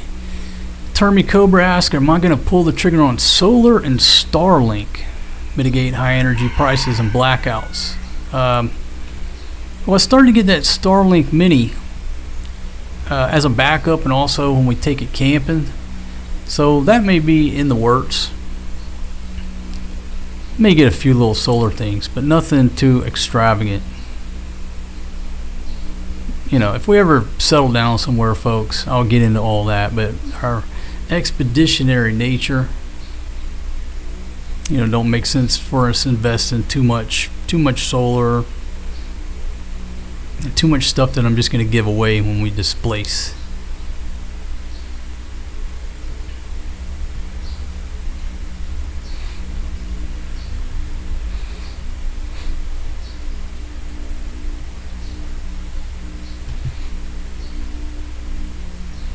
That's it, Martin. Once somebody starts using it for a civilian program, it's just a stepping stone into enriching and a stepping stone into developing a weapon. It's just they're getting their toe in the door. I mean, let's just not kid each other, right? The Saudis are going to have nuclear plants for electricity. You don't think they're not going to eventually develop a weapon? Come on. Of course they are.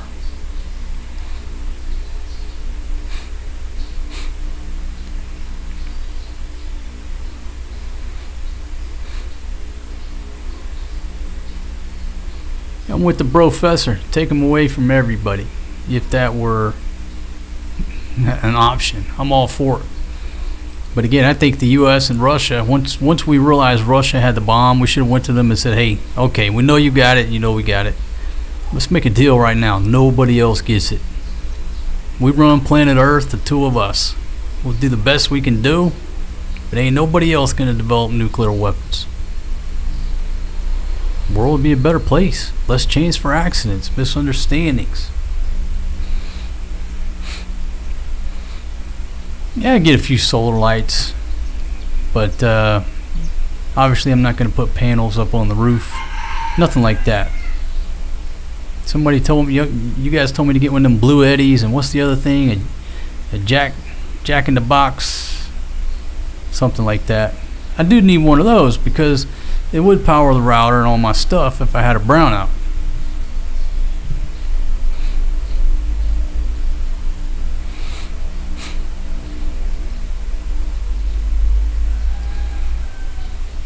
Yeah, we never win in a protracted occupation. And that's even in the art of war right here. No country's ever benefited from I don't know if the word translated was protracted, but it basically says no country ever benefits from a long occupation.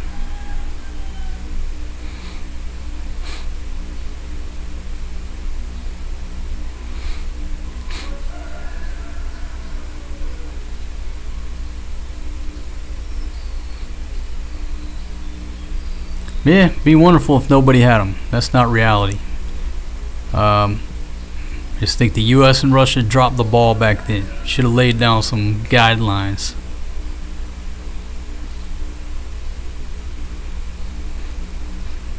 Okay, and Martin says, that's my point. Iran said they weren't making a nuke. Nobody believed them, so no one will believe Saudi either. There you go, Top James, that jackery. Those big-ass battery boxes.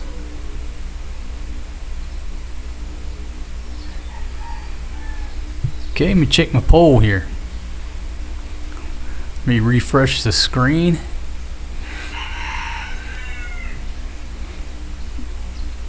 All I see is 81% no. I got 78 folks here with me now. Thank y'all very much for tuning in, hanging out. Just having an informal conversation here. Let me put this up here for a second. Let me find it. Basically started the stream talking about what Trump had recently tweeted out on his Truth Social. It'll take me 10 minutes to scroll through this because I lost where it's at. Here it is right here. Damn, nothing but pharmaceutical ads, like 3 of them in between a tweet. Okay, there you go right there. So that's what we started out with here. That's the recent information coming from DJT. Eye for an eye. You hit a cargo ship or a tanker, gonna take out a bridge or a power plant near Tehran. Okay, the Iranians said, hey, no problem. No problem. It's an eye for an eye, mother. You hit one of ours, we'll take one out in Kuwait or wherever. Eye for an eye. Right there. So that's what we're initially talking about. The just continued paper cuts on a nightly basis. Until what? Until one side runs out of missiles? When's it going to end? Me and my buddy were talking about a little pressure on these IRGC assholes. Just find out where they live, where their neighborhoods are, and then when the malls are closed that night, just go bomb the malls. No injuries. Their old ladies wake up the next day, now they got no place to go shopping, no Starbucks, no place to buy some new shoes. Ooh, we gonna be some pissed off chicks over there. You know what I mean? Just find out where they live, their neighborhoods, majority of them live. Just start crushing the malls when nobody's there. Put the wife stress on them nutcases.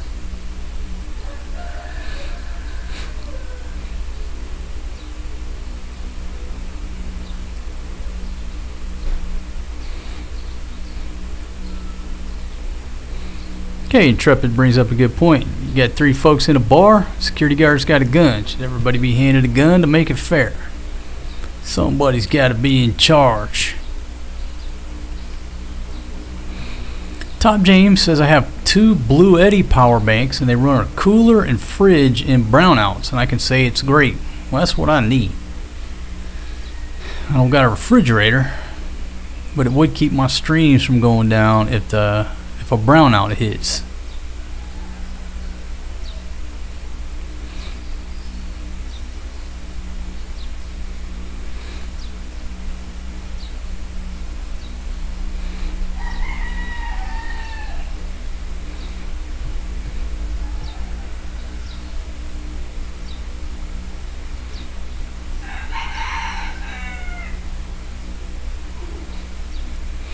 Yeah, Martin, the word war crime means nothing. It's just ink on paper.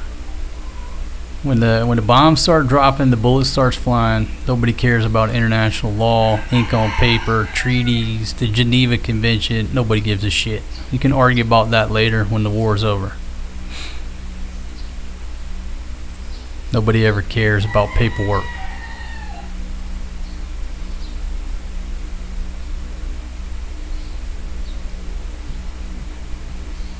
Be plenty of time to argue that when it's over, depending on who the winner is.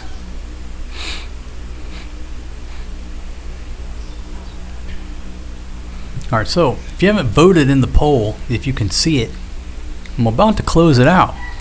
The reason I'm going to close it out, number one, I can't see the damn thing. I can't even see what I question y'all about. I just see no 82%, but I do see in poll. So if y'all haven't voted, you got 10 seconds. Vote in the poll there. 876543210. The poll is closed. Boom. Okay. Okay, so now I can see my own damn poll. I couldn't see it while it was live. Are you okay with Iran / the IRGC having a nuclear weapon? No, 80%. 20% say yes. Out of 50 votes. Thank y'all very much for voting in the poll.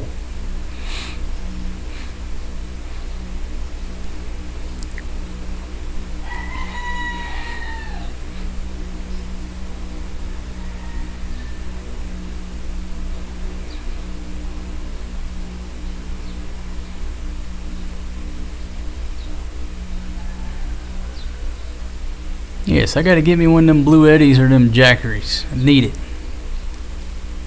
I need a solar panel to charge it. That way if the power goes out or Big Pumpkin don't pay the bill, I can carry on with my operations here.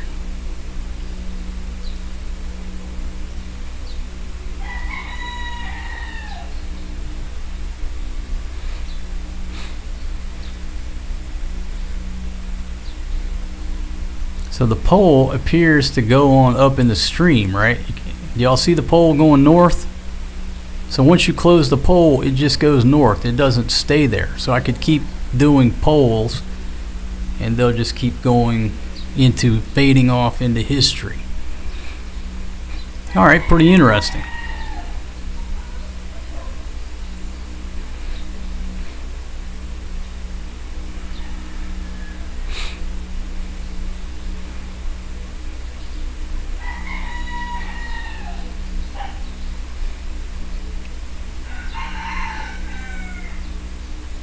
Yep, a lot of things ain't right, my friend. I've been there, right there with you. And then you just come to realize there's a way life should be, there's a way it is. Not making it any more right or any more easy to digest. So we're talking about me and my buddy were discussing, a poor person versus a rich person. Poor person pulls up on a bicycle or what have you, or old junky car. Rich dude pulls up in a whatever, brand new Mercedes, whatever. And I can't remember exactly what he said, but he said, "Fuck it, man, I'd rather be the dude in a Mercedes. Sucks that you're riding a bicycle, but I'm in a fucking Mercedes. Life ain't fair. Good on me. You need to work on your game." Top James says there's a Blue Eddy dealer in the PI. All right, so we can get so you're getting legitimate products. When I started buying that Lodge cast iron, there were a couple knockoffs floating around on Lazada, but I called Lodge. I was like, "Hey, y'all got a no shit dealer here?" They confirmed that they did, so I know which one to go to. It's the flagship store. But now there's so much knockoff stuff with the exact packaging. They just cut and paste the marketing, looks exactly alike. If you don't go to the right source, you get knockoff stuff. So if there's a dealer here, then I can go take a look at that stuff. Yeah, I read Rich Dad Poor Dad way back in the day.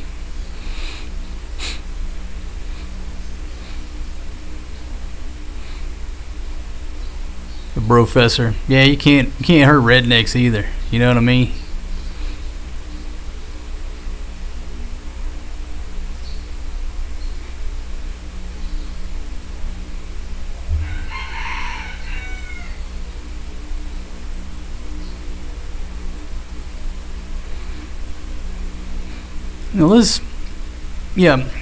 So let's talk about some religious beliefs and the level of extremism that historically we've seen in this particular region and this particular religion.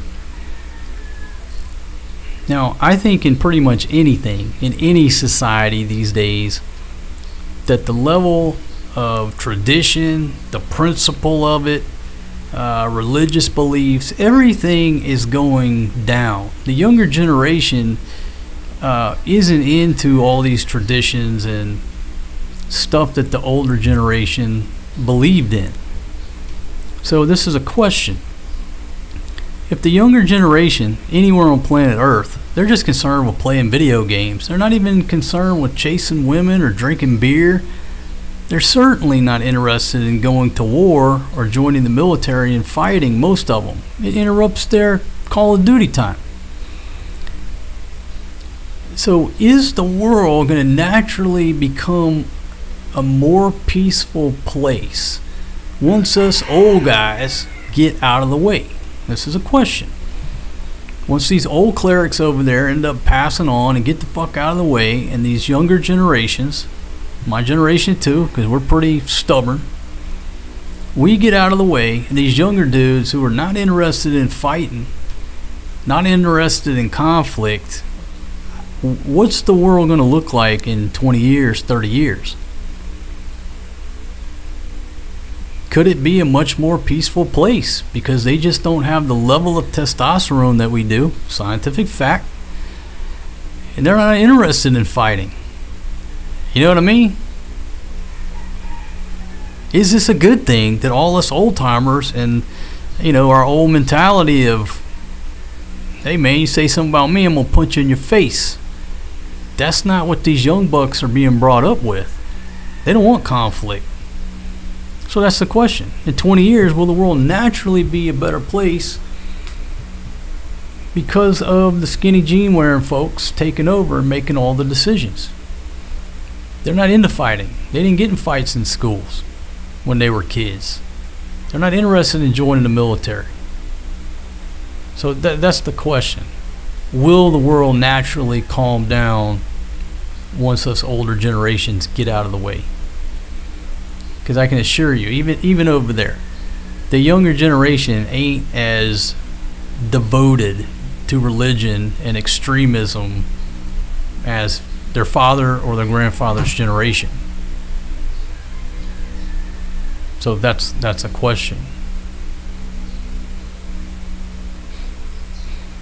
My buddy has Starlink, and well, everybody I've known that has Starlink, they love it. If you're an average user, I'm sure you'll be just fine with it. For me, uploading 70 gigabyte videos on a daily basis, it just has to be a backup and a travel companion. I got to have real internet. Yeah, they settle disputes with a video game. They'll just come together and say, hey, we've been flying drones at each other. It sort of hurts. Let's just settle it with a friendly game of Call of Duty. Winner gets to make the rules. Loser's got to buy dinner, and everybody walks away. Nobody's got to hurt. No blood. I'm all for that, dude.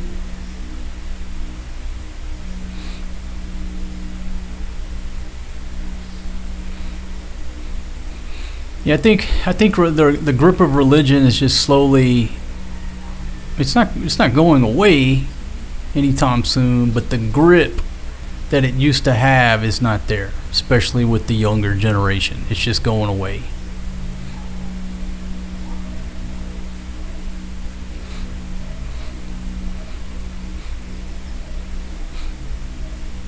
Yeah, but younger generations everywhere, they're not interested in fighting. They're not interested in going to church as much as we went to. They're not interested in those things. They're not as concerned about the principle of it or tradition or what we've been doing for thousands of years. They don't care. They got that iPhone. It's changed humanity. We all agree on that.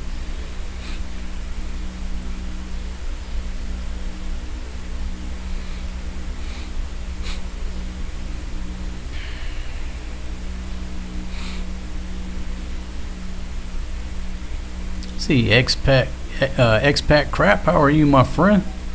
Hope you're doing well. Night Owl says in the future, probably be driven by a lack of resources, especially water, not so much religion anymore. Yeah. Just a quick analogy. It's not going to be as easy to get somebody to strap on an S-vest and run in and hit the trigger like it used to be. Try to get the younger generation to do that. It's not going to be as easy as it used to be. If they got access to a cell phone, they're not going to be into that.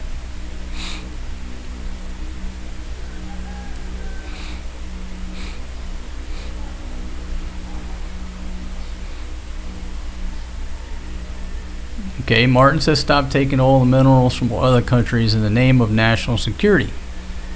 Okay, well, where are you going to get the oil and minerals from? Where are you going to get the gas from that fuels the U.S. economy?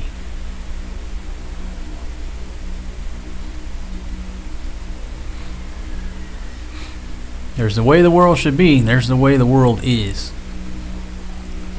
We didn't go to Venezuela because it's just a wonderful country and because the president down there is a drug dealer. We went there because it's the number one oil reserve on planet Earth.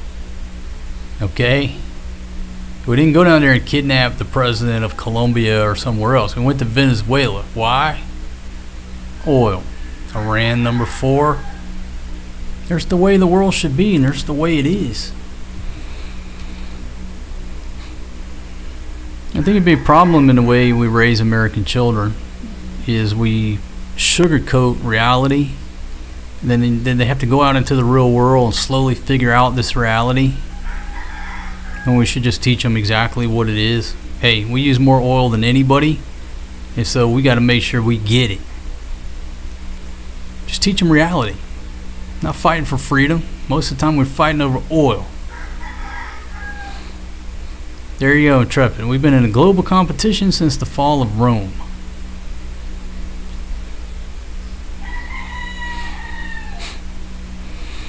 Okay, Mr. Gary says, have I seen those photos?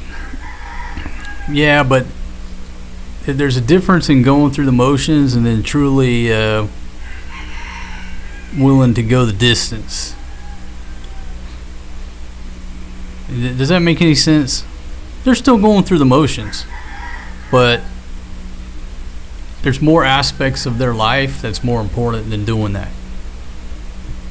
Our generation and older, it was much different, but these young cats, they're just going through the motions.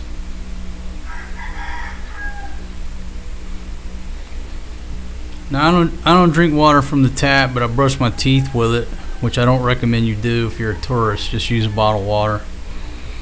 But you can't drink the water from the tap. I tell Big Pumpkin to use the filtered water for the rice, but a lot of times the ladies use the tap water for the rice.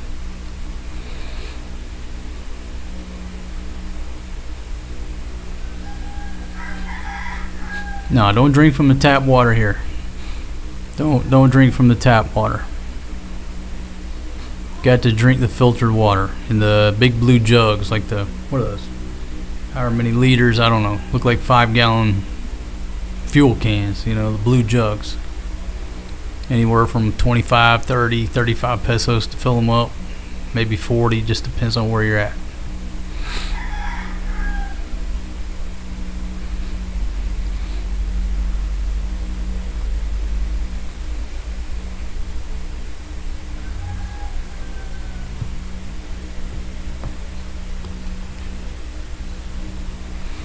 All right, 95 folks here now. Thank y'all for hanging out. Yeah, I don't think it's going to be real easy to kidnap Putin. I don't think that's going to happen. Easy to go down to Venezuela, but I don't think we're going to go kidnap Putin.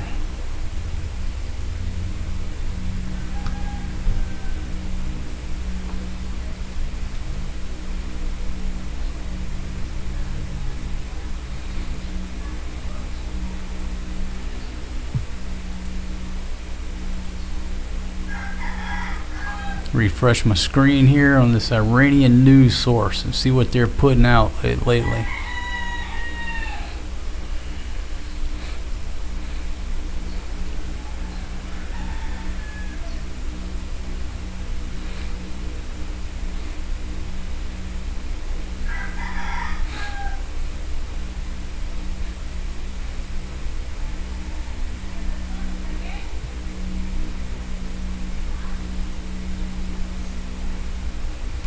Yeah, all right. So that's just sort of related. That's related to what we've been talking about. DJT says, y'all touch a ship, I'm gonna take out a bridge or a power plant. And Rand says, no problem, dog.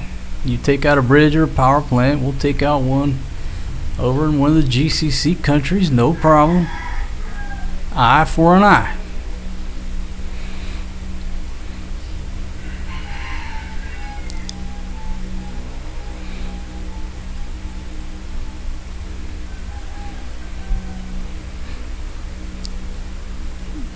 Yeah, you know, what's that mall down in Cebu City? This is right when it opened.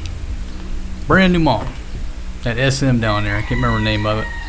Went in there when it was brand new. Go into the CR. It had like 4 sinks and the water only worked in 1 sink. But no, back to the topic. Drinking water. No, you can't drink it here.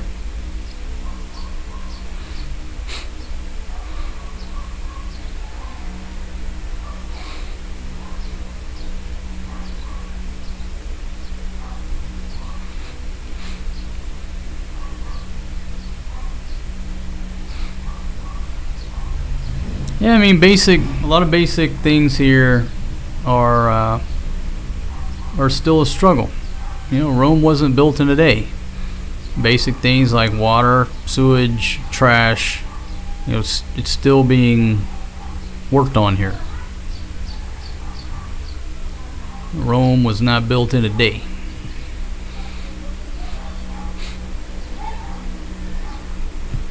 And Top James asks, has anyone heard of DARPA?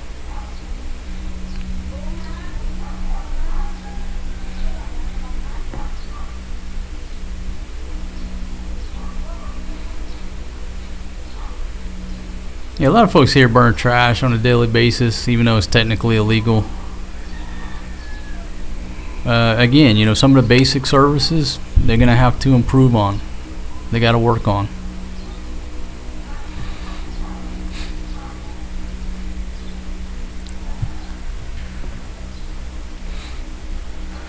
Old saying, an eye for an eye, we will all be blind. The way they keep running this thing, just little paper cuts every night, and that's pretty much it.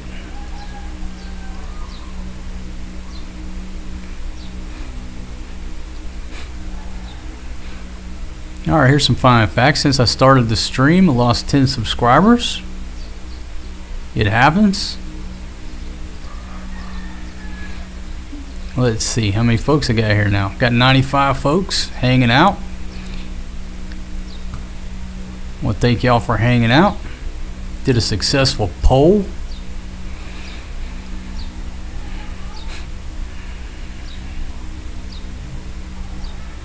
You go around the horn and see what's happening. A lot of things, news breaks while I'm doing this live stream, and it escapes me. Let's see, again, the Houthis have claimed strikes on 2 Saudi tankers as U.S. attacks on Iran widen. There's another article that said 2 Chinese tankers are headed towards the strait with Saudi oil. Question is, will the Houthis strike the Chinese ships because they're carrying Saudi oil? That's going to be the question. Oil price rises above $95 as the Middle East conflict escalates.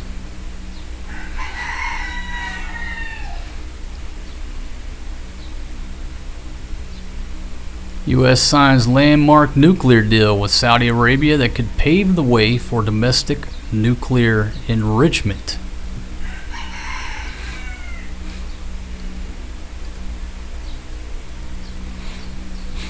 There you go. Now, we do not have a shortage of water, and that's a lot better than a lot of countries.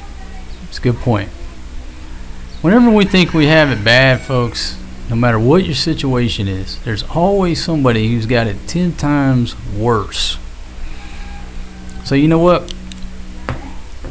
Okay, like right now, I went to wash my hands a few minutes ago. The water's out. Big deal. Goes out for 30 minutes or an hour or whatever the problem is. It'll be back. I got a brownout maybe once a week. No problem. But for the most part, I got running water, electricity, and internet. Nobody's hungry. I got it a lot better than most folks around the globe. So, whenever we think, we lay down at night and think that, oh, man, I got so many problems in the world.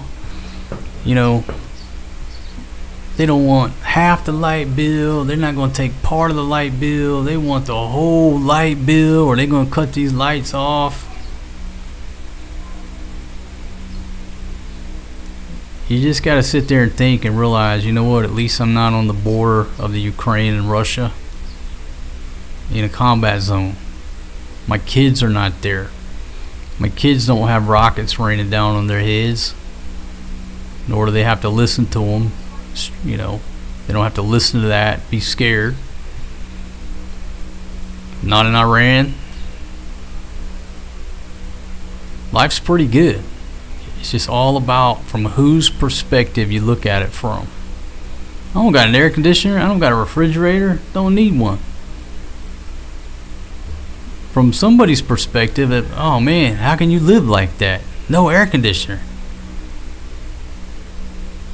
Ain't no bombs raining down here. I better knock on wood. The Chinese are right out here. That's right. Rome was not built in a day. Patience.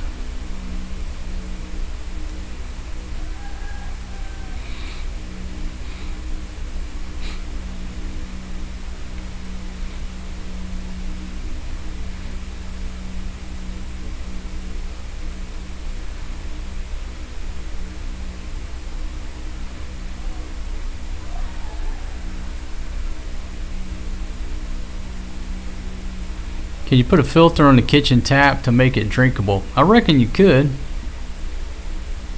Or you could put a whole house filter. Just a pain in the ass changing them filters. It's probably the better way to go, but no, we just buy the filtered water.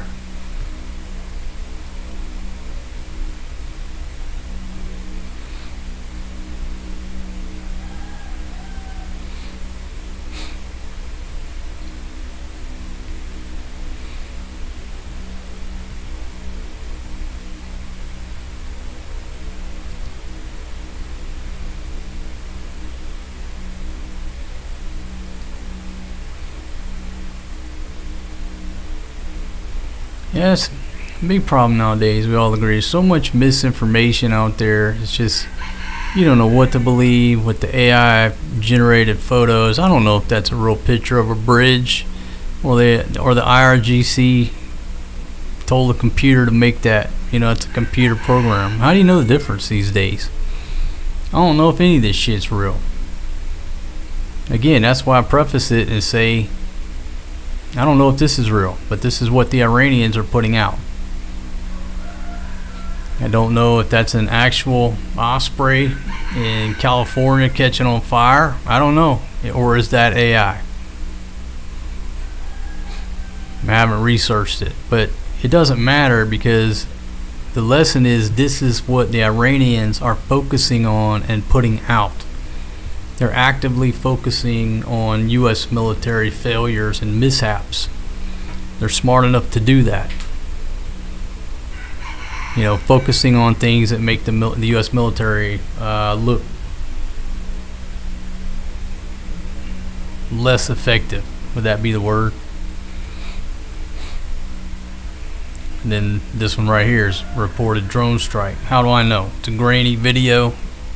Dude probably made that shit on his cell phone. These days, how do you know?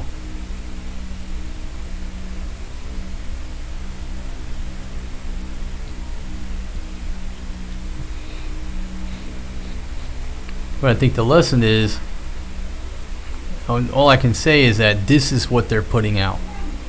This is their tone, their message, their objective. Whether it's facts or not, they're shaping what you think, or what their own people think. It's just like I talk about The Man in the High Castle. If you've never seen that, it's on Netflix. I think I watched it on Netflix.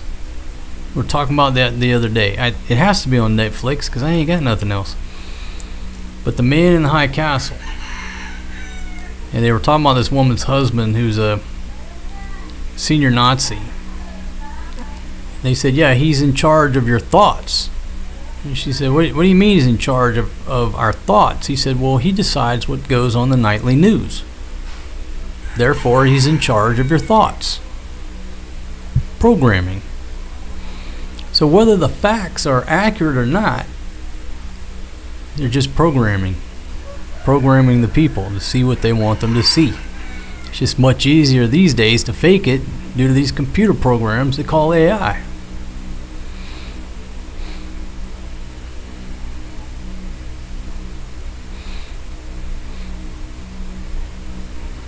Yeah, the U.S. is going to be involved, but I'll still maintain it's a stepping stone. It's just a stepping stone. Eventually, they'll have a weapon. One way or the other. How can they not? They got the money, and now they're getting the civilian program. They want to join that club.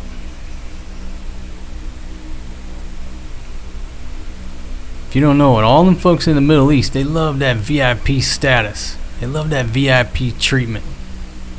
They love it. So to be in that club, that's part of the VIP program. Of course they want to be in that club. I mean, for, obviously being able to defend their country, but it's also bragging rights. You think that might be silly, but trust me, they love that VIP stuff. They love exclusivity. Yeah, The Man in the High Castle is awesome. Absolutely awesome. Man in the High Castle.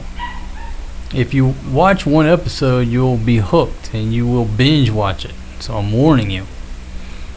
If you put it on, make sure you got at least 3-4 hours, or you'll be up till 2-3 in the morning and be a zombie the next day. You'll watch The Man in the High Castle. Okay, Professor asked what CENTCOM is putting out. So this is the last coming out of CENTCOM. Just giving you their daily update. 10:30 p.m. completed another round of strikes for the 12th consecutive nights. Targeted maritime capabilities, missile drone storage, coastal surveillance sites, air defense. And then here's the video they're putting out with it. We were talking earlier. Doesn't look like a very impressive target list for this night. Obviously, they're not showing us everything. But it looks like about a 17-foot fishing boat there. And maybe 18 foot on that one. Hit a couple center consoles, and that looks like, is that a backhoe? I thought it was a dozer at first. Now it looked like a backhoe. Hitting small pieces of equipment. Paper cuts. Obviously, every step and everything that you hit degrades their ability. That's obvious, but you know, hitting a fishing boat when there's two more parked next to it will take a long time if that's our strategy. Paper cuts.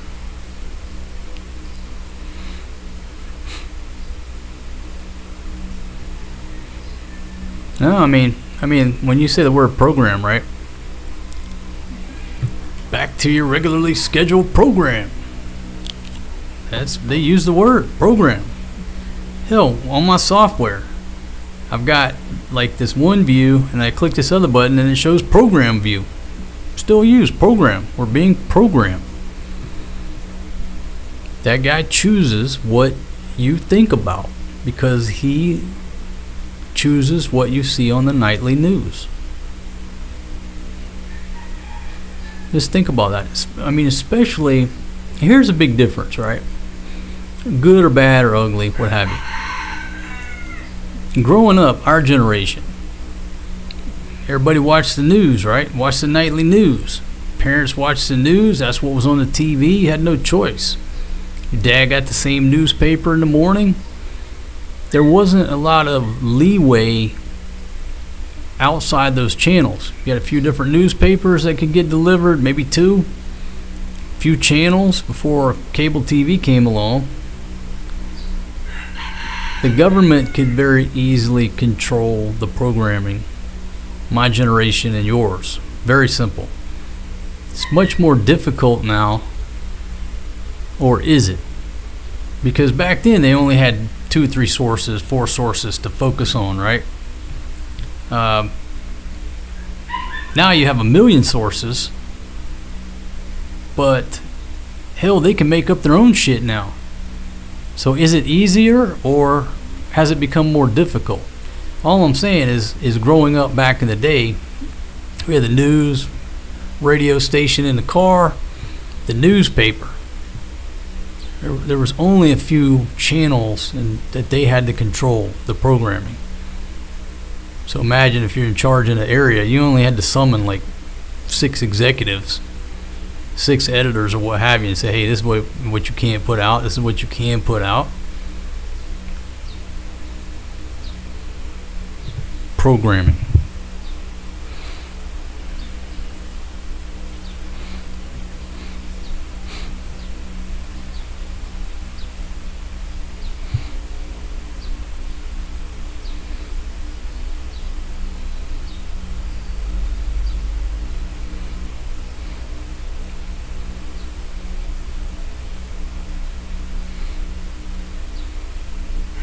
Okay, so anyhow, that's what CENTCOM is putting out the latest. Now let's go back and see what they were not just putting out, but asserting. I would call this an assertion on this claim. Fact checking, asserting that Iran does not control the Strait of Hormuz. It remains open for transit regardless of the IRGC threats and attacks. I disagree. Damn ship ran into a mine. How can you consider that as being open? Who's going to believe you that it's open when your buddy just rolled through 30 minutes ahead of you and hit a mine? You're turning around. But this is what they're putting out. They're fact-checking the IRGC to say that the Strait of Hormuz is open. I disagree. I disagree that it's open. Either physically or people have enough confidence in the messaging to run the gauntlet. Okay, so all we got to do is just go look at the tracker and decide for ourselves. Now look, all the ships ain't on here. Some turn their transponders off, what have you. Okay, that's the one straight there. Looks like a few are still coming and going. I mean, my question is, will the Houthis hit the Chinese ships that have Saudi oil? They may not. Maybe made some backdoor deal with China, they let them go. We'll have to wait and see tomorrow. But they hit 2 already that were reportedly Saudi ships. Okay. Well, you've got a couple.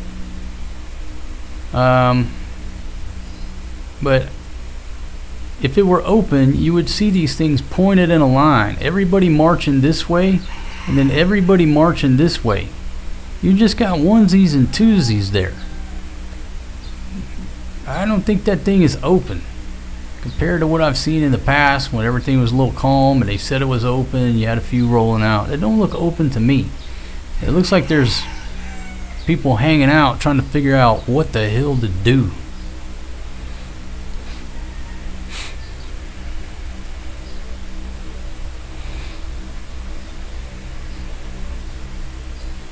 Time for a snack.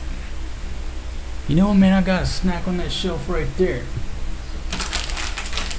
Big Pumpkin took care of me. Bought me a hot and spicy cracker nuts. For the focus, it's still focusing on my eye. There you go, right there. Margarita brand, hot and spicy cracker nuts, coated peanuts. I tell you, most of these chips you buy over here, they got like 10 in there. But these things here are solid. You put these in a bowl, you munch on these for 30 minutes before you run out.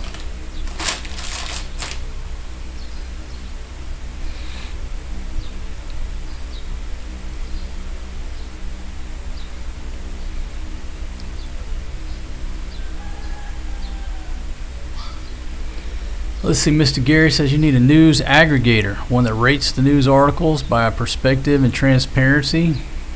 Yeah, but how do you know you can trust the news aggregator? It might be on the USG payroll. Again, directing what you read and what you think. It's hard to trust anything these days. Man, what's the world coming to? Can't trust the government. Can't trust the healthcare system, the pharmaceutical company. Syncom's over there telling a big whopper. Who can you trust these days? Big Pumpkin coming in here trying to use my phone, interrupt my stream because she didn't want to use the load on her phone. Like 3 pesos. Welcome to real life here in the PI. More important to disturb my world famous news broadcast here than to use her load. You gotta hold strong against these ladies, my friend. They'll run right over you.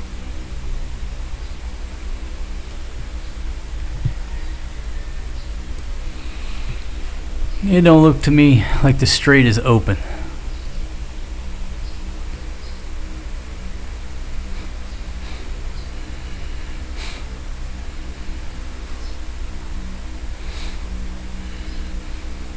Okay, so hold on. Looks like we may have a video here coming from the Houthis.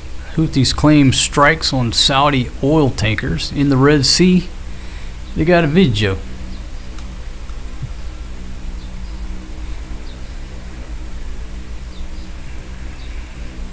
See if we can see the video here. Is it appropriate for the Google squirrels? Oh, it's over on Twitter.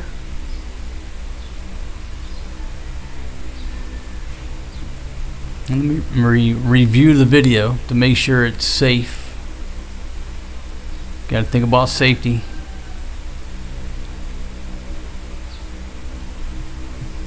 Don't want to get too upset here. And let's see, the video is a little slow to load.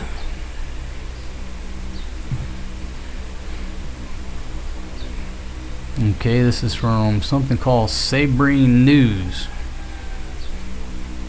Okay. Alright, so I think it's safe for your viewing pleasure. And folks, when I say that, I'm not trying to treat y'all like children. I have to bear in mind that the Google squirrels are listening and watching everything I do, right? So I got to make sure nothing's going to pop up, catch me off guard. Okay, it's not really too crazy of a video, but I'll read the article. Yemen's Houthis said they struck 2 Saudi oil tankers in the Red Sea in the first attack of the kind since the Iranian-backed militant group declared a naval blockade of the kingdom. Houthi military spokesman Sari said on Wednesday that the group targeted the Saudi-flagged vessels in Celia and Layla with missiles and drones. He added that around 10 ships changed course since the blockade was formally imposed on Monday. According to the UK Maritime Trade Operations Coordination Centre, a vessel reported that it caught fire after being struck by an unidentified projectile around 130 kilometers from Al Sheikh, Saudi Arabia. There were no reports of casualties. A video posted on social media appears to show a large fire aboard a ship. Now look, I'm not as certain that this is accurate. He could have just pulled this shit off the internet, but this is coming out of a couple of articles. Saudi press agency cited a source at the kingdom's Transport General Authority as confirming that the Encilia caught fire after being struck. The source said all crew members were safe. In a statement on Wednesday, Sari said the group would continue to enforce what he described as a policy of a siege for a siege, which Riyadh considers illegal under international law. That's illegal. You think anybody gives a shit about ink on paper? No, they do not. The Houthis imposed the blockade a week after forces loyal to Yemen's Saudi-backed government bombed Sana'a International Airport in an attempt to prevent an Iranian plane carrying a Houthi delegation from Tehran from landing. The group has regularly launched missiles and drones at Israel since the start of the Gaza war, before reaching a ceasefire with the U.S. in May of 2025. So there you go. That's supposedly one of the tankers that the Houthis hit over in the Red Sea. So there was no grace period. Hey, we're doing this. And they got to enforcing it pretty quick. So according to the reporting, these are Saudi tankers, Saudi oil, Saudi tankers, and they attacked both of them. But then the subsequent reporting says 2 Chinese tankers are heading for the exit with Saudi oil. Do you think they're going to hit the Chinese tankers or let them go?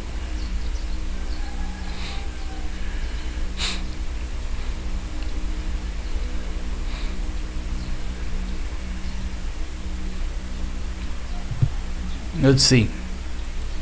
That's old news. Man, got my heart jumping. Well, it says 23 July 2026. Is that today? Today is 23 July 2026. So, could it be old news? Absolutely, it could be. That video. But the article that I'm reading from was reported 23 July 2026 at 0255, updated at 0601.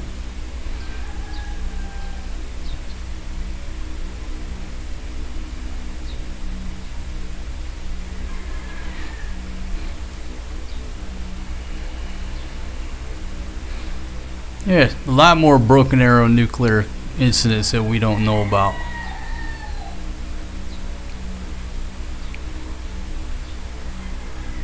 Let's see, Gritty Jackson checking in from Oklahoma. How you doing?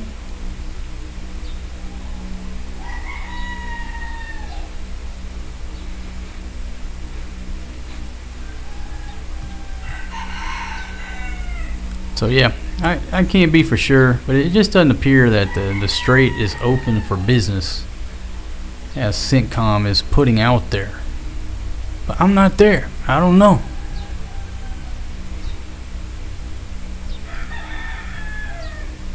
Alright, 82 folks still with me. 148 thumbs ups, 3 thumbs down. Been streaming for 5 hours, and I may think about shutting the stream down here pretty soon. Waiting on the kids to get home, take them for a walk. So I just say I'll start shutting her down. I want to say thank y'all very much for joining me during this stream, discussing the mysteries of life. And we started out the stream right here. What President Trump was putting out, the Iranians basically responded and said, no problem. Every time you hit a power plant, it's eye for an eye. We're going to hit one over there in the GCC countries where your bases are. That's the latest.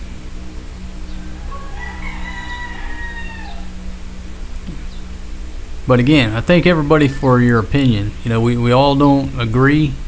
It's quite all right. We all have a different opinion, and maybe somewhere in the middle of everybody offering their opinion is probably the best course of action.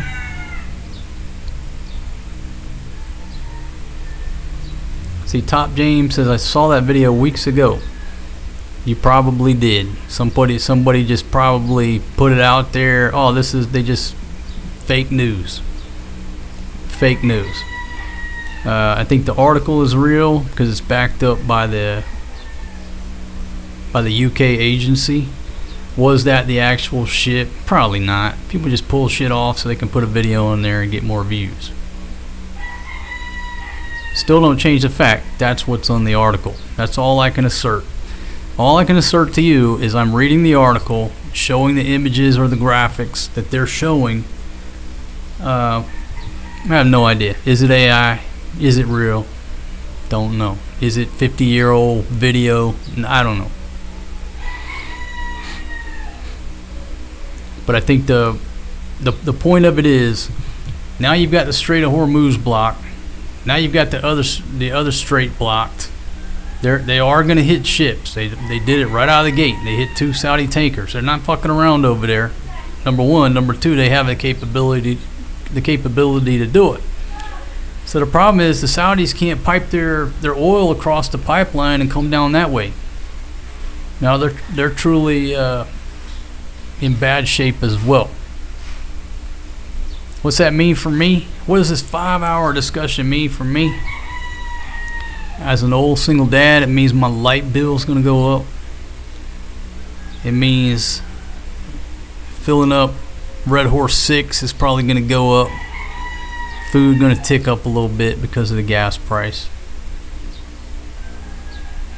It costs more money to put food on the table for all of us. Mr. Gary says, pretty sure a lot of the nuke warheads are still unaccounted for after the breakup of the USSR. And that's the scary thing. Watch that movie, y'all. The Sum of All Fears, if you've never seen it. Great movie. Morgan Freeman and who the hell was that? Ben Affleck, I think.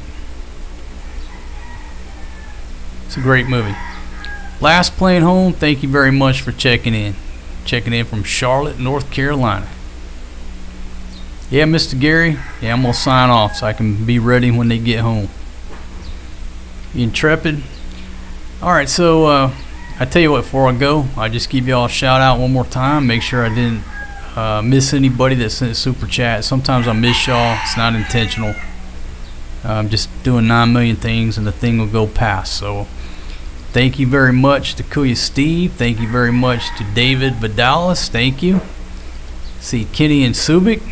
Thank you very much. Invite the lovely Helen of Troy back.